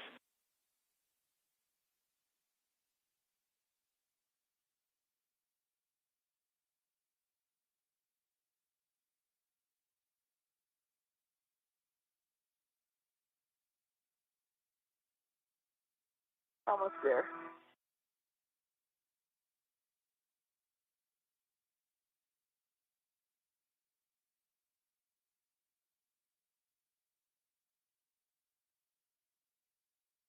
On you.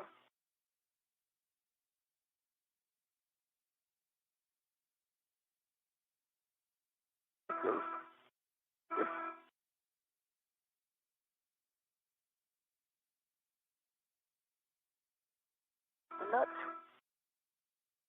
All right, second nut is off. Good catch.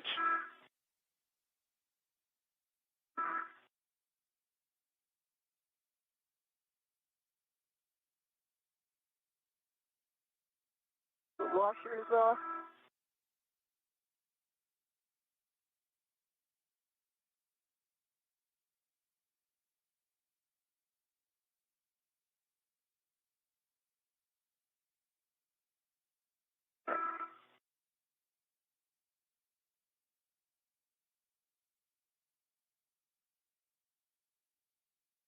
Okay, the little washer's off. This is Mission Control Houston. We are just at 3 hours into today's spacewalk. That's EVA 92, US EVA 92, with NASA astronauts Suni Williams and Butch Wilmore. The view that you see right now is from the two crew members' helmet cameras, and they are continuing to diagnose and work through the removal of the radio frequency group. And Sonny, just a quick question on those other two washers. Are they bouncing at all, or they look like they're fixed to the plate? They're totally bouncing. I just got the one from the fourth. Haven't come off yet. Okay. It's as far away for it to go, and I don't have anything to poke it to get it to come up. It's just staying down there. Understand. You can move out of the third one.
On your screen, you can see NASA astronaut Butch Wilmore with no markings. He is EV2 for today's spacewalk.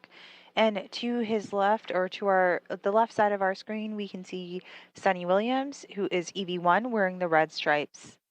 Both continue to work on the removal of the radio frequency group, which is the piece that is coming out right there in front of Suni's helmet.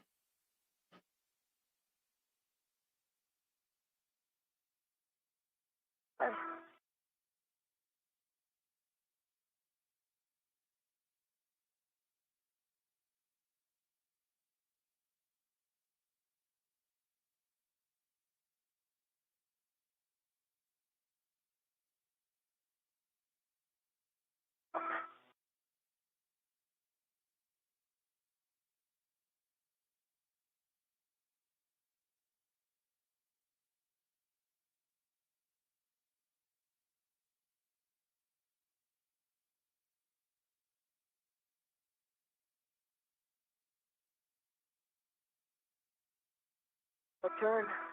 You're on there, right? I'm on there. There it goes.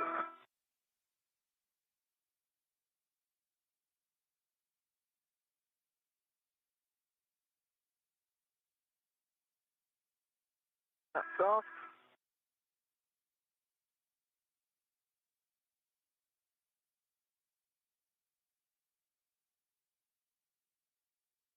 Washer's coming on.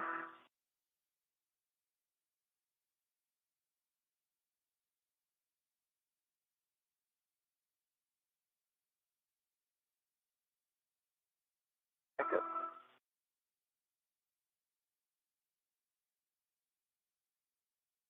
Just gonna sit there. Oh, get them off.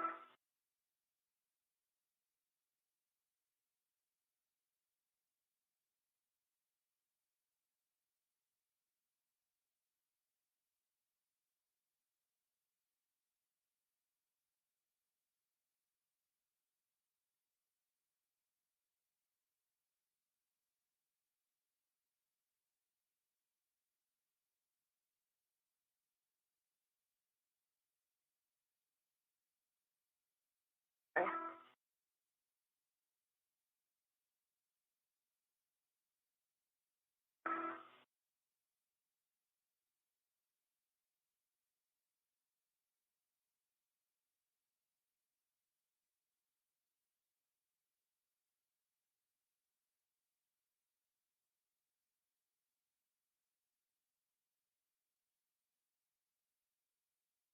More there.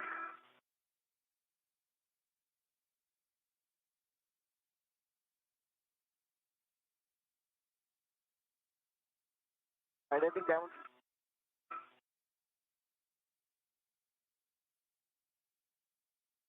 I guess you can wiggle it. You can wiggle it a little bit.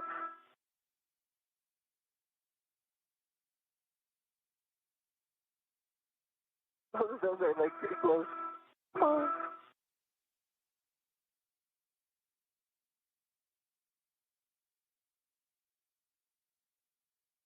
Well, it's okay. Leave it. Leave it. Going.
Washer keep off.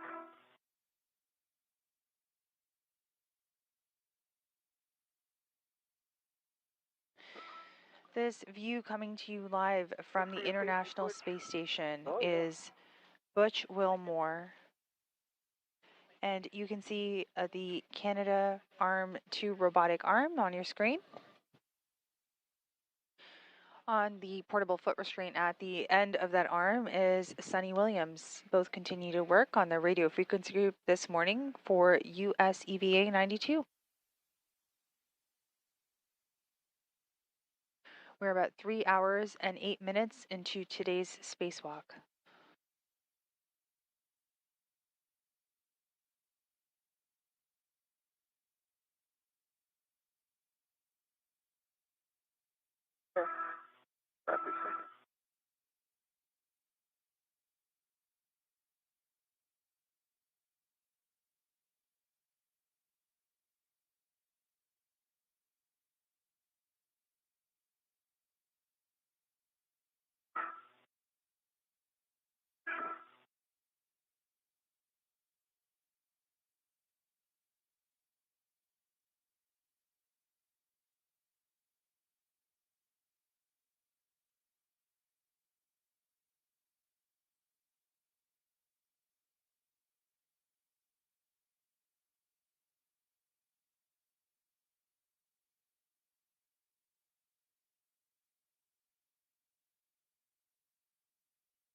So, Sonny, did you end up with one washer still sitting there at the end of this one, too?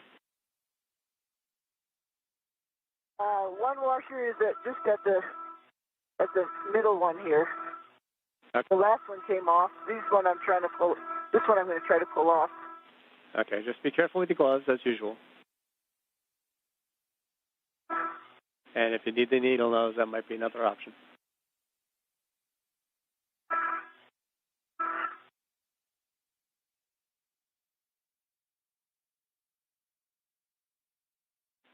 And let us know when you move on to the fourth one. I'm on the fourth one. Okay, let us know when you move on to the fifth one. Sorry. Counting is a problem for me sometimes.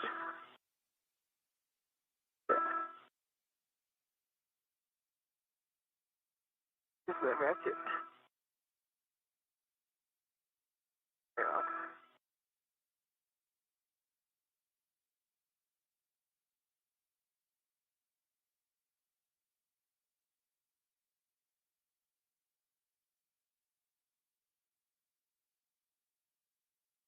One more up here. And so while you guys are working the fifth one, I will give you a few words here. So our plan is once you get the fifth one done and cleaned up as best you can, we're going to look around and ensure there's no bits of metal or washers floating around that we can see or that we can catch. Then we'll move Sonny back around to the front. We'll get Butch in a good position, and we're going to undo those last two structural bolts.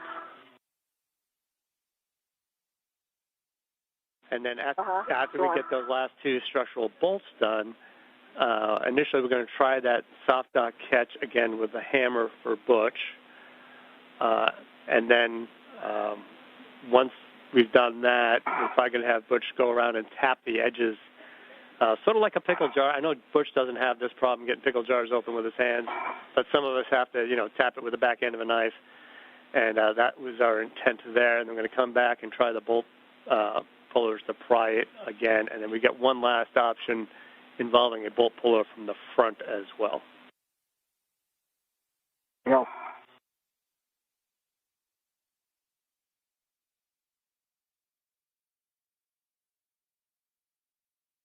And we have reached the point now in time where we won't be able to finish any other tasks. So we're really just focusing on this for the rest of the day.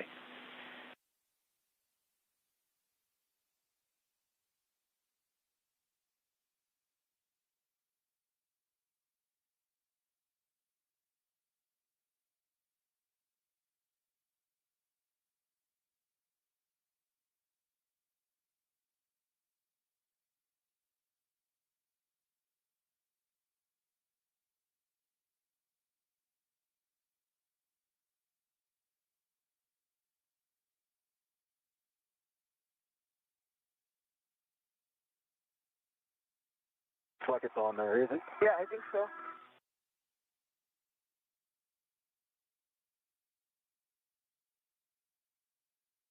I didn't feel anything. I didn't either. That was tightened by mistake.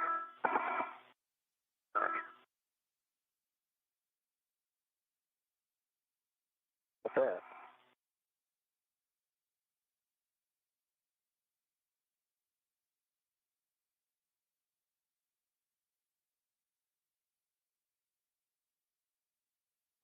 Last one, this washer's coming off.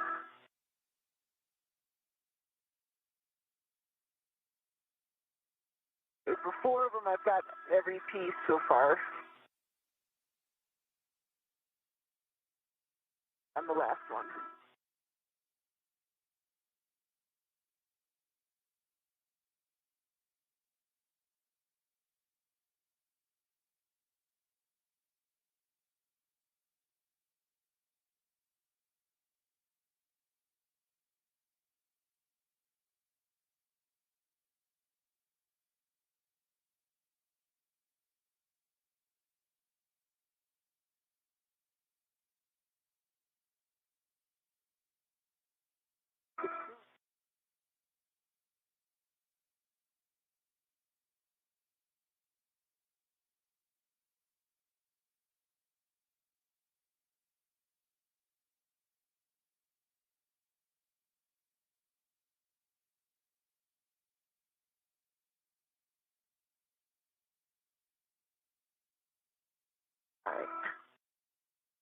Almost done here. Bye.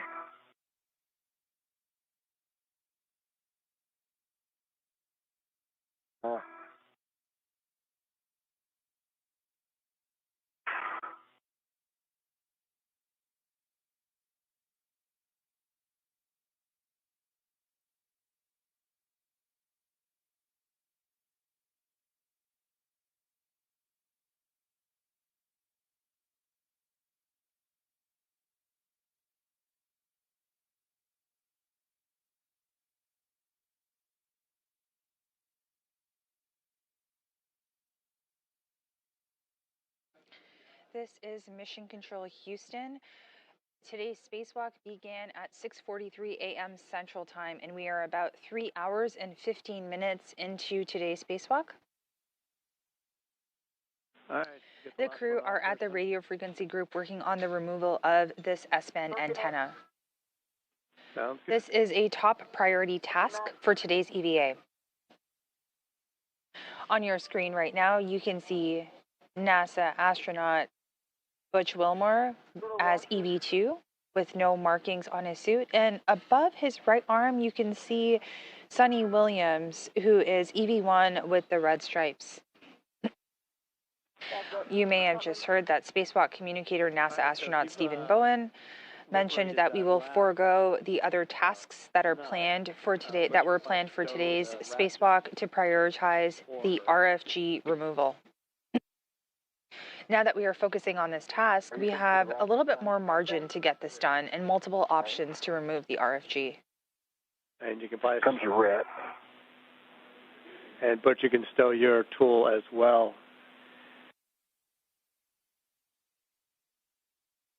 The other two tasks, swabbing for microorganisms on the airlock and preparing the Canadarm elbow joint for a future spacewalk, were a much lower priority and will be scheduled to a future spacewalk. Yeah, I just have 3 on this last one, and that's it. I got all the rest of them. They finally came out. Can we get these guys to come up? That's great words. If there's any tools or anything you can think Butch can hand you to get those last couple off, it'd be nice to get those cleaned up before we head to the front.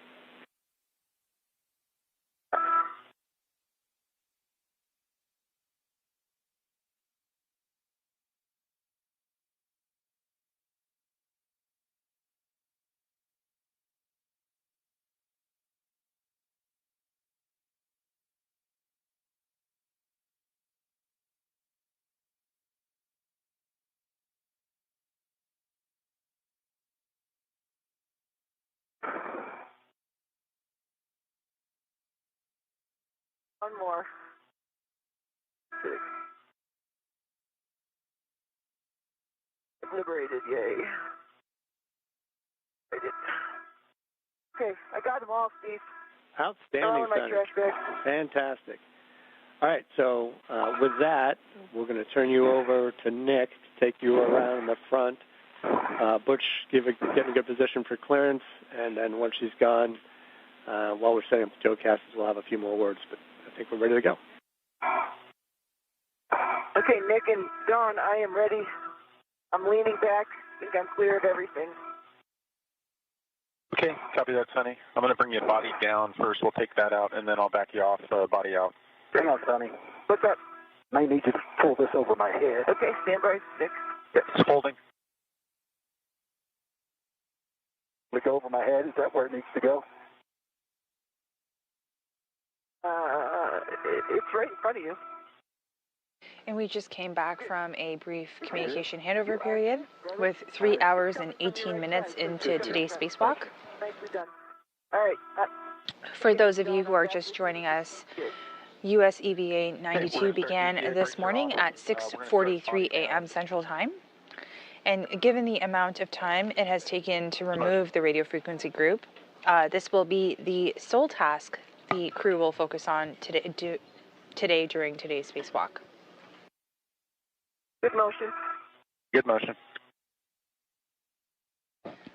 The other two tasks that were planned for today's spacewalk, swabbing for microorganisms on the airlock and preparing the Canadarm to elbow joint for a future spacewalk, will be foregoed and will be rescheduled to a future spacewalk.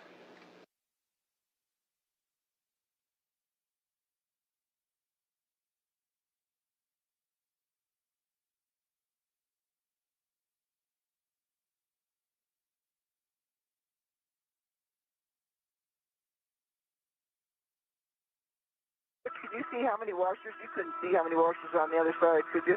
It's hard to tell. Yeah. 2 or 3.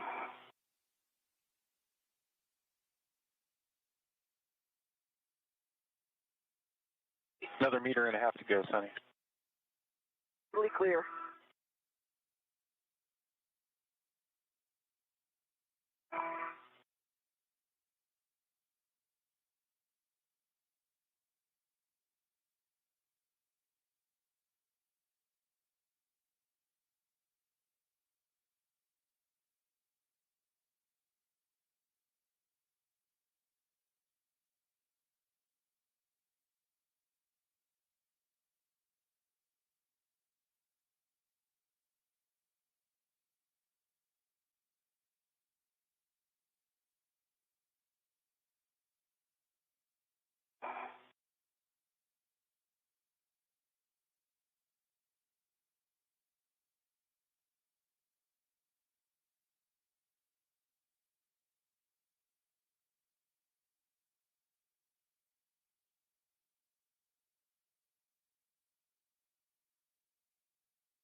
Okay, Sonny, I'm ramping out. This is the RFG app back off. Stand by while I reconfigure. Stand by.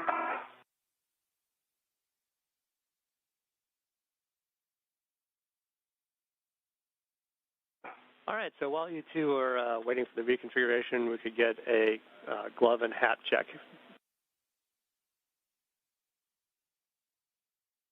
One, the hat is dry. Gloves are fine. They just have a little bit of marking on them.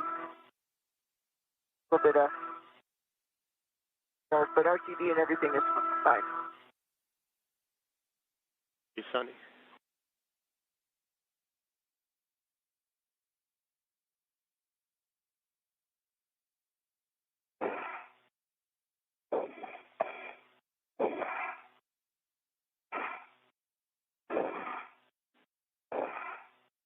We caught that you had some markings on your gloves, and RTV's all fine. RTV is good. It's just like some dark stuff from those nuts and bolts. Understand. I don't know if it's grease or if it's just marking.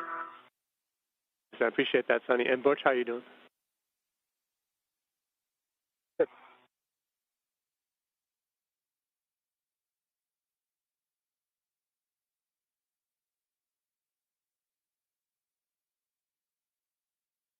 Got the hammer ready. All right, you have the hammer ready. How's the glove and hat? That's the last thing I need. We had Radicom there for a minute. Oh, sorry about that. I was focused. That's dry. Hap is dry. That's good. And you still have the same RTV flap. Okay. RTV right inboard right thumb. Inboard right thumb has not changed. You got the hammer ready, and Sonny's getting ready to move again.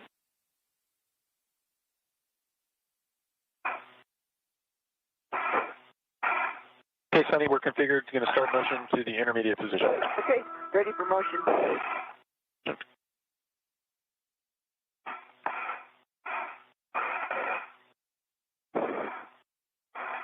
After motion. Copy.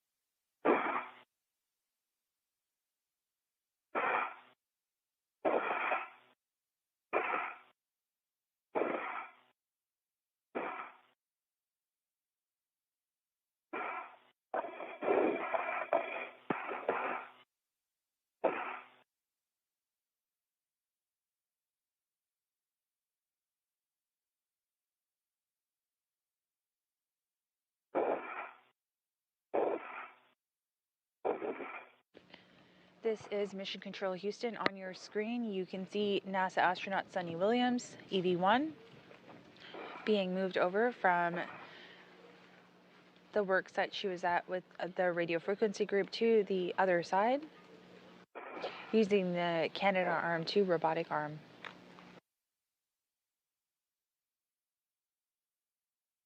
As you were following along on today's spacewalk, this is the 274th spacewalk in support of station maintenance assembly and upgrades. With about 3 hours and 25 minutes into today's spacewalk, we will continue to follow along as the top priority task for today's EVA is the removal of the radio frequency group. Okay.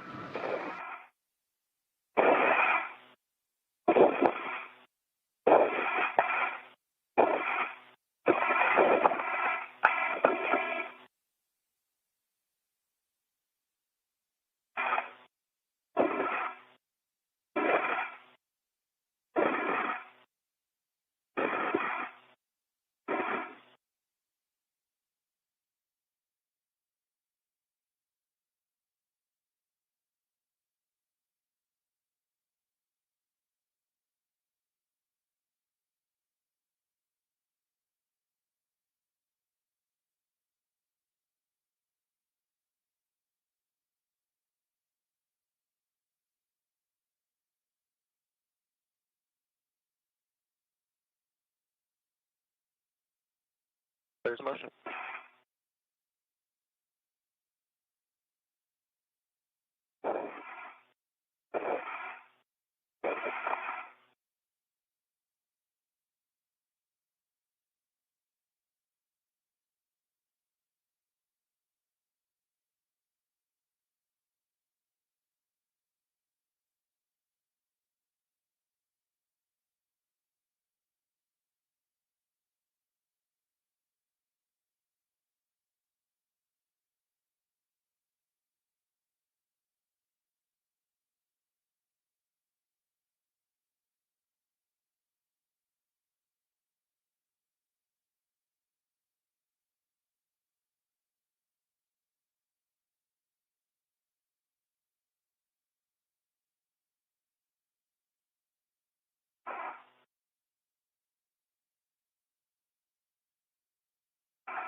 This live view coming to you right now is of the flight control room here in the International Space Station Flight Control Room, Mission Control Houston at the Johnson Space Center. We are experiencing a brief handover period between communication satellites.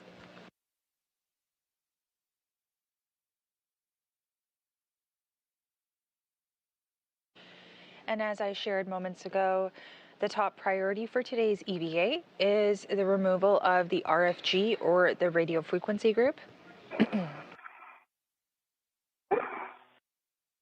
Suni, we're in position hold. Stand by, configure for the approach. The RFG is an S-band antenna. It was unable to be released from the stanchion mounting plate during previous EVAs. My head up. Are you going to go manual? The two previous attempts that we have tried this before were on US EVA 86, and that was the same EVA that our ground IV NASA astronaut Stephen Bowen was on. It was not, the task was not able to be completed during that time, likely due to the excessive force needed to overcome the wedge clamps. Then we tried again 3 EVAs later with US EVA 89. The RFG was inspected, but it was not attempted due to the time spent on the other tasks. So today with US EVA 92, this is a top priority task, and this will be the primary task we are focusing on for today's EVA. The 2 remaining tasks will be pushed to a future spacewalk. And there you have it, communications coming back with Suni Williams on the Canadarm2 robotic arm. Let's see you. Ready to go.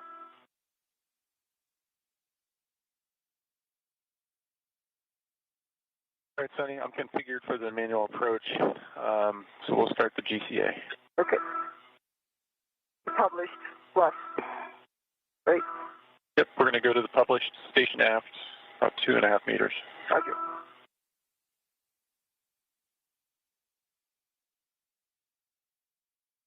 There's motion.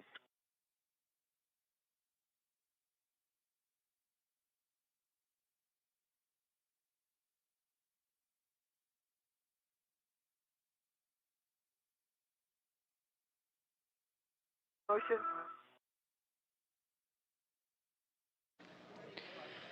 The space station is currently 260 miles off of Earth, flying over Bulgaria as we reach the 3.5-hour mark into today's spacewalk.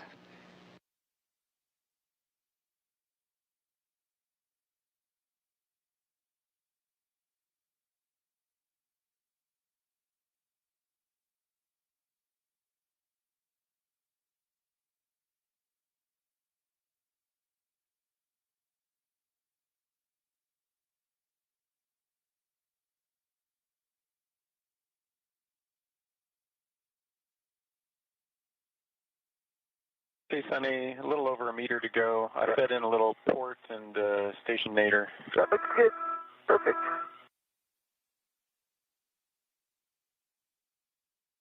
Coming.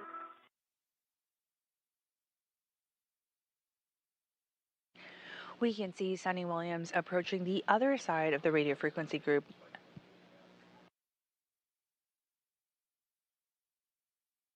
As the duo attempt to remove this S-band antenna from stowage platform 2 aboard the International Space Station.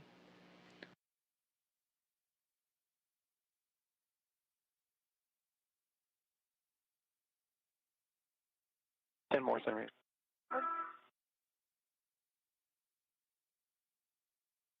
Great. Okay, there's published. Okay. Be complete. Okay, copy. GCA complete. Okay, with GCA complete, Sunny will need you to get All right, Steve. a RET onto the RFG. Let me know when that's done.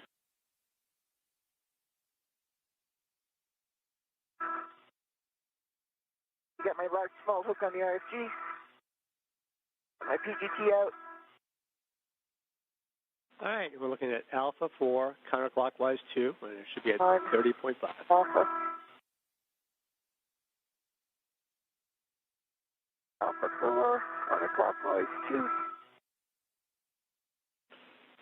And you should have 2 bolts there, Bravo and Juliet. And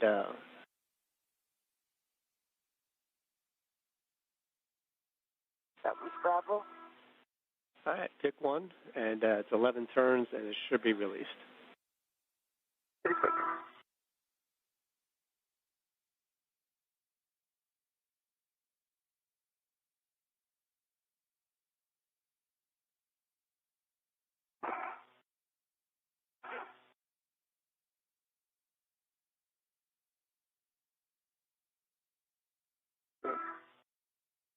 Good. Clockwise 2. Alpha 4, counterclockwise 2. That was Bravo. Copy Bravo.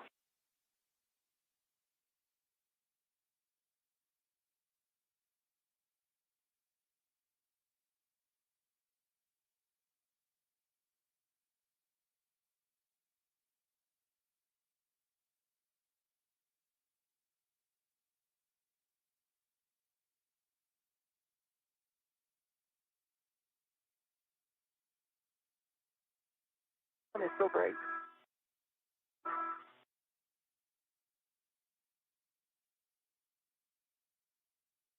Low turn, low torque. It's out. All right, Bravo's out. We'll go for the other one. Next one. Bravo's out, and you can have a go for Juliet.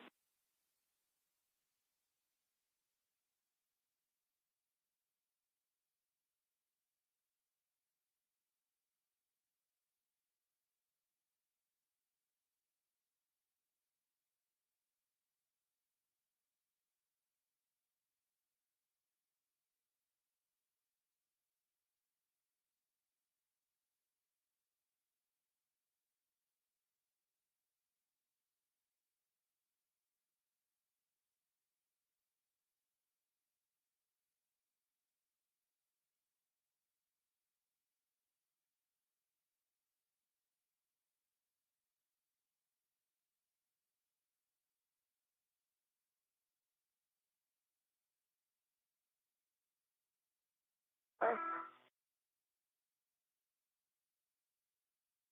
13 turns. The torque.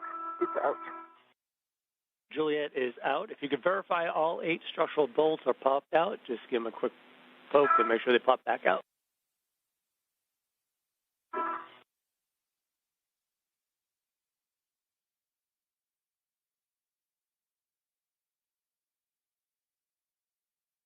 All are out. All right, that's good. All right. GT, Ready to swing throw arm. this?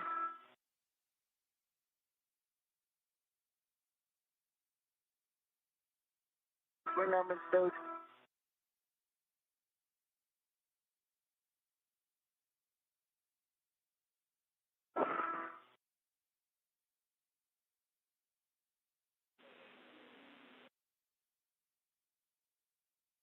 Are you ready for this, Steve? If you got everything stowed, everything's been checked, you can try and remove the RFG from the stanchion. And Butch, if you're in a good position, we can take the hammer to the soft dock stanchion.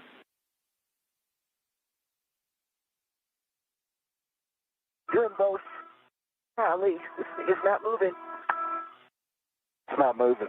It is not moving. Oof. Okay, so we're back where we started, but we're going to try a few new things. It's got to have something else holding it. So the next step was if you can tap around the outer edge to see if we can just kind of break it free from whatever's holding in place, whether it be the cotherm or something else.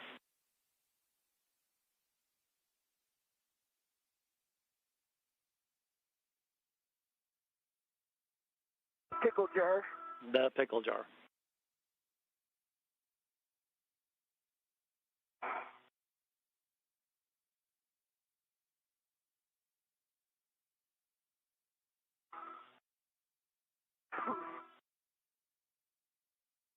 Budging. It's not budging. Okay. All right, so our next thing is we are going to go to the bolt pullers. And Butch, I'd actually like you to hand one of those bolt pullers to Suni, and Suni, if you could put it on one of your rets, and you'll have the other one in the back, Butch. And you might need to get yourself back in that BRT position you had earlier once you've got that done.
All right, Butch, you can keep both bolt pullers yourself now, and we'll eventually get the one to Suni if this last effort doesn't work.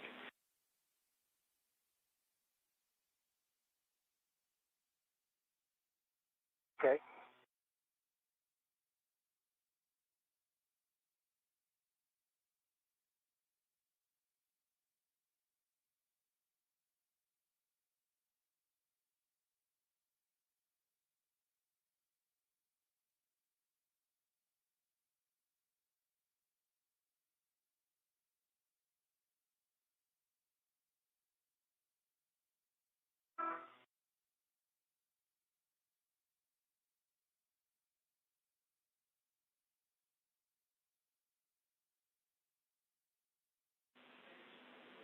So we're just trying to catch up down here, Butch. I think I might have missed a call. Where are you with the bolt pullers? I have one out. Okay. And I'm getting the other. all right. We want you to keep both of them, and we're going to try that double pry on the back initially. Okay.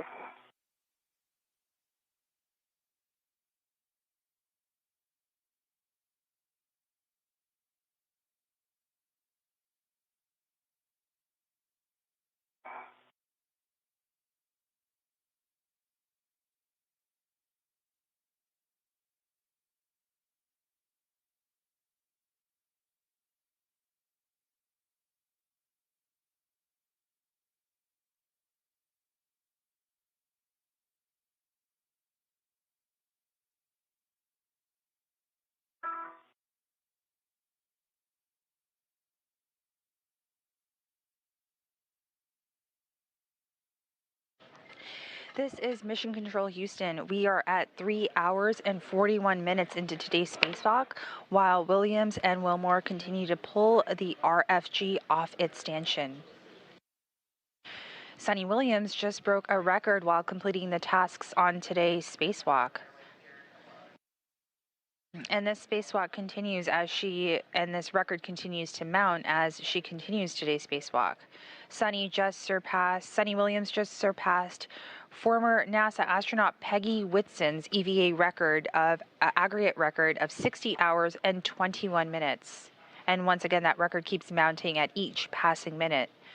Suni Williams will have 9 spacewalks completed after today's EVA, while Peggy Whitson still has 10 under her belt. But once again, NASA astronaut Suni Williams in red stripes during today's EVA just surpassed the record of the total EVA hours by a female astronaut.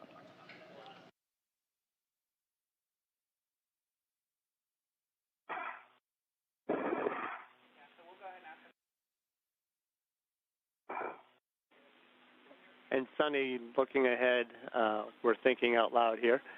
From your position in ESP2, we're looking at potentially giving you a bolt puller to help pry that RFG off from the front. However, we don't want to do that while you're in the arm. So if you could assess to see if there's a BRT position you could achieve that would still allow you access to the front, or if Butch could come around and have a BRT position that would give him access to the front, that would be helpful. The crew is back to where we started, and the smaller picture you do see on the screen is of a NASA astronaut and today's ground IV, Stephen Bowen, chatting with our flight director, Rebecca Wingfield, and in between the two of them is Will Vu, capsule communicator. Nothing else that is holding this box in position, so that's why we're kind of trying everything. So we appreciate all your thoughts and efforts if you have anything to add.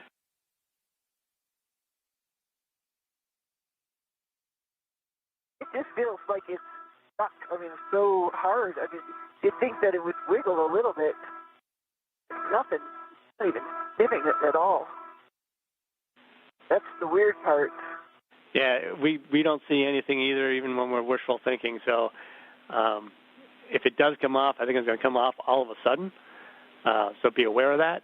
We don't want you to hurt yourselves or hurt the station. So just keep that in mind as you're applying load to it.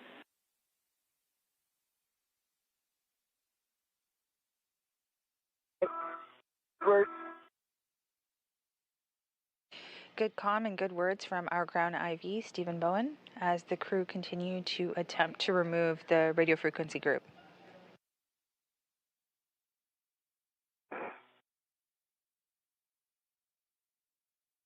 We'll say the rails that it rides in on the sides here, it's pretty tight. It's like riding right on top of that. All right, so you don't see a good place to BRT yourself to the front there, the ESP, because like I said, if we're going to use you as part of the prying. Oh yeah, there's a lot of BRT places here. Okay, so our next step would potentially just have you step out of the arm and get yourself locked into the ESP so you can get some prying force in the front. And I give you directions once we if this doesn't work, hopefully Butch can get it this time.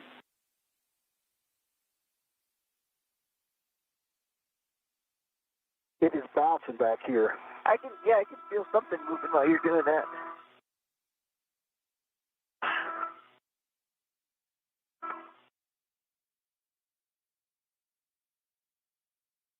You can see there Suni Williams trying to rejig and move around the radio frequency group to see if it will come out of its stanchion.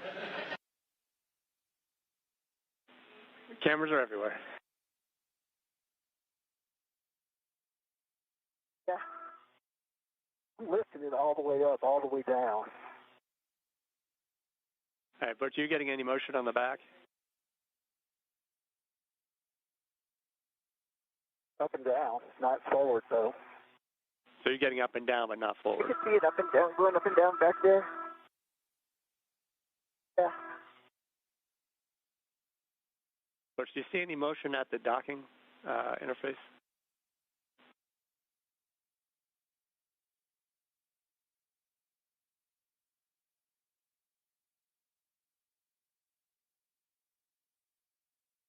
No. All right, Butch, can you get any load forward and aft instead of just up and down with the pry bars back there? You might turn the bars around and put the hook end in. I'm trying. Again, the hook end, it's hard to get in. You can try 2 pry bars All next right, if you can. wiggle, Sonny.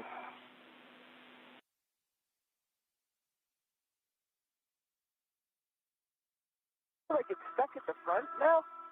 It does. It looks like it because this backside's moving.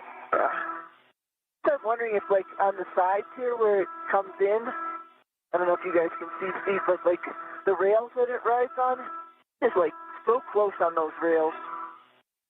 All right, that's an interesting observation. It hit it on either side. Okay.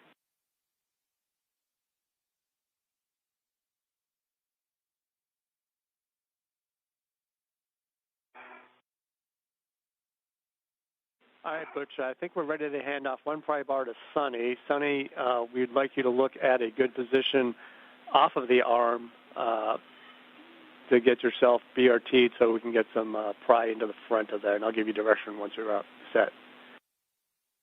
You can tell that I'm lifting the back, but something is holding it down in the front. Yeah. I agree. Something is holding it down on that side. You want to come over here, take a look at this? That's different. Yeah, so I'll try and describe what we were going to do with All the these bolts bolt are puller. undone. Yeah, the bolt puller we were going to put between E and F, so between the jacking bolts and the one to the port side with the hook end. And by doing that, you should be able to be between the 2 bolt holes that should be cleared now. Does that make sense, Sonny? So hook end underneath. Can you reach it, Sonny? Between Echo and Foxtrot. Can you reach the bolt puller, Sonny? Where is it? Down low.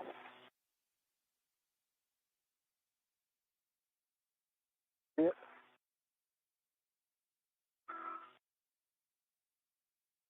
Put the hook end where? Hook end underneath between Echo and I'm going to keep Foxtrot. your tether on it for right now. Okay.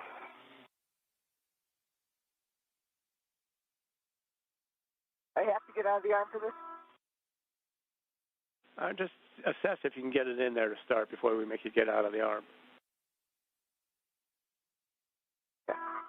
Okay, so I'm putting the hook end, which means it's going to be close to, there's something there? Yep, there should be something, and then you just rotate and see if you can pry anything.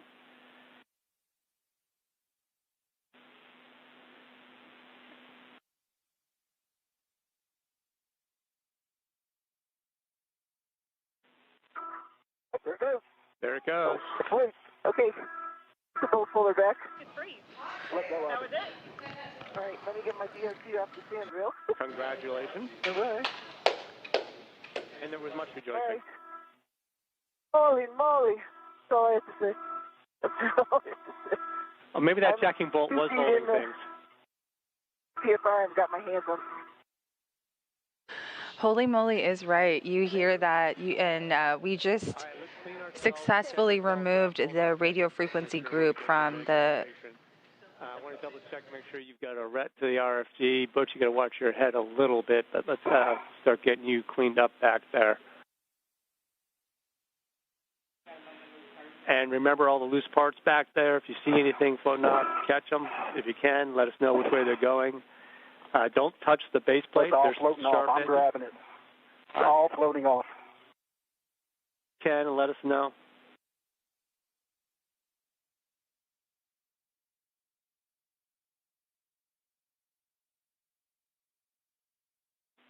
And we've got plenty of time, so we're in a great config here.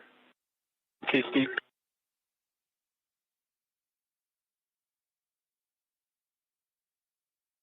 Three hours and 50 minutes into this morning's EVA, and on the third attempt of two previous spacewalks, the radio frequency group is finally free from the external stowage platform 2. I'm configured to do the back off. Suni Williams is moving that RFG that we can see on our screen. And this took place this morning at 10:33 a.m. Central, 11:33 a.m. Eastern, while the space station is flying above the Indian Ocean. That's fantastic news.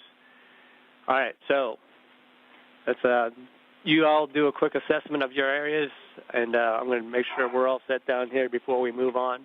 So give us 1 minute.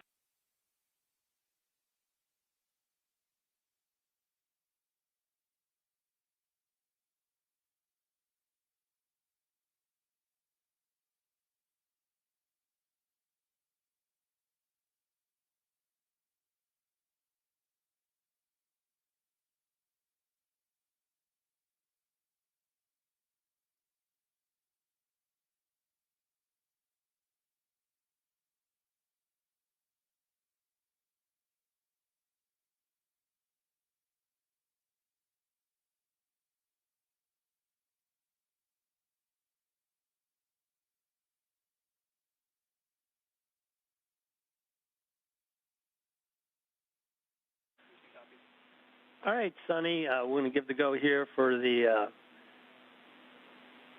RFG off the, let's see. We're going to give you a go for maneuvers to retrieve the back off through to intermediate position. And Butch, once you're all set, you can translate to the airlock. So with that, Nick, I'm ready for you to pick up.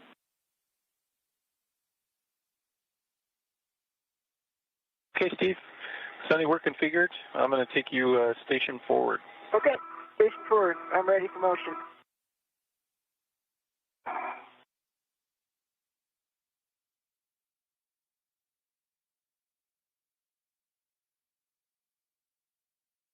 Here's motion.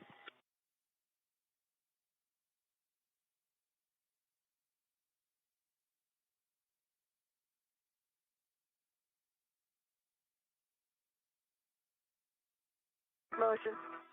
Copy, good motion. I think just with the weight, it took a little while for me to feel it. Yeah.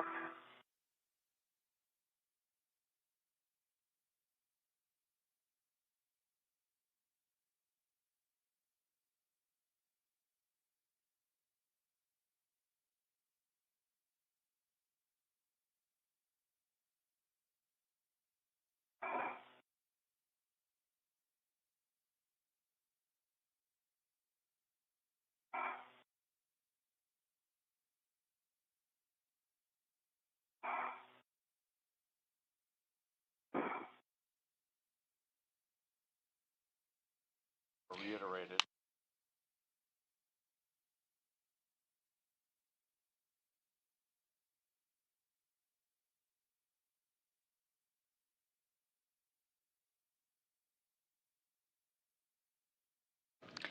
At the 3 hour and 50-minute mark of today's spacewalk, NASA astronauts Butch Wilmore and Suni Williams successfully removed the radio frequency group off of the external stowage platform 2 of the International Space Station.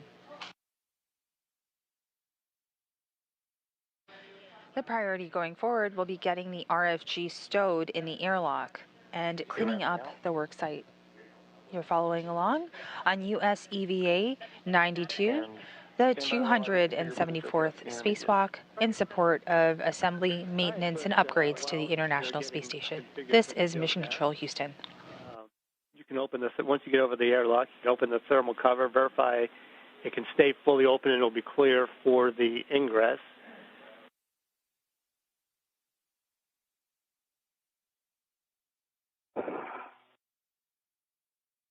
Okay, I have grabbed a large small that was holding down the MLI to put on the RFG when we get there.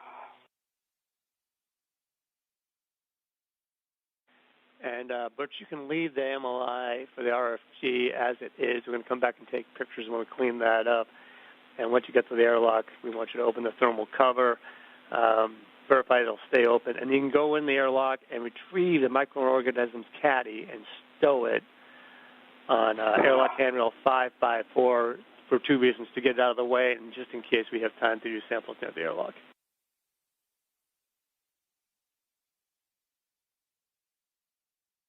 Okay, Sunny, we're configured. Here comes motion to the intermediate. Okay, motion to the intermediate.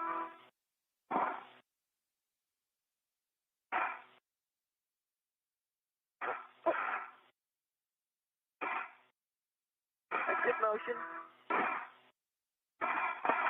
Okay.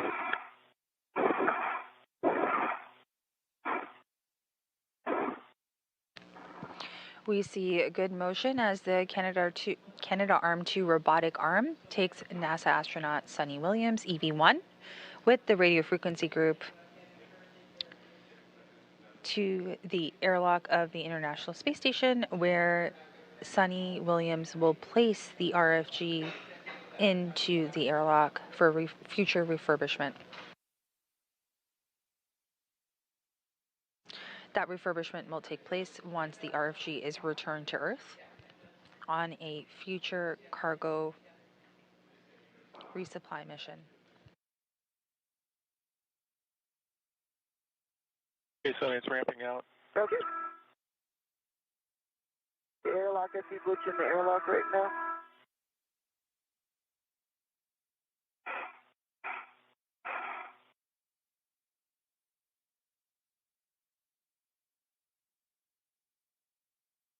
Okay, Sunny, we're at the intermediate, and stand by while I configure for the airlock. Okay. So, Butch, how's it going over there? Going good. Got the double large small.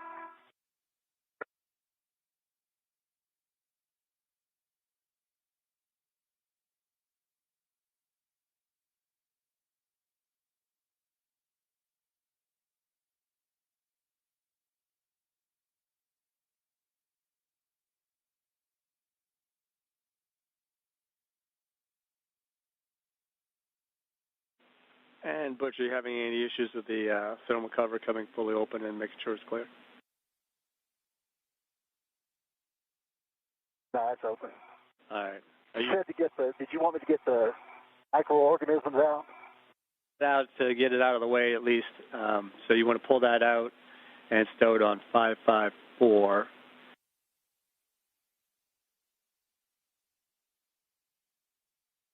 Okay. Sunny, ready for motion to airlock back off? I am ready for motion. Airlock back off.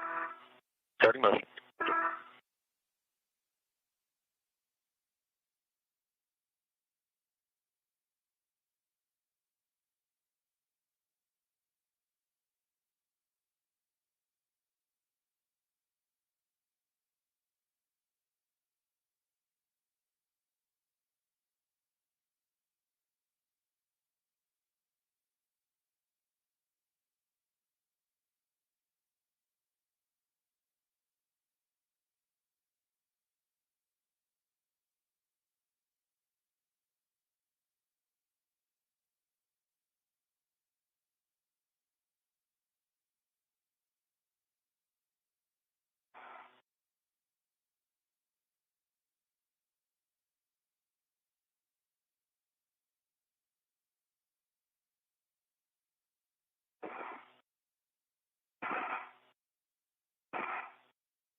If you are just joining us, this is Mission Control Houston providing live coverage of US EVA 92.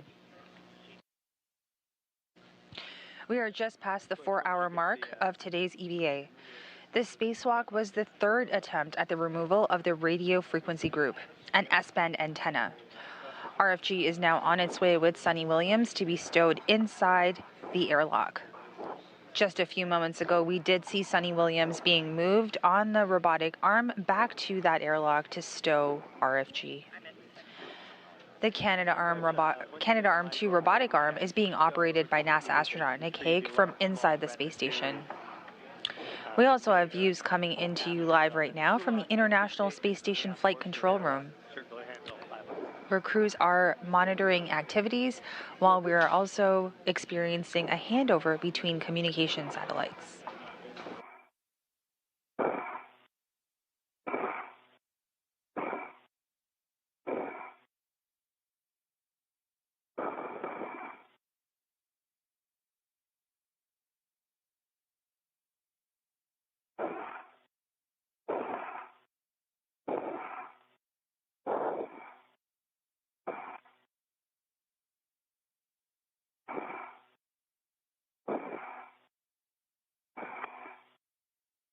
Hey, Sunny, we're approaching the end of the maneuver. Okay.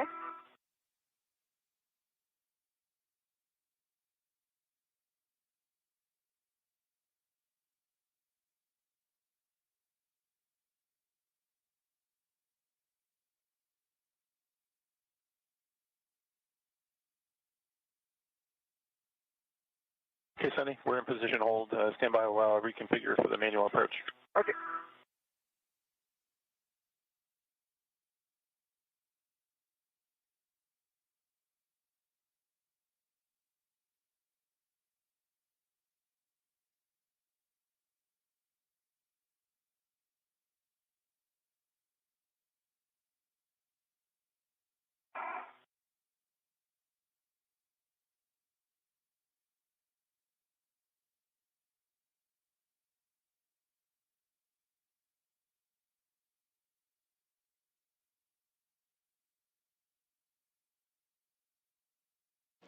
You are looking at live views right now from the International Space Station as we are just at about 4 hours and 2 minutes into today's spacewalk.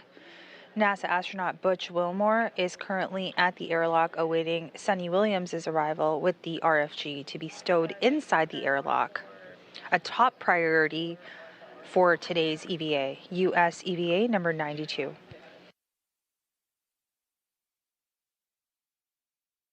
Okay, Sunny. So the first GCA to publish is going to take you a meter body forward, and that's to get you into position for the reorientation and ret swap. So I'm going to stand by until everybody's good to start that GCA. Yeah, I don't think we're there yet. Yeah, Butch is still getting configured here, and I have a couple words before we move on, but we're getting close.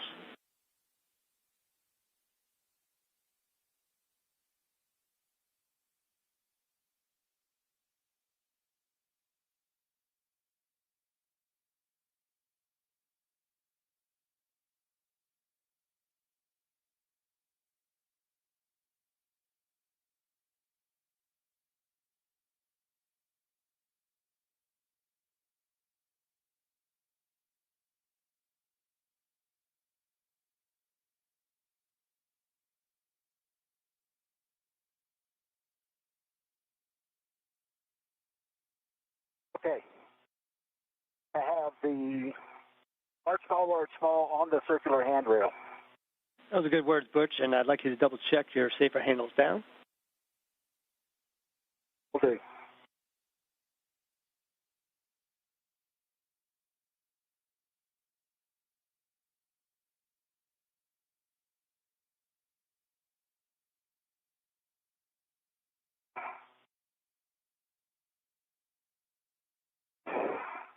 All right, Butch, are you ready for me to move in a meter and then we'll assess if I need to come in further?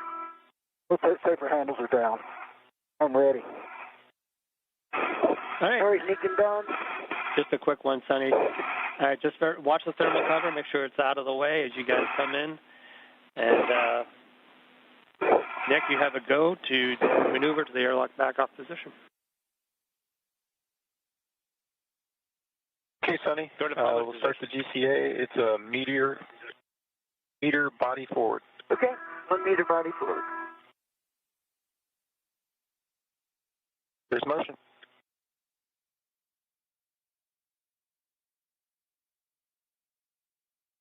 Motion.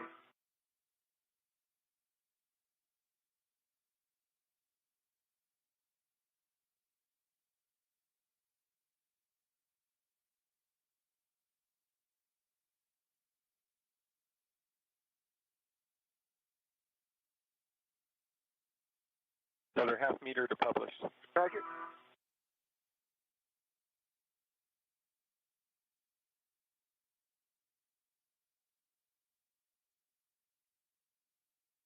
Centimeters.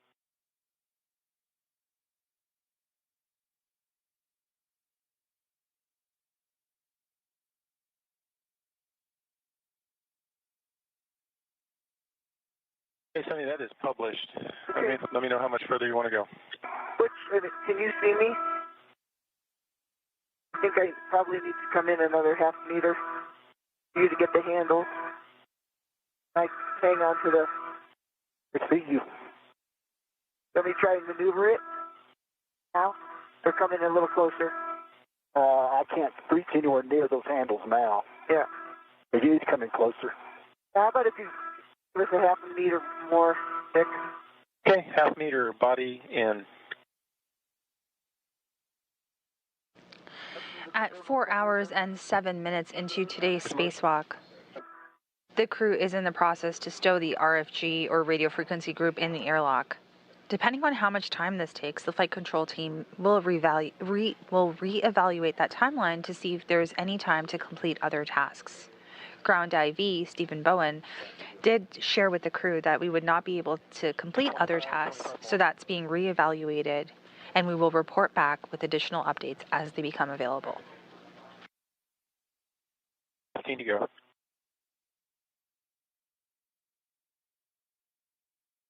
Suni Williams nearing the airlock with the radio frequency group, while Butch Wilmore supports this task of stowing the radio frequency group into the airlock.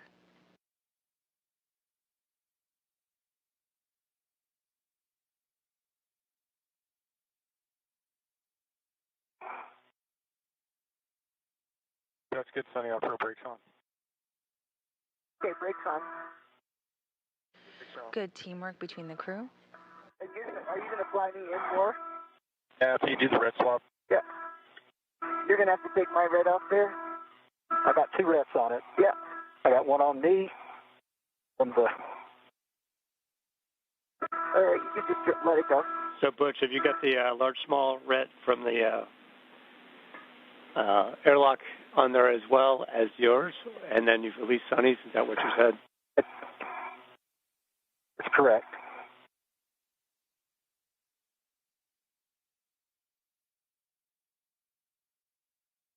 The RFG slowly being lowered into the airlock. The clamshell, you're holding that as secure as you can. And Butch, I think we're ready to pick up with the GCA, or as necessary to get this thing in there. Mine off. A good idea once you get the one from Take airlock. mine off. Okay. Airlock's on. We're ready. Okay, copy that, Butch. I'm going to go brakes off, starting the GCA. Go straight in.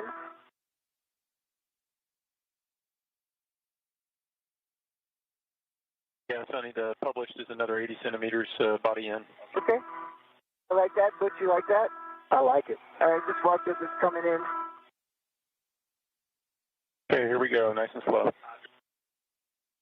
Good comm between the crew on getting this RFG stowed in the airlock. We can see good views of that. There's motion. Motion. Good motion.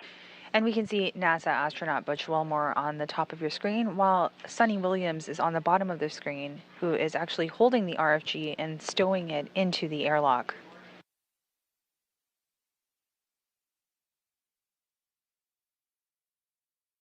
monitoring that closely to ensure that the RFG is safely stowed in the airlock.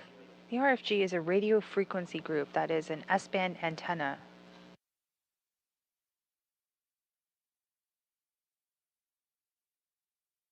Can't see the other side with the low gain.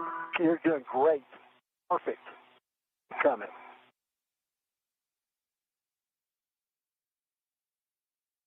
So 30 to go. Going. The RFG stowage continues to proceed. You're looking perfect. Which our heads are going to get real close here. Go a little bit closer to station. What's that? Go this way? Towards station. This way? Yep, right there. Keep coming. All right, you just have to back your head up a little bit. Go down, yeah. Keep going. It barely fits, but it went in. Keep going. Another 15 centimeters for published. Yeah, keep going.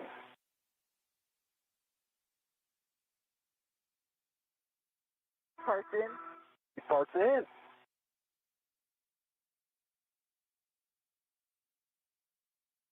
That's published. That's great. So let it go? You let it go. All right. Got the donut just on the edge there. Let it go. Can you lean back? Yeah, I can lean back. You got it. Butch, good job letting Nick do all the work there. Absolutely.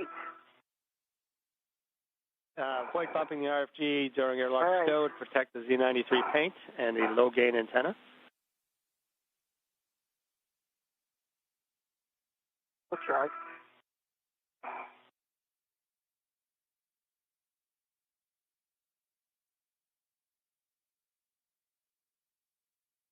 Am I hanging out here for a while to see if it's all good, or are we going back?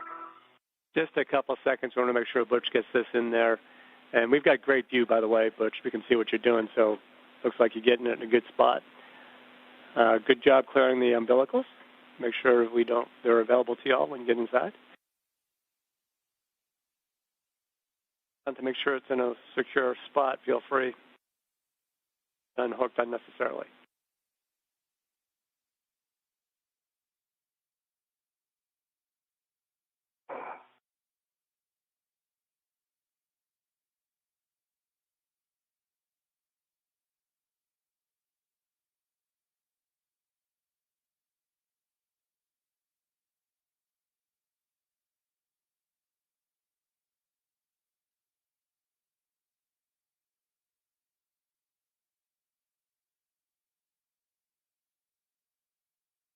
Just look in there.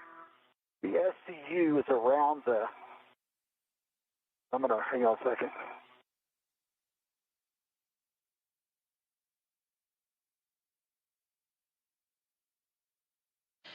And there you have some great helmet cam views coming in at the 4 hour and 13 mark of today's spacewalk. The pair of astronauts have safely stowed or are continuing to stow the radio frequency group, an S-band antenna, into the airlock of the Quest module of the International Space Station.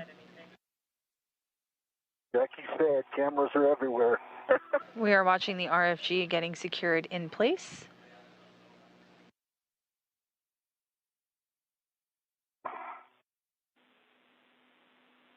That looks like it's a good spot. A good spot.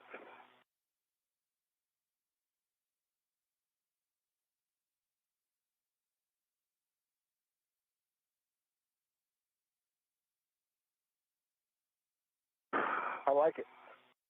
One positive verification is you think both of you will be able to get inside there with that in place, and then we'll be able to move on. My assessment is yes. Okay. That's what we wanted to hear. It'll be snug, but we'll get it. Good.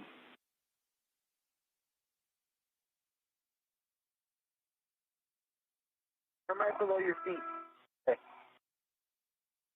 You want to back me off a little bit, maybe? And we're ready for you to head back to ESP2, Suni. Nick, you can pick up with that. And Butch, once you egress the airlock, you can shut the thermal cover, and we'll have you pick up the microorganism. Okay.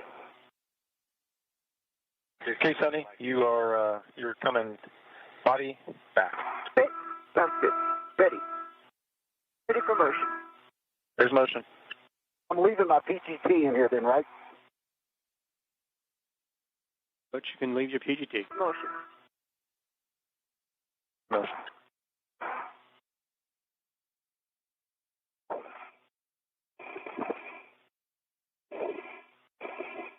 Views from outside of the space station, right by the airlock, you can see Butch Wilmore's feet as he stows the RFG, and Suni Williams is slowly backing away on the Canada arm to robotic arm.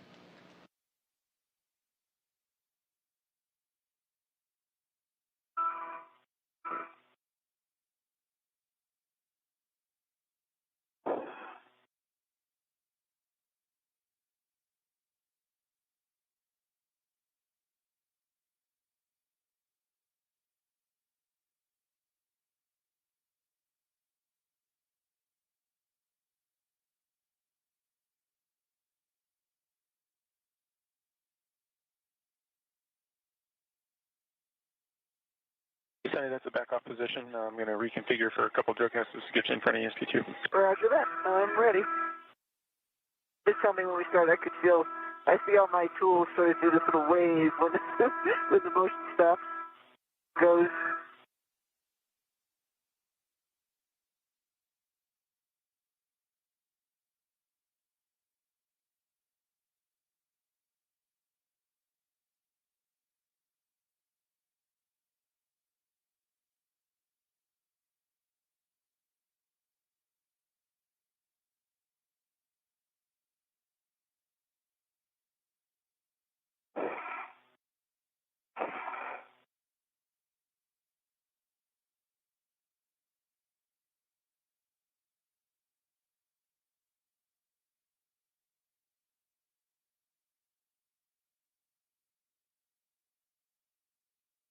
Steve, I also left the 2 crowbars in here. I'd like you to take one of those with you.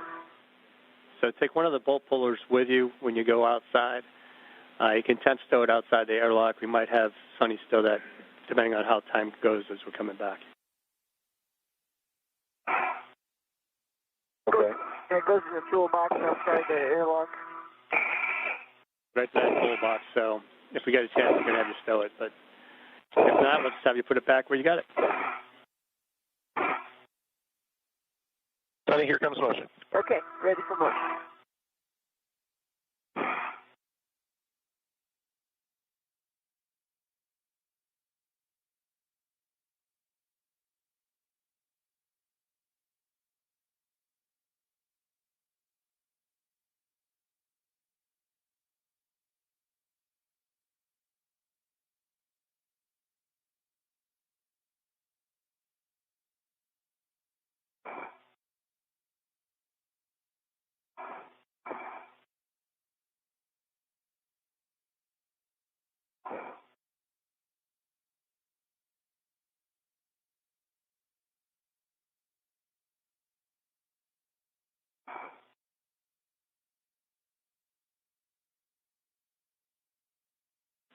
All right, Butch, now that you're getting back outside, just need a quick word on any flakes you thought might have been coming from the RFG, or if there was just anything else that you saw in there. And I'm going to have you stow the bolt puller while you've got it available before we pick up with micro ores. Where do you want me to stow it? It's going to go right above you in the airlock toolbox. Sorry.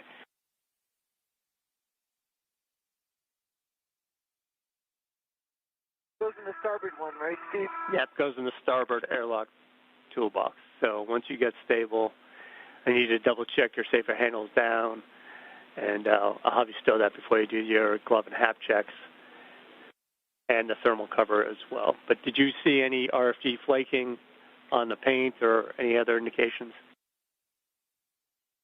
I did not. Safer handles are down. Safer handles are down. Okay, if you want to head right up to the starboard toolbox, we can stow that bolt puller without you having to delay. And we'll get the thermal cover when you come back down. It should only be a couple minutes. I've already tried to get it now. Thermal cover set. Thank you.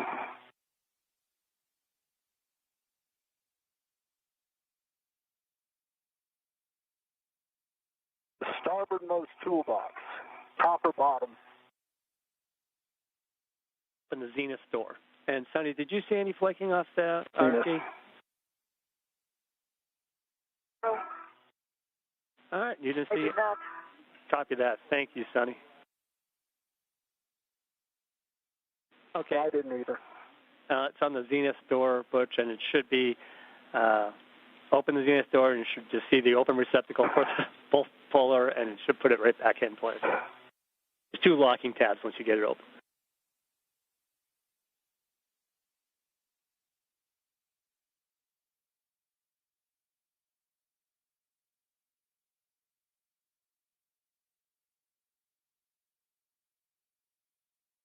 Sunny, stand by while I plug in the next Joecast. Roger that.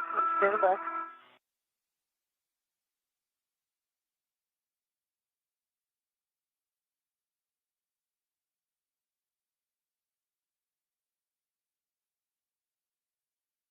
To get it in place and you close those two tabs, let me know.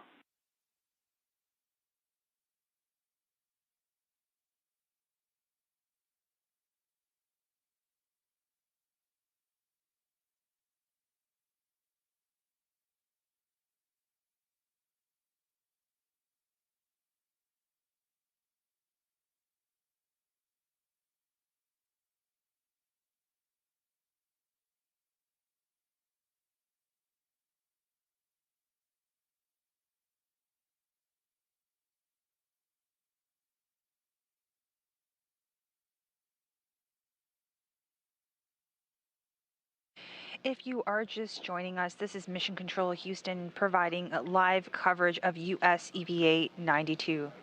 We are past the 4-hour and 22-minute mark of today's EVA.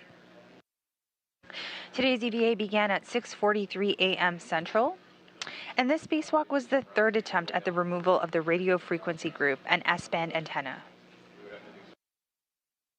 Using a little bit of brute force on this third attempt, the crew were able to remove and stow the RFG in the Quest airlock.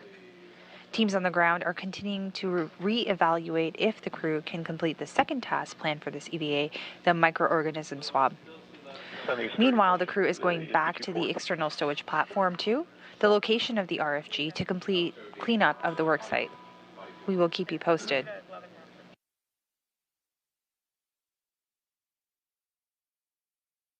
The two tabs are in place. It is in. Excellent, Butch. Now, if you close the toolbox door. Toolbox door is closed. Just close the door. Just one of the latches. That's all I need from you is one of the latches on the door. Both latches are closed. Okay, when you get a chance, glove and haps from everybody. Happens dry. Gloves are good. Copy, Sonny.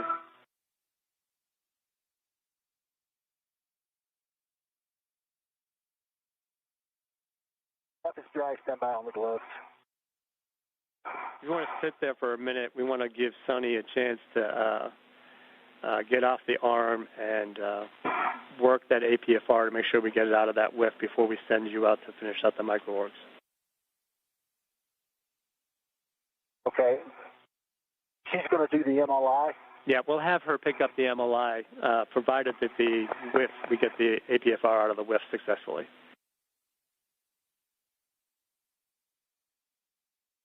Roger.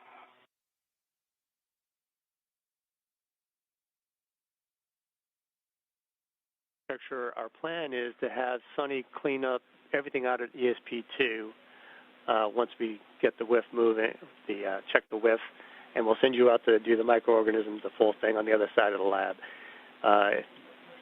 We'll let you assess that. This is now clearly a get-ahead for us since you guys really accomplished the main task for the day, and let us know what you're thinking. Okay. She's going to do the MLI. Yeah, we'll have her pick up the MLI. Provided that the whiff, we get the APFR out of the whiff successfully. I'm all in. Sounds good. Sounds good to me, too.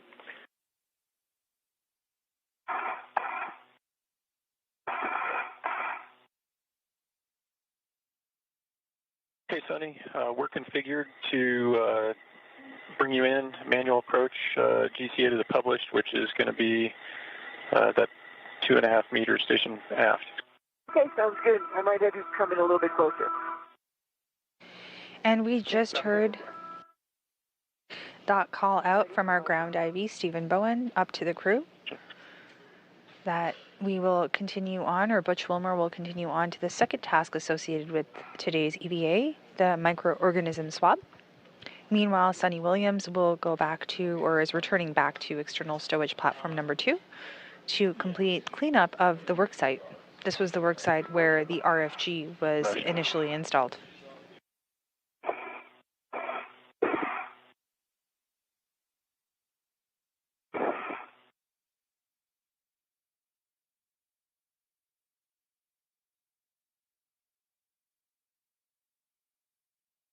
Another 1.5 meters to go.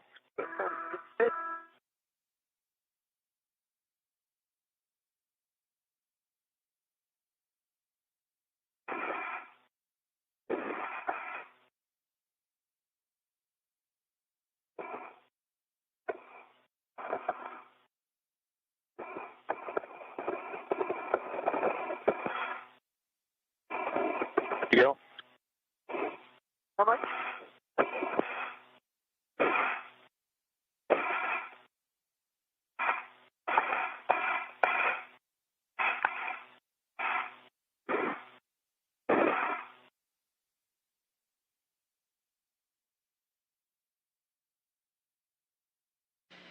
Just as a reminder, the second task that Butch Wilmore will be conducting today is the collecting of microorganism samples. The goal of this task is to swab external locations on the ISS to determine the presence of any microbial life surviving at vacuum. They're specifically checking locations where microbes from inside the ISS could be deposited on external surfaces, like around the vents, the airlock, and commonly used handrails. I want to start ramping out. About 5, 4, 3, 2, 1. Okay, ramped out. Yep. How's that look? It looks good. How much more was left for published? 5 centimeters. Oh, we're fine. We're good. Brace coming up. Great. All right, I'm going to get out of the arm.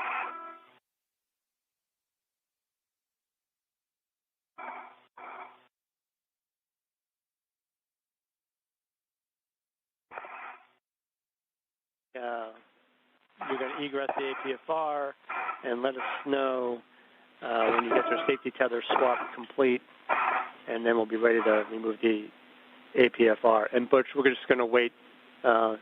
Enjoy the view for a little while. I know you don't have a camera. We do have HECA if you want to look toward Earth and give us your view of Earth while we wait for Suni to get the APFR out of the way.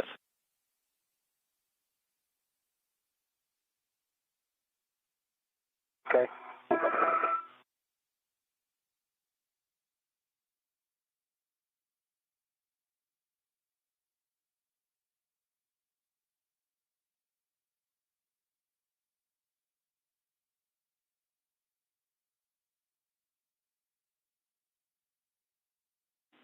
Thank you, Butch.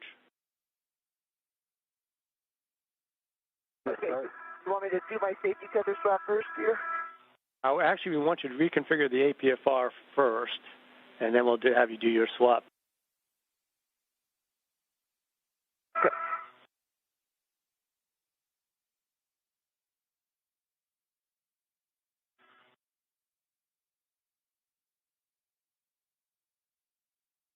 And Suni, we'll actually have you take it all the way out and install it on the EST2 WIP 5. We're looking for 6 Papa Foxtrot 6. So you can set that now before you get it out of the arm if you'd like, and then the whiff will be the only thing left.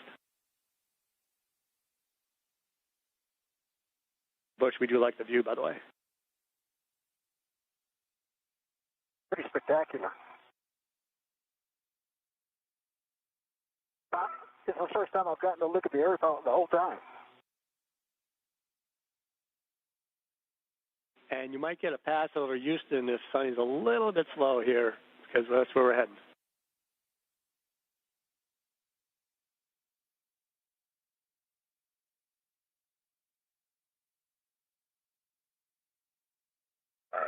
Get my red on this there.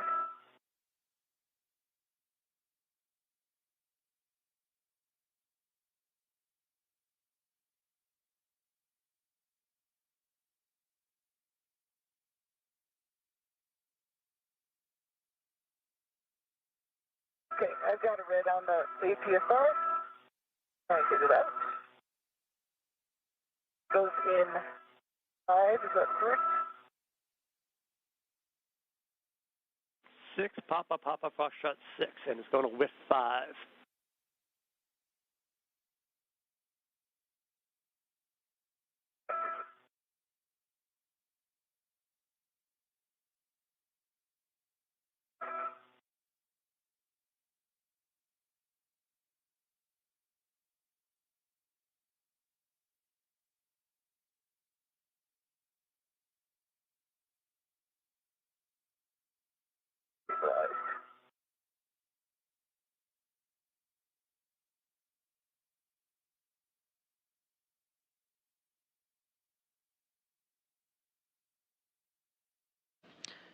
We are seeing live views from Butch Wilmore's helmet camera as he overlooks our home planet. Make sure you can get your... We just surpassed the 4-hour and 30-minute mark of today's spacewalk. This is the 274th, spacewalk in support of space station assembly, maintenance, and upgrades. Oh, they're so stiff. Okay. If you want Butch to come on over, he's available. I might need him again. Sorry about this. Your hands might be a little bit worn, so I'll send Butch over. And I got it. Oh, she got it. Excellent. Yay, good job. Good.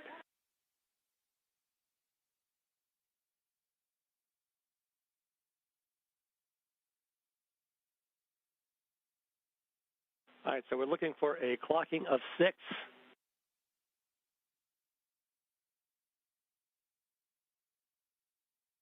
6, we go full. Good. Papa. 6, Papa, Foxtrot 6 with 5. Okay.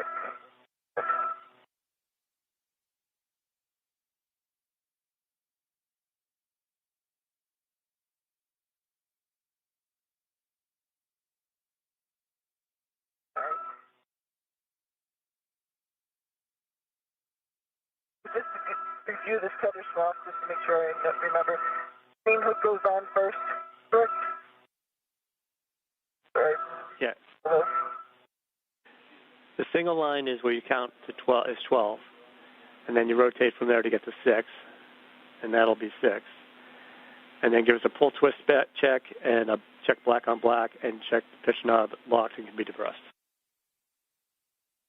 Oh, sorry. That ACFR is in and locked. There's a good twist pull test. With black on black established. I'm talking about my tether swap. All right, that sounds good. And with that, I think we're ready for your tether swap, and we'll set you up for cleaning up the rest of ESP2 and getting pictures. And Butch, you can head over, pick up microorganisms. Looks like you've already picked up the microorganisms themselves off of handrail 554. Is that correct?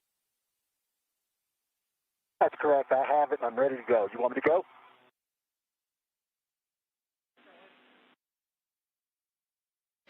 This is Mission Control Houston at 4 hours and 34 minutes into today's spacewalk. Just to do a little bit of a recap, at 10:24 a.m. Central Time this morning, Suni Williams surpassed former NASA astronaut Peggy Whitson's aggregate record of EVA hours. Whitson currently sits at 60 hours and 21 minutes of aggregate time, and Suni Williams' record keeps mounting at each surpassing time. Still at 3. Suni Williams will have 9 spacewalks completed after today's EVA, while Peggy still has 10 under her belt. Once again, NASA astronaut Suni Williams in red stripes that you are seeing on your screen right now just surpassed the record of total EVA hours by a woman astronaut.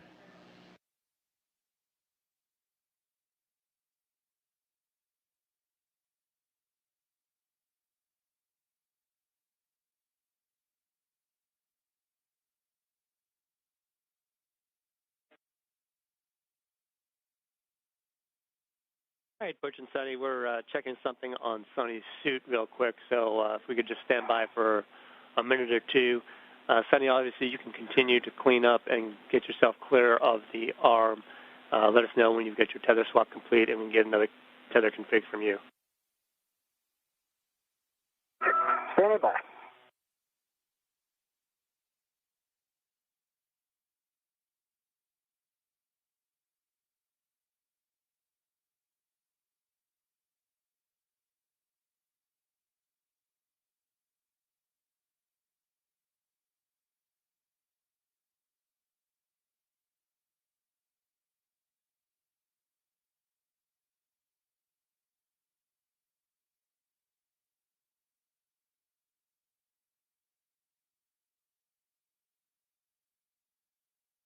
Is on the red. Still locked.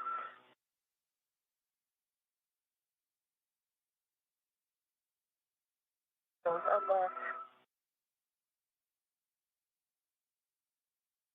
Unlocked. In the yellow hook off of the ATF, off of the arm right now. All right, Suni, I see you pulling your tether hook off of the arm. If you want to give us the full config once you get that done, and then I have another follow-up question.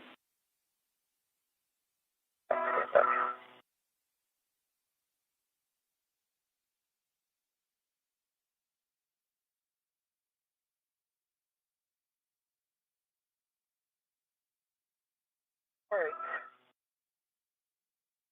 The anchor is connected to the airlock. It is connected to the rail. Yellow hook is connected to the rail. All of those are locked. And then I have my red hook to my left bracer.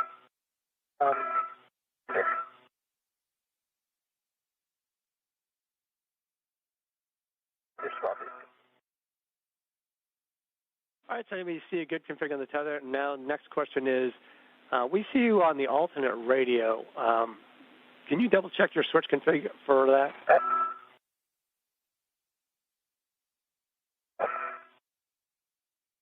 I was wondering, the volume sounded funny all of a sudden. So I am on high, I'm on top, I am in low on my switch. And low. All right, that's interesting. Let's check our data real quick.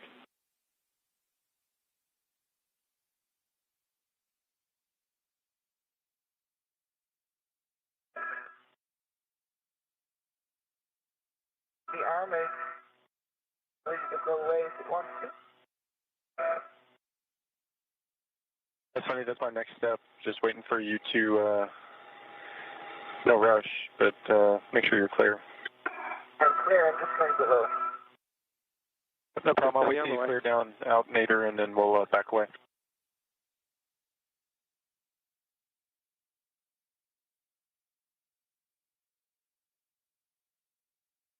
Can I start doing MLI?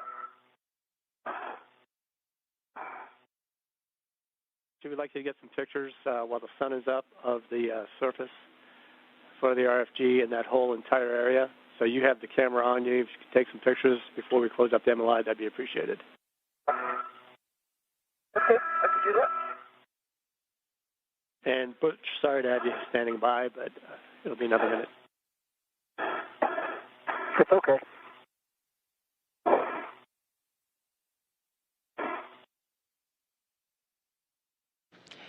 This is Mission Control Houston. We are just approaching the 4-hour and 40-minute mark of today's spacewalk.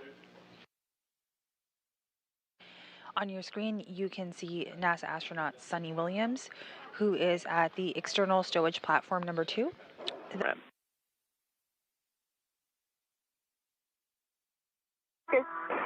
Which is that wire tie still on it? On the MOI? Yeah. No. It wasn't a wire tie, it was a arch small. And Sonny, we're going to grab 2 long wire ties from the crew lock bag to help close up the MLI when we're all done here. But I get the quarter turn fasteners first, right? Before that? There's 10 quarter turn fasteners. Hopefully you can get them all. Yeah, I guess my question is, I do the quarter turn fasteners before I do the wire tie, correct?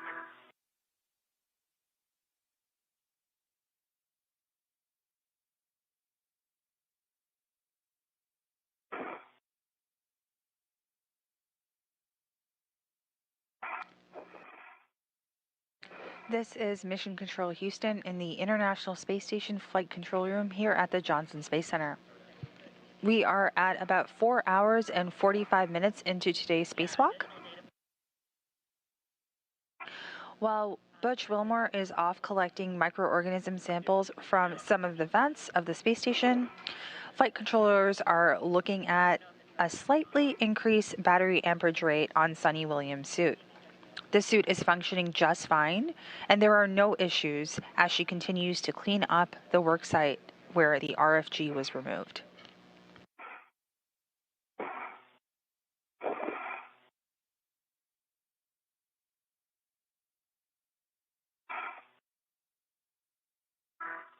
Was my question clear? I thought so.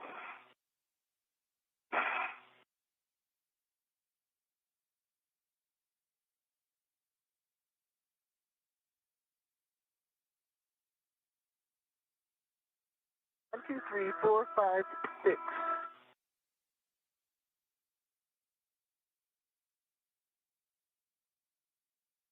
that what I do, right? That's what you were planning on doing, all the quarter turns first? Yeah, but you get all 10 of those quarter turns. Did you say you already got 6? That's pretty quick. Yeah, I've got 6. On 7. Shit down a couple.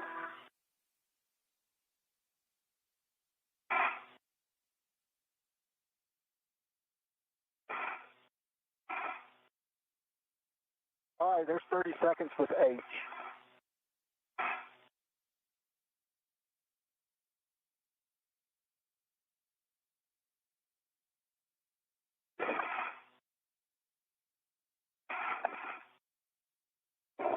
Butch, I copy that's 30 seconds for H. So if that's complete, you can reinstall that and flip the caddy so you're ready to get the next steps. In the caddy.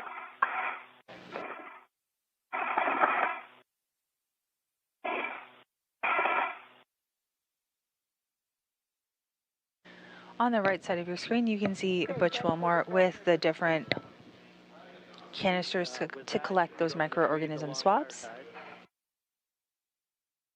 And on the left, we can see Suni Williams' helmet camera as she cleans up the worksite from the RFG removal. 4 hours and 48 minutes into today's spacewalk. This is US EVA 92. USA EVA 92 is the 3rd spacewalk for Expedition 72 and the 2nd of this calendar year.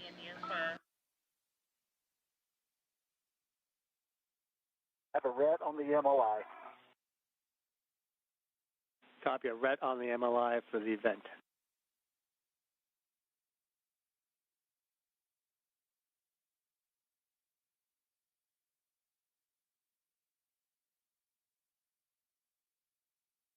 Remind me how the long wire tie goes while we're taking a moment here. Charles? Okay, so you retrieve the long wire ties and position remaining MLI strap flap through the MLI tent opening from the clamshell, and then configure the long wire ties in series, one end at the high gain antenna collar tether point and the other at the handrail tether point. So you're going to try and close the big floppy parts of the MLI together and then close it up as best you can to cover all the metal.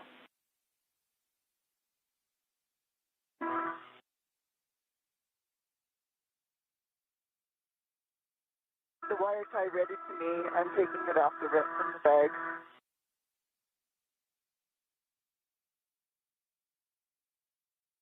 And Butch, we have good HECA views of your sampling, and that's the outside of the vents.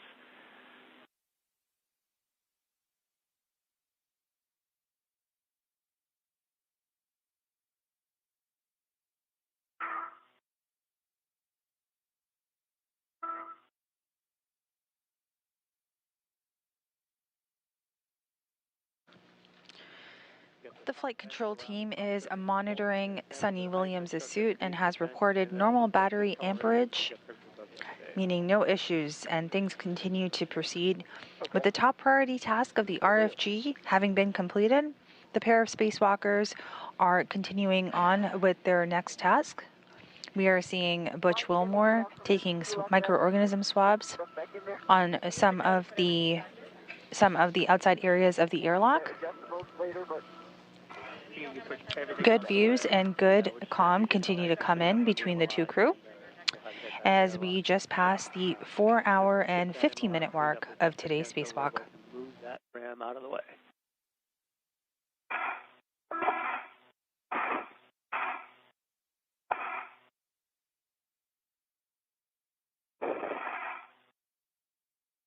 Which once you get that sample stowed, you can replace the MLI on the vent and just give us a quick view that that configuration is complete before you leave. Okay.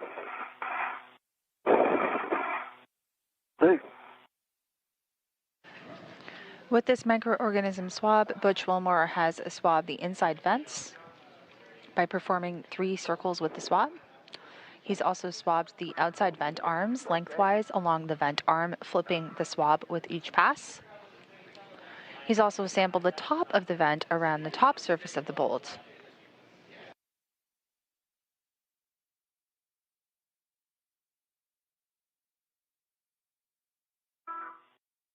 Okay, Steve, I'm sorry, one more time. The red goes, the wire tie goes around the stanchion and then pulls it back this way. Is that correct? For the stanchion? Or does it go in the tether point of the stanchion? Remembering seeing that? Stand by, Sonny.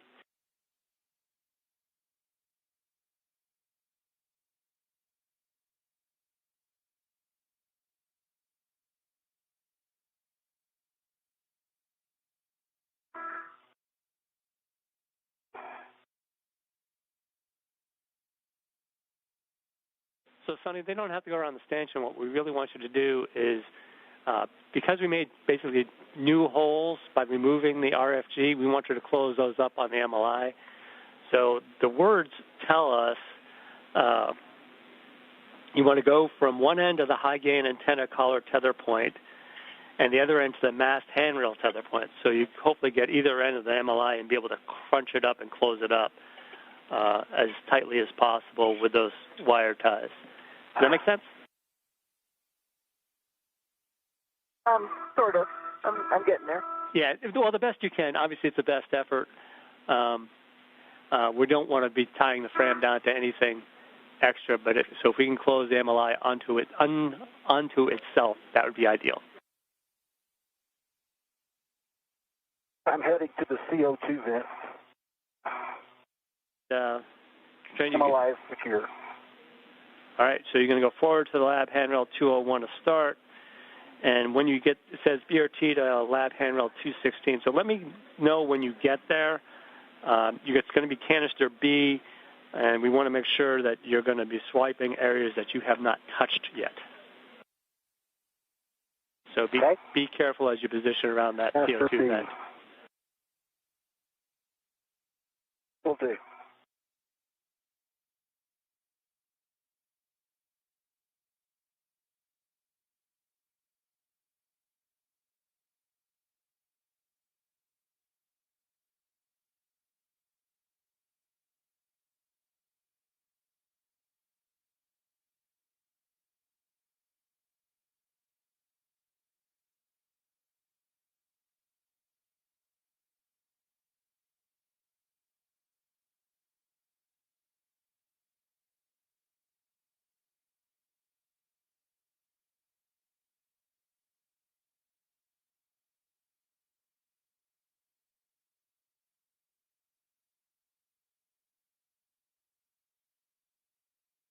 All right, I'll touch nothing near it.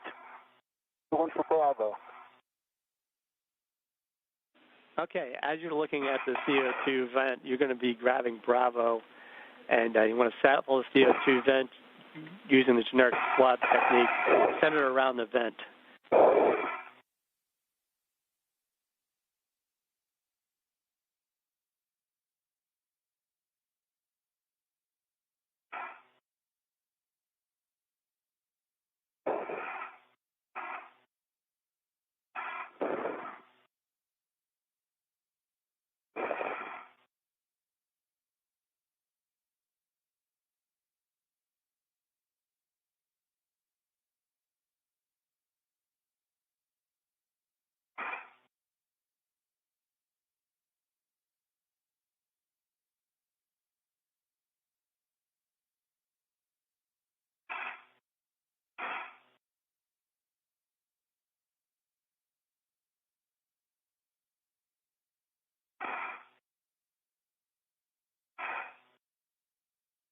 Okay, let's see.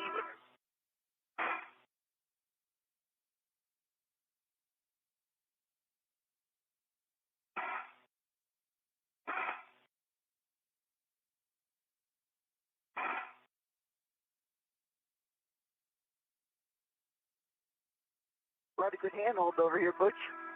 See why you were sort of moving around a lot.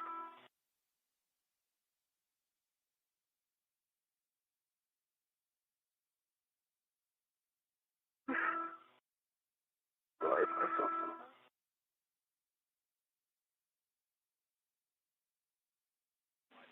And Butch, once you complete that sampling, you can stow it and let us know, and then we're going to translate you back to the crew lock.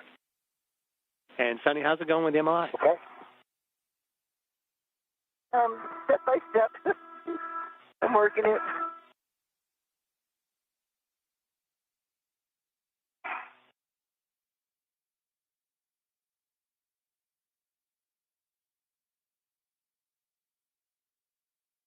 Great.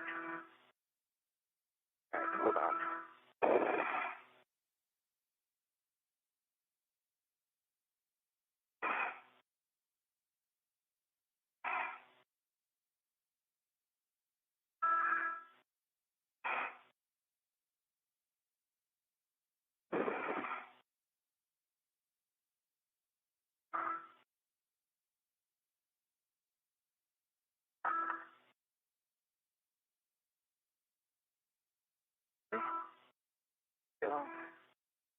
All right, Butch, you're heading back to the airlock aft to airlock handrail 0513. 513. Okay. I'm trying to reach down here to figure out where I could put it around, but I remember Greer saying that it was almost too long, but it actually is not if I'm going around the stanchion handrail. You don't have to go around the stanchion handrail at all. You should be able to stay on the MLI as much as possible.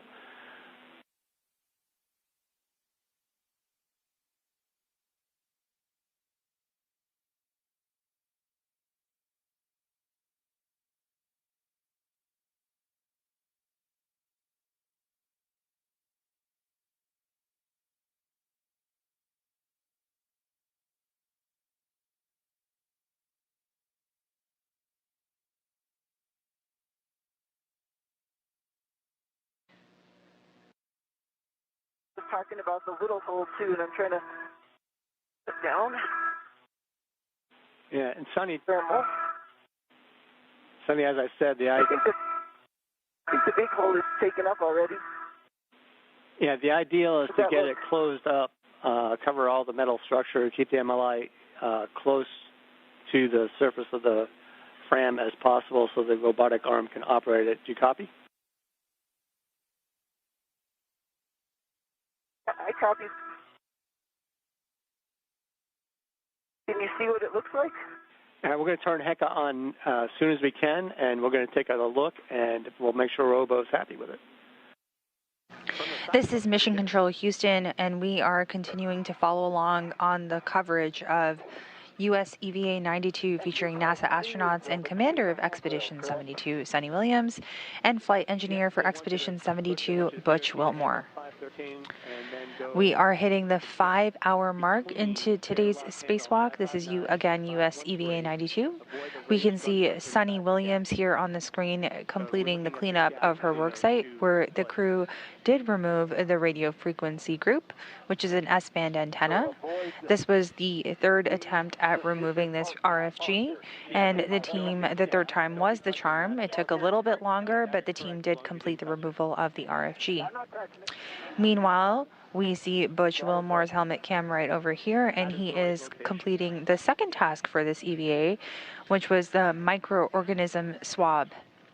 There are 6 swabs that are being taken place, and you can see that taking place right now, all around the vents and the airlock of the International Space Station.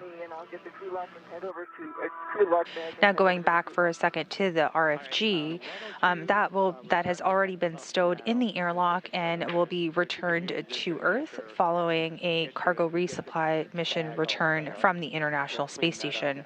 That RFG will be refurbished and then returned back to the space station at a later date. This is Mission Control Houston.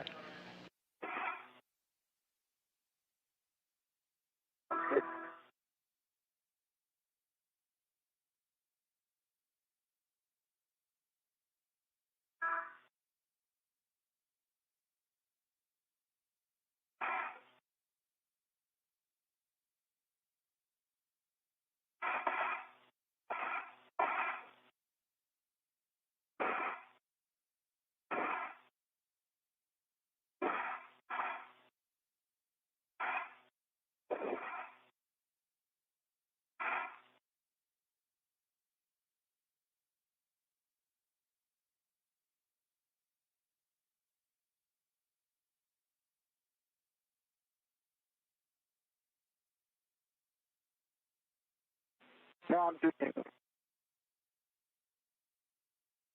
B for 559.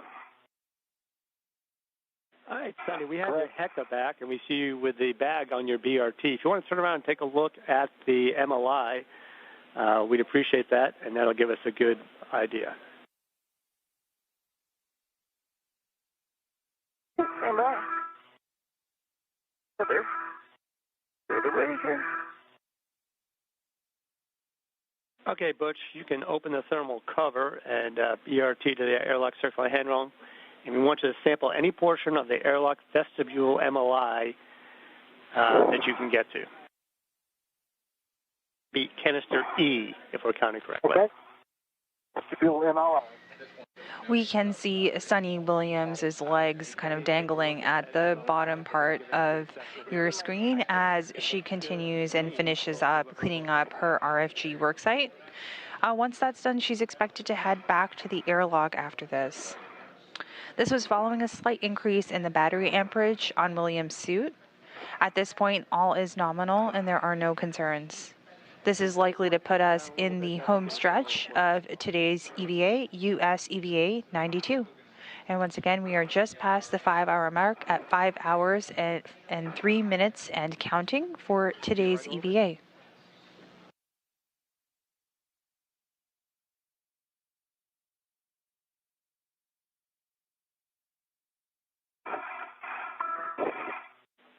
And just to checking the edges as best we can as you look around. So if you want to turn to your right a little bit, that will give us the last little section, and then you can head back to the airlock, and we'll get you set. This to the right, like that. Good to me. That. Those robo guys are picky. They are.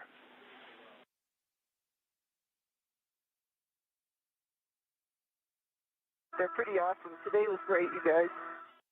Great. So if you pick up that bag and you can head up back and join Butch at the airlock. And Butch, let me know where you are in your sampling with canister echo. I am just now got the thermal cover open. Got it. So for echo, we want you to do any portion of the airlock vestibule MLI. Okay, And I bet you can report the location.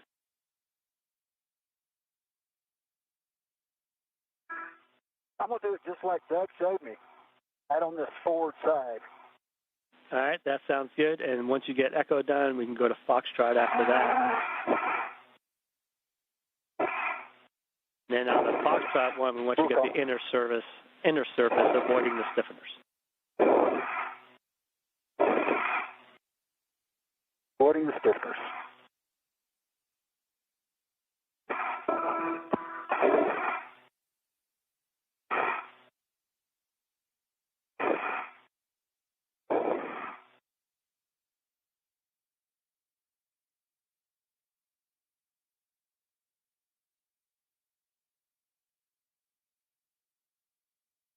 All right, Butch, I see you. Great. How are you? I'm well. How are you? I'm good. Good. Good buddy checks there between the crew. And Sonny, just to get the words on tape, can you verify that you're clear of the arm?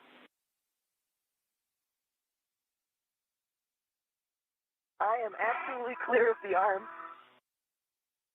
Putting that in motion, and you're going to catch up to Butch here. He's going to finish those last two samples, and then we're going to have everybody head inside.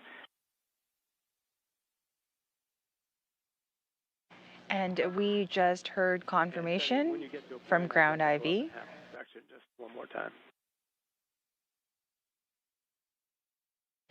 Ground IV once again is Stephen Bowen, NASA astronaut. Sounds good to me. Suni Williams will continue to complete the cleanup of the RFG worksite and head back to the airlock after this. Meanwhile, Butch Wilmore will collect the last two swabs for the microorganisms task and also head back to the airlock. When you guys get in there.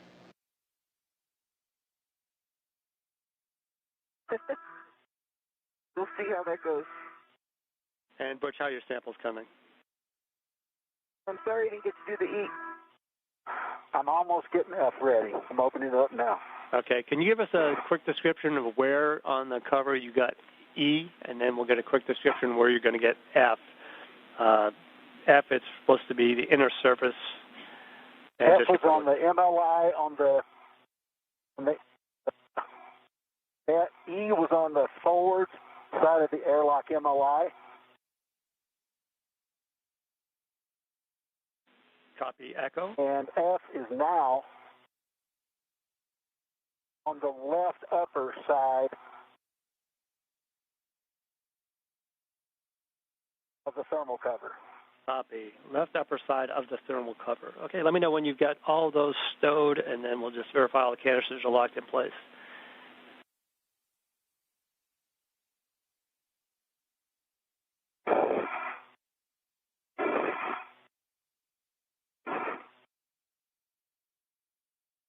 They're all stowed. Canisters are all locked in place. Okay, with that completed, you can ingress the airlock and stow the microorganism caddy.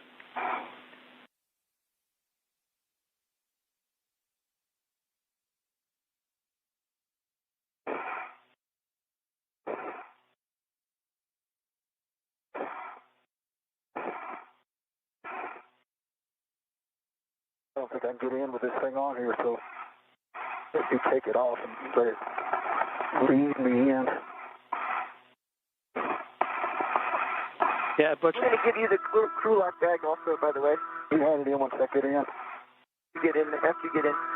Butch and Sonny, once you guys get that, once Butch gets inside, if you guys want to get the, or Butch, once you can stow the microorganism caddy and the crew lock bag, and then we'll be in a good config for both of you to get inside.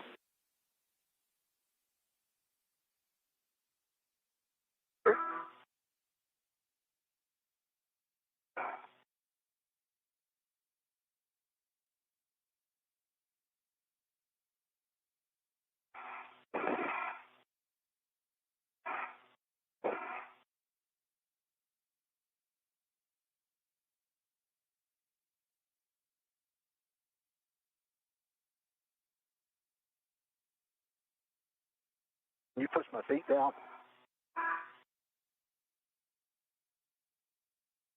Thank you. Down.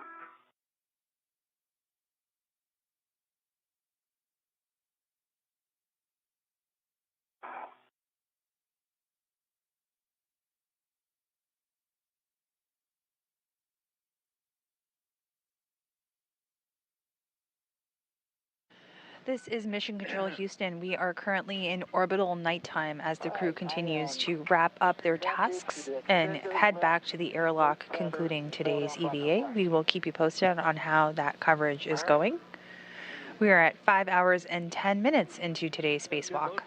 So once you get the microorganism caddy stowed and the crew lock bag stowed, we'll be picking up with getting Sunny inside.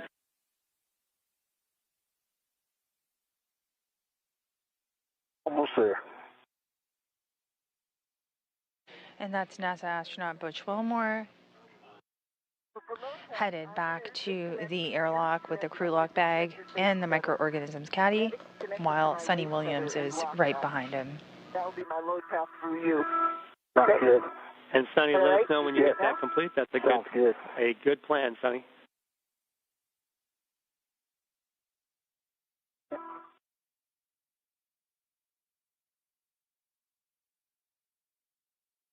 Okay, this safety tether is locked black on black with tip. My waist tether is locked black on black, connected to his safety tether. A good load path through him. I'm going to disconnect my safety tether, put it on my mini workstation.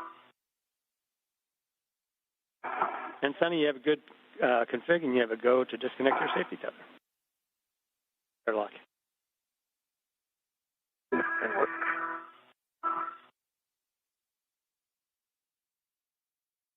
Disconnected to my mini workstation only now. Which, when you have a chance, I will give you the crew lock bag. Bring it on. Keep my key off of it. Tethered. If you are just joining us, this is Mission Control Houston here at NASA's Johnson Space Center. We are in the International Space Station Flight Control Room, and we are seeing views of the Quest airlock. You can take one of those tethers. At 5 hours and 12 minutes into today's EVA, that is NASA astronaut Suni Williams, who is getting ready to get back inside after having completed the cleanup of the RFG worksite. Tethered to it. All right. Tethered to it, so then this off of there.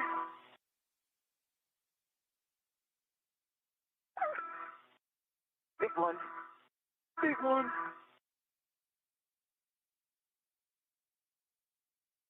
Are you done? I'm done. Get myself squared away here.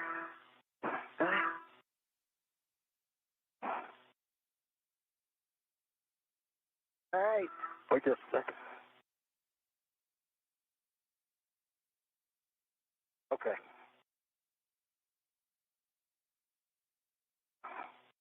I'm ready to get in. Come on in. All right, let's try this. Let's see if we can do it. Feet are going to be coming in. Yep. I'm looking for it. I'm forward. And we can see here the crew getting back into the airlock as we near the end of US EVA 92. Butch and Sunny, as you're doing this, when you get a chance, let me know when you turned your heckers off.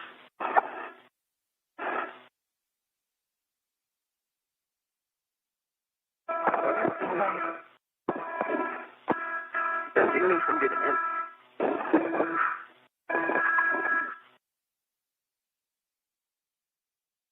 Okay, see?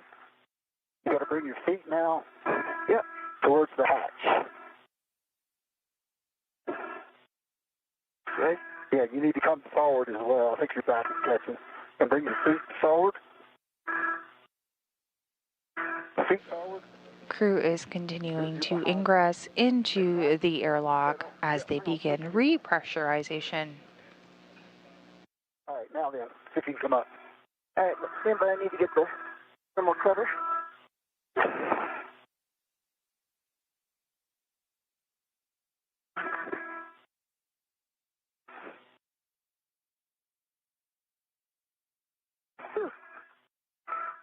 Second.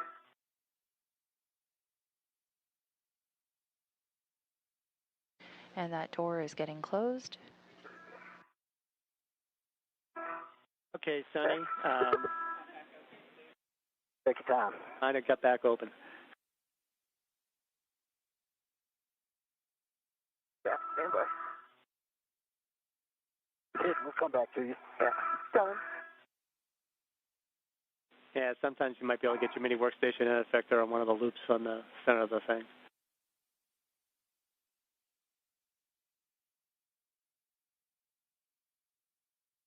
There we go. All right, release the hook from the stowage tether point and attach the hook to the magnetic plate D-ring.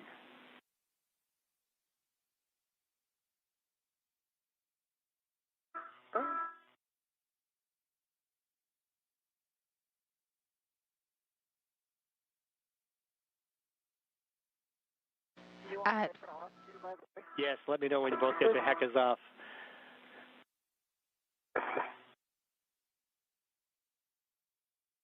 All right, connected to the D-ring. I am taking it all the way. Magnet is stuck. My Hecka is EV2, heck off. All right, EV1 and 2, the heckers are off, and then, Sonny, you can cinch that strap until snug. Should be 6 lines visible. I cinched it and it's snug. 6 lines are showing.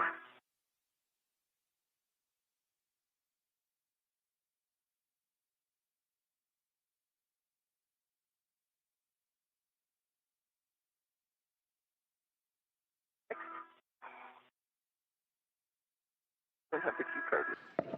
And the thermal hatch cover was closed at 5 hours and 15 minutes into today's spacewalk. We are now at 5 hours and 17 minutes into today's spacewalk, where we see the interior of the space station. You can see NASA astronaut Don Pettit in there, beginning the procedures for repress.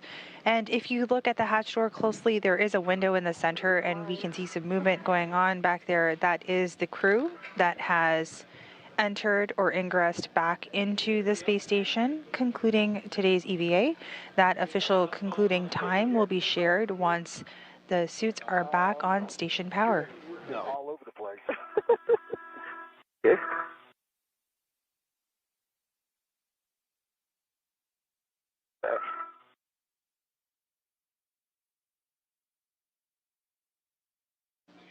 Apologies for that. A quick correction. The end of the spacewalk is actually when the repress begins, not when the suits are back on station power.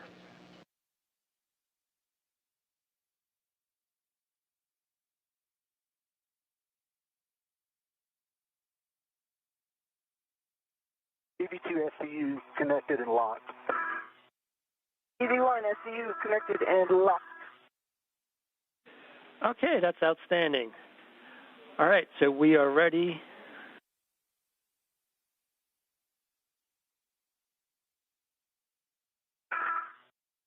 To switch water off, and we got a 2-minute timer from there. Ready?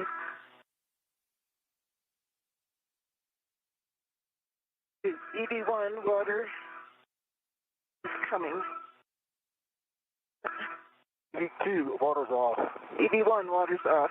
Copy, both waters off, and we have a 2-minute wait here for your words. On your screen right there in front of you, you can see NASA astronaut Nick Hague and Don Pettit as they begin the procedures for repressurization. That we don't always get to do in real life, and we do it a lot in the pool. The team has just been incredible that we've got the opportunity to work with. And I know we were not the first, we weren't even the second crew to do this, but somehow with all of their great work, we were able to get it done. Specifically, Rebecca, thanks for being here for all of this. Been back from vacation to do it with us. Elias, thank you so much for filling in and maybe getting it done if Rebecca didn't get back in time. And of course for the EVA team, Sandy, Miranda, Emma, Jenna, Bailey, and even Steven. So thank you so much for treating me and Butch. Let's say a big thank you to David, Barrett, and Mark Wolfley. And the Robo team, Jason, you're pretty awesome. Thanks for getting this all done. The ride on the arm was incredible. Miranda, thank you so much. I know you get mixed up with the other Miranda, but we love you, so thank you. Hey, Ray, thank you also. For this FRG engineering people, Penny, Roberts, Sonny Quatra, Dominic LeBron, and that wrench that Butch got to use today, Drew, thank you so much. And one last thing here, Linda Pope and Dave Williams, thank you for all your training. I know there's a ton of other robotics folks who have got us along the way, but you guys came through at the end here, so thank you so much. And we are so happy that the RFG is in the airlock with us. Just got to believe. And Sonny, really well said, Sonny. I'll say this is probably the most involved spacewalk that probably every discipline in the ISS program was sweating as much as Sonny and I were. So fantastic job coming up with the next plan, and it worked. So outstanding. Appreciate those outstanding words. Thank you very much. You're the fifth crew, I think, to attempt this, so congratulations. And it's good to have your friend in there, and it's great to see. We'll get this airlock hatch closed here in a minute or two. And you guys did incredible out there today, overcome a lot of little things along the way, and really appreciate all your efforts, obviously. And fantastic job. It's great working with you today, as usual.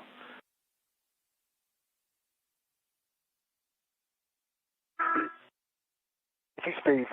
Fantastic job, Steve. Yep. Love your calming Submariner bubblehead voice. Let's go, Navy. We just heard some great words from both crew, Sonny Williams and Butch Wilmore, as we start kicking off the repress procedure. As a reminder, earlier in the spacewalk at exactly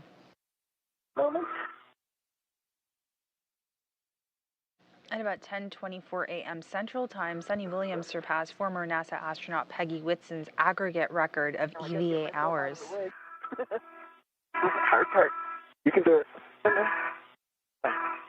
Plenty of room down here if you need to move. One more. So I want to recenter and help you. As I was saying, Sonny Williams surpassed former NASA astronaut Peggy Whitson's aggregate record of EVA hours by a female astronaut. Whitson is currently sits at 60 hours and 20 minutes of aggregate EVA time, and Williams surpassed that at 10:24 a.m. Central Time today. Sonny Williams has now 9 spacewalks completed after today's EVA, while Peggy Whitson still has 10 under her belt. Nicely done. All right, copy. The airlock hatch is closed and locked. I am very happy to hear that. So I'm picking up in the repress cue card, and I'm going to do the idiot checks right now. Double check your SCUs connected to DCM. And we just heard confirmation from ground IV that the hatch door has been closed and locked, and we are going to begin pre-repress procedures. Okay, Butch, double check the oxygen EMU 1 and 2 valves are open. They're both open. All right, with that, switch power EV1 and 2 switches to on, and give me the LEDs and the voltage.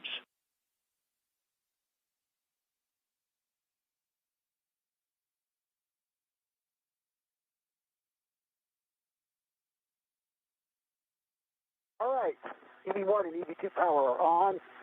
EMU LEDs are on both. EV1 volts 18.6, EV2 volts 18.6. All right, we're about to switch over to the SCU. Again, thank you very much for working with you today. Really appreciated the opportunity. And with that, you can switch your power to SCU. And expect a warning tone. All right, thank you, Steve. Great. Procedures continue to press ahead. EV2, SCU. I'll restart the backlight. Now for repress, we will be going from the vacuum of space, or going from vacuum up to 14 psi. That procedure was done in opposite fashion for depress, which took place at the beginning of today's EVA. Out of the airlock and get them out of the suits now. Okay, EV1, EV2, O2 actuators to press. Good work. And verify O2 position press on the display. E1, O2 press.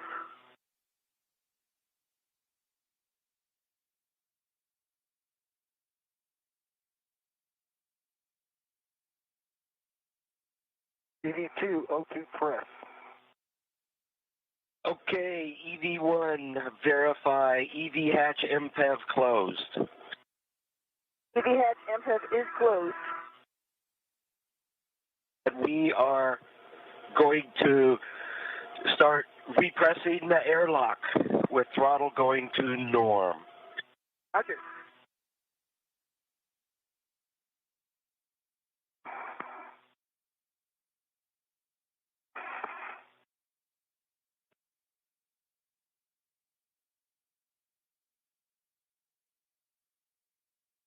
Houston station on 1, it's 1810 for the GMT.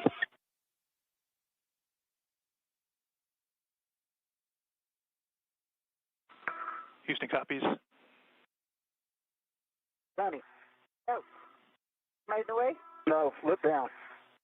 GoPro, can you grab it? Where is it? Right here. Probably can't reach it. Hold on. You can probably take it a little bit. Down at your face. Oh. It's on. Oh.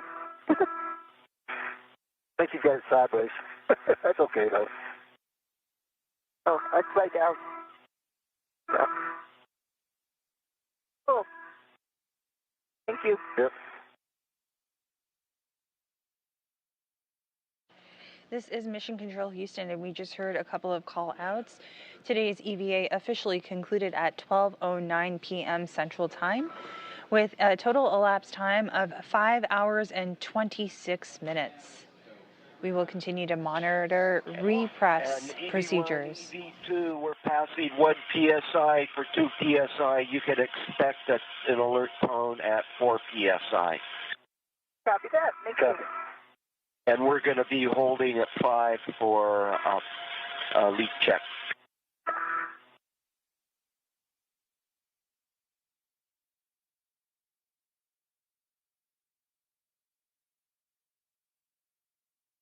No flakes, by the way, guys. And I can't see if it's condensating.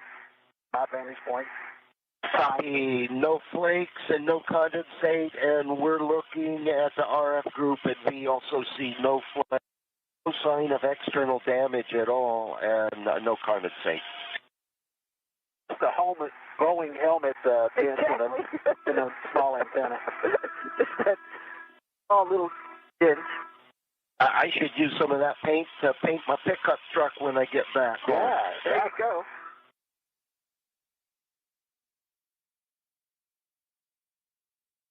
Nice job, Butch.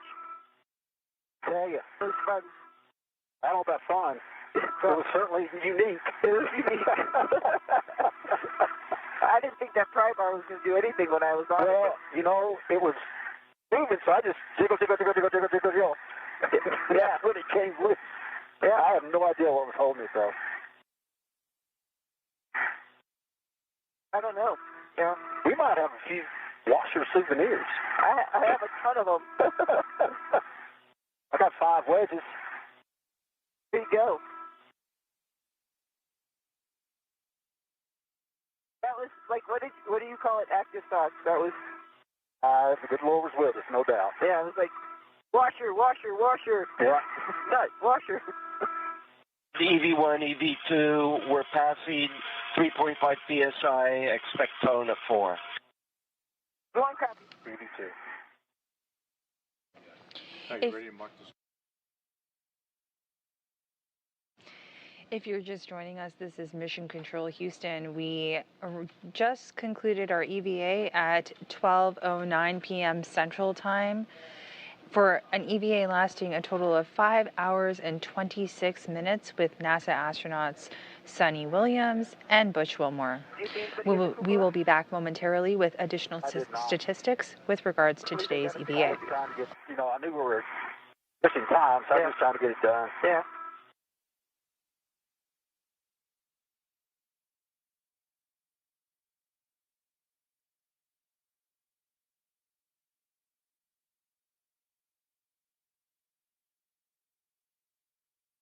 Well, we made Nick and Don work. Yeah. Everything was going so swimmingly. I thought, oh man, it would be great if we just pull this thing off right away. Yeah. That's okay. Went back, got her done.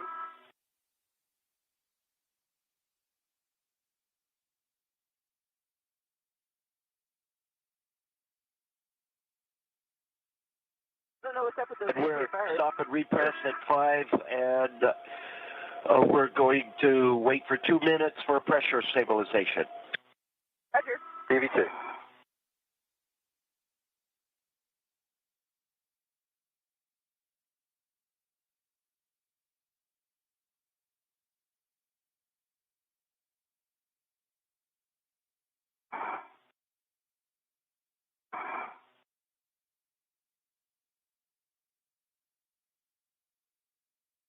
Think I can get out without having to move that SG? I'll slide into your place. Maybe. We'll see.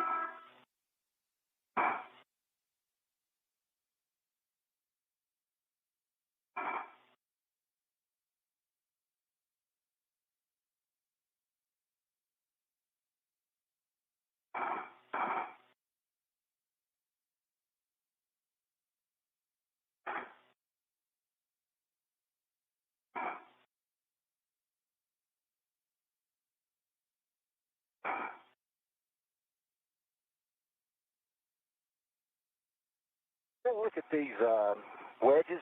Yeah. What I was theorizing is it's got a little bitty lip, it looks like, on the edge of all those wedges. Yeah. And as we were trying to loosen it, Yeah. at least one of them would catch and the other be free. And that's why I just started jiggling, and maybe we could just hit a cycle where they all were free, and I think that's what happened. Yeah. Yeah.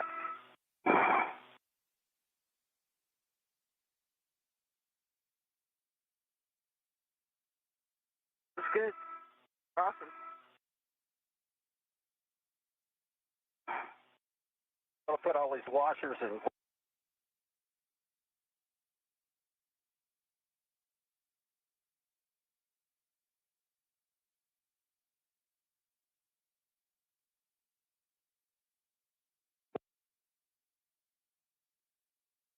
TV, it's at 7, maybe 8, 7.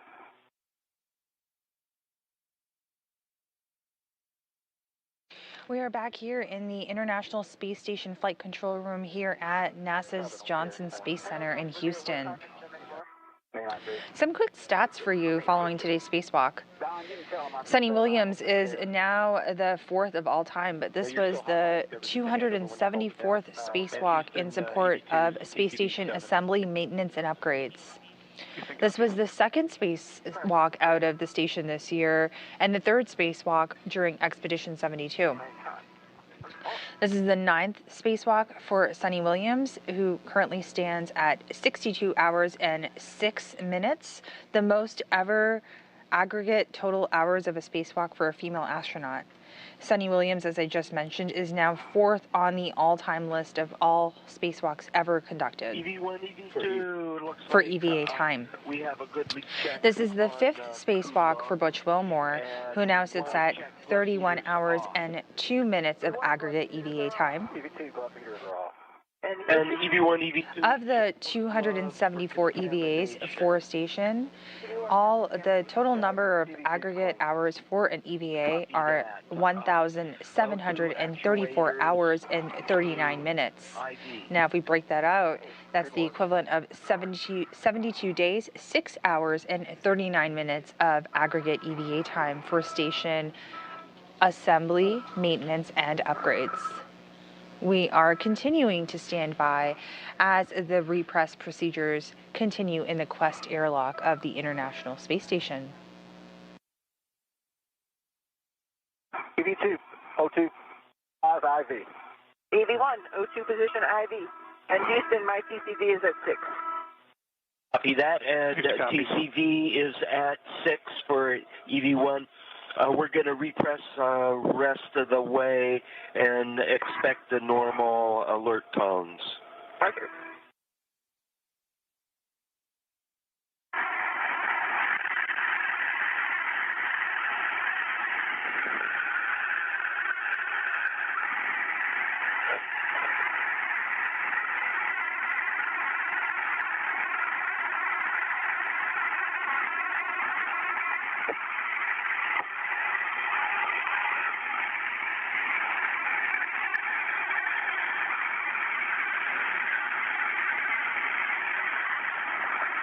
At Houston Station, we're airlock on step 1. We see no thermal paint, no condensation through the crew lock hatch window. We copy, Don. Thanks.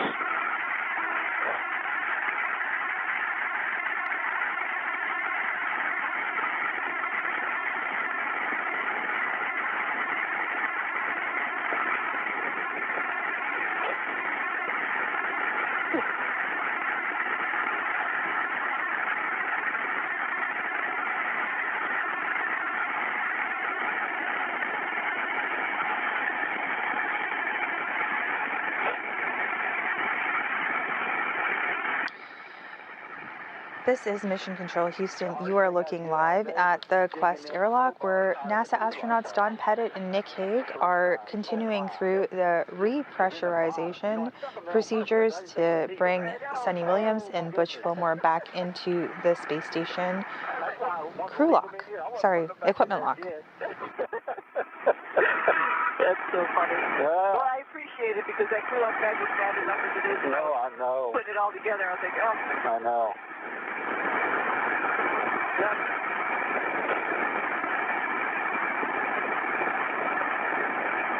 And oh my goodness, no place to BRT. I just holding on with my fingernails everywhere. Oh my goodness. I saw you, and then I had to do it when I was doing the MRI. I was like, oh, I feel for you, brother. You put that wire on it? Yeah. Got it. Good job. Yep.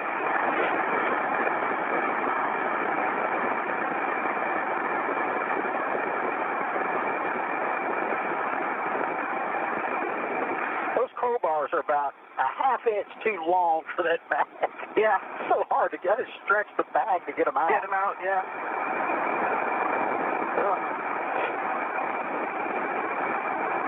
So now we only got one to worry about. The other one's outside. Yep. Yeah, thanks for getting my get ahead. I like it.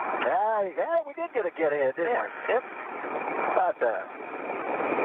That worked.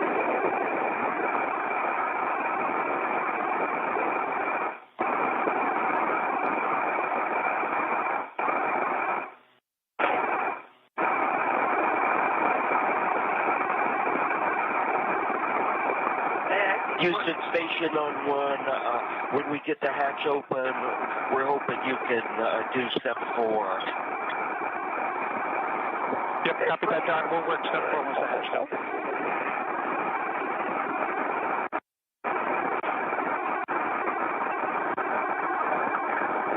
Don, looking ahead just a little bit, since there's no flaking or condensate, step 6 and post-DVA is not required. Hey, what about the anti-static wrist tether for handling the RF crew?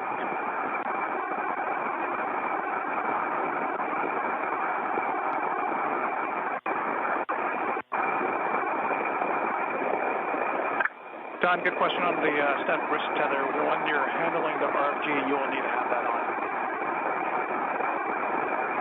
To that, I'm all anti-static tethered up, and I'll be ferreting the RF group out of the way while Nick gets EV crew out of the airlock. Sonny, know you there. What's that? Houston copies. Hey, can you undo my waist tether, Sonny? Yes. He's just undoing this side. That's all right.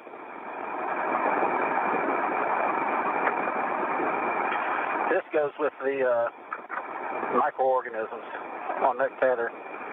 He don't have to do it now, of course.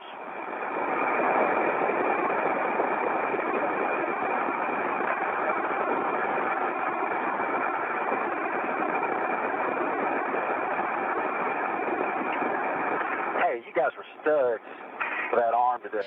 And we can see that hatch door has opened and the crew are getting back inside the equipment loft of the International Space Station. Nick Hague in the front of our screen here is helping to remove the safer units off the first suit.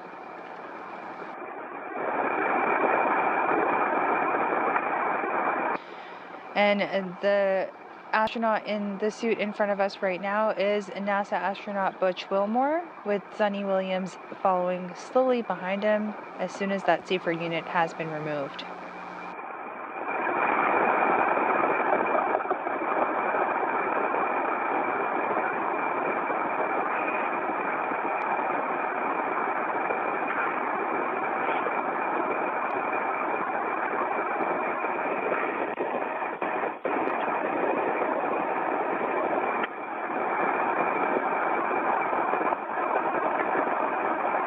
Wilmore's suit being attached to the brackets of the equipment lock, and the safer unit in Don Pettit's hands.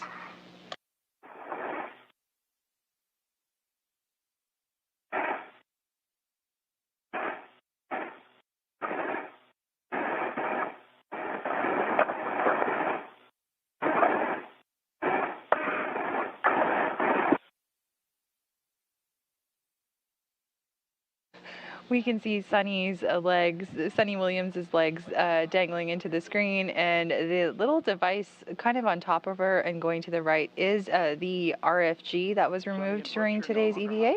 So NASA astronaut Nick Hague is working to get things in order to bring Williams back inside and remove her safer unit.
And we can see Suni Williams' safer unit being removed by the two crew.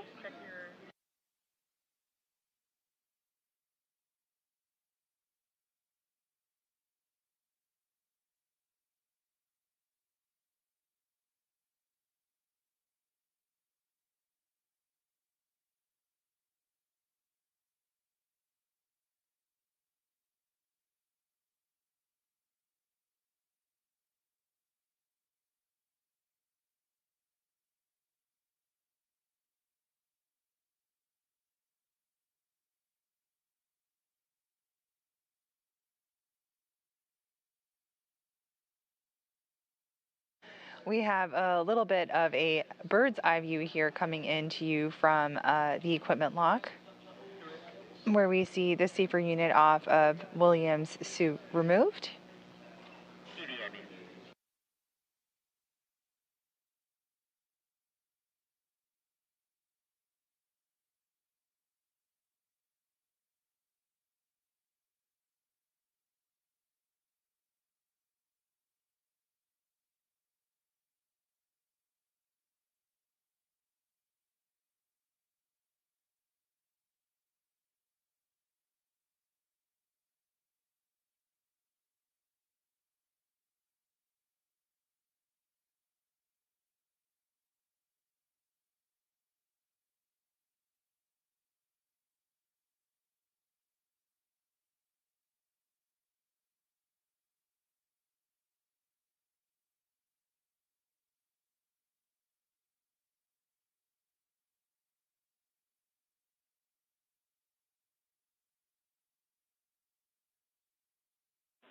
Airlock Houston on 1 for a couple requests.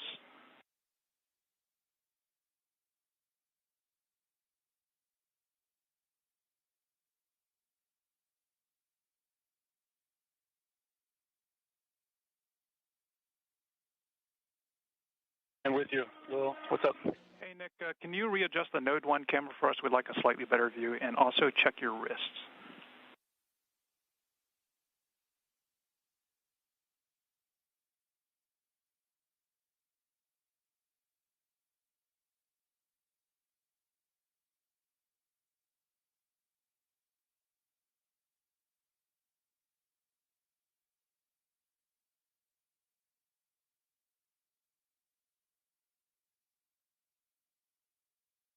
A really great view coming in right now from the equipment lock of the Quest module aboard the International Space Station. In the center of your screen, you see NASA astronaut Nick Hague, who is helping the crew doff their spacesuits, or eventually doff their spacesuits, but we're going through the various procedures.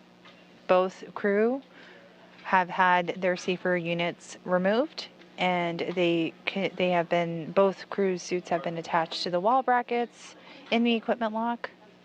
Work continues to press ahead.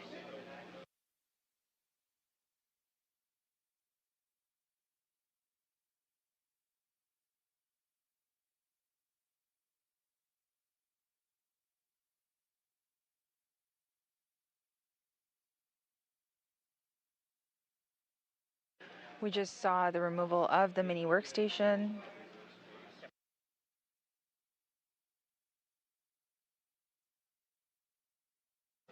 And for awareness, we have Suni Williams on the right side of your screen, and she is the crew member wearing the suit with the red stripes.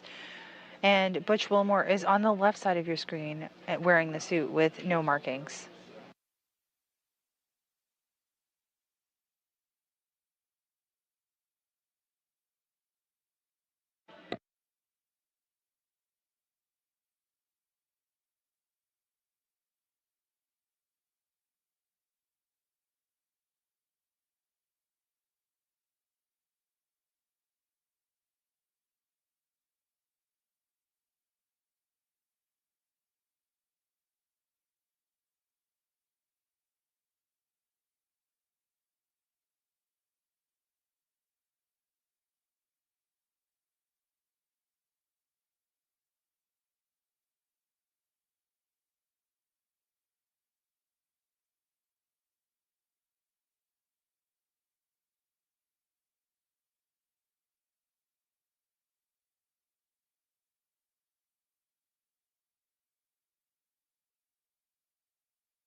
We are looking at live views from the equipment lock of the Quest module aboard the International Space Station, with Nick Hague currently taking off Butch Wilmore's helmet. Just as a reminder, the EVA did conclude today at 12:09 p.m. Central Time, lasting at 5 hours and 26 minutes. The repressurization took place in the Quest airlock, where Williams and Wilmore are currently sitting. You can see them on the right and left side of your screens. Today's tasks included the removal of the RFG, and Wilmore also took microbial swabs around the exterior of the Quest airlock. Those swabs will then be returned to Earth on a future mission for analysis by the science community.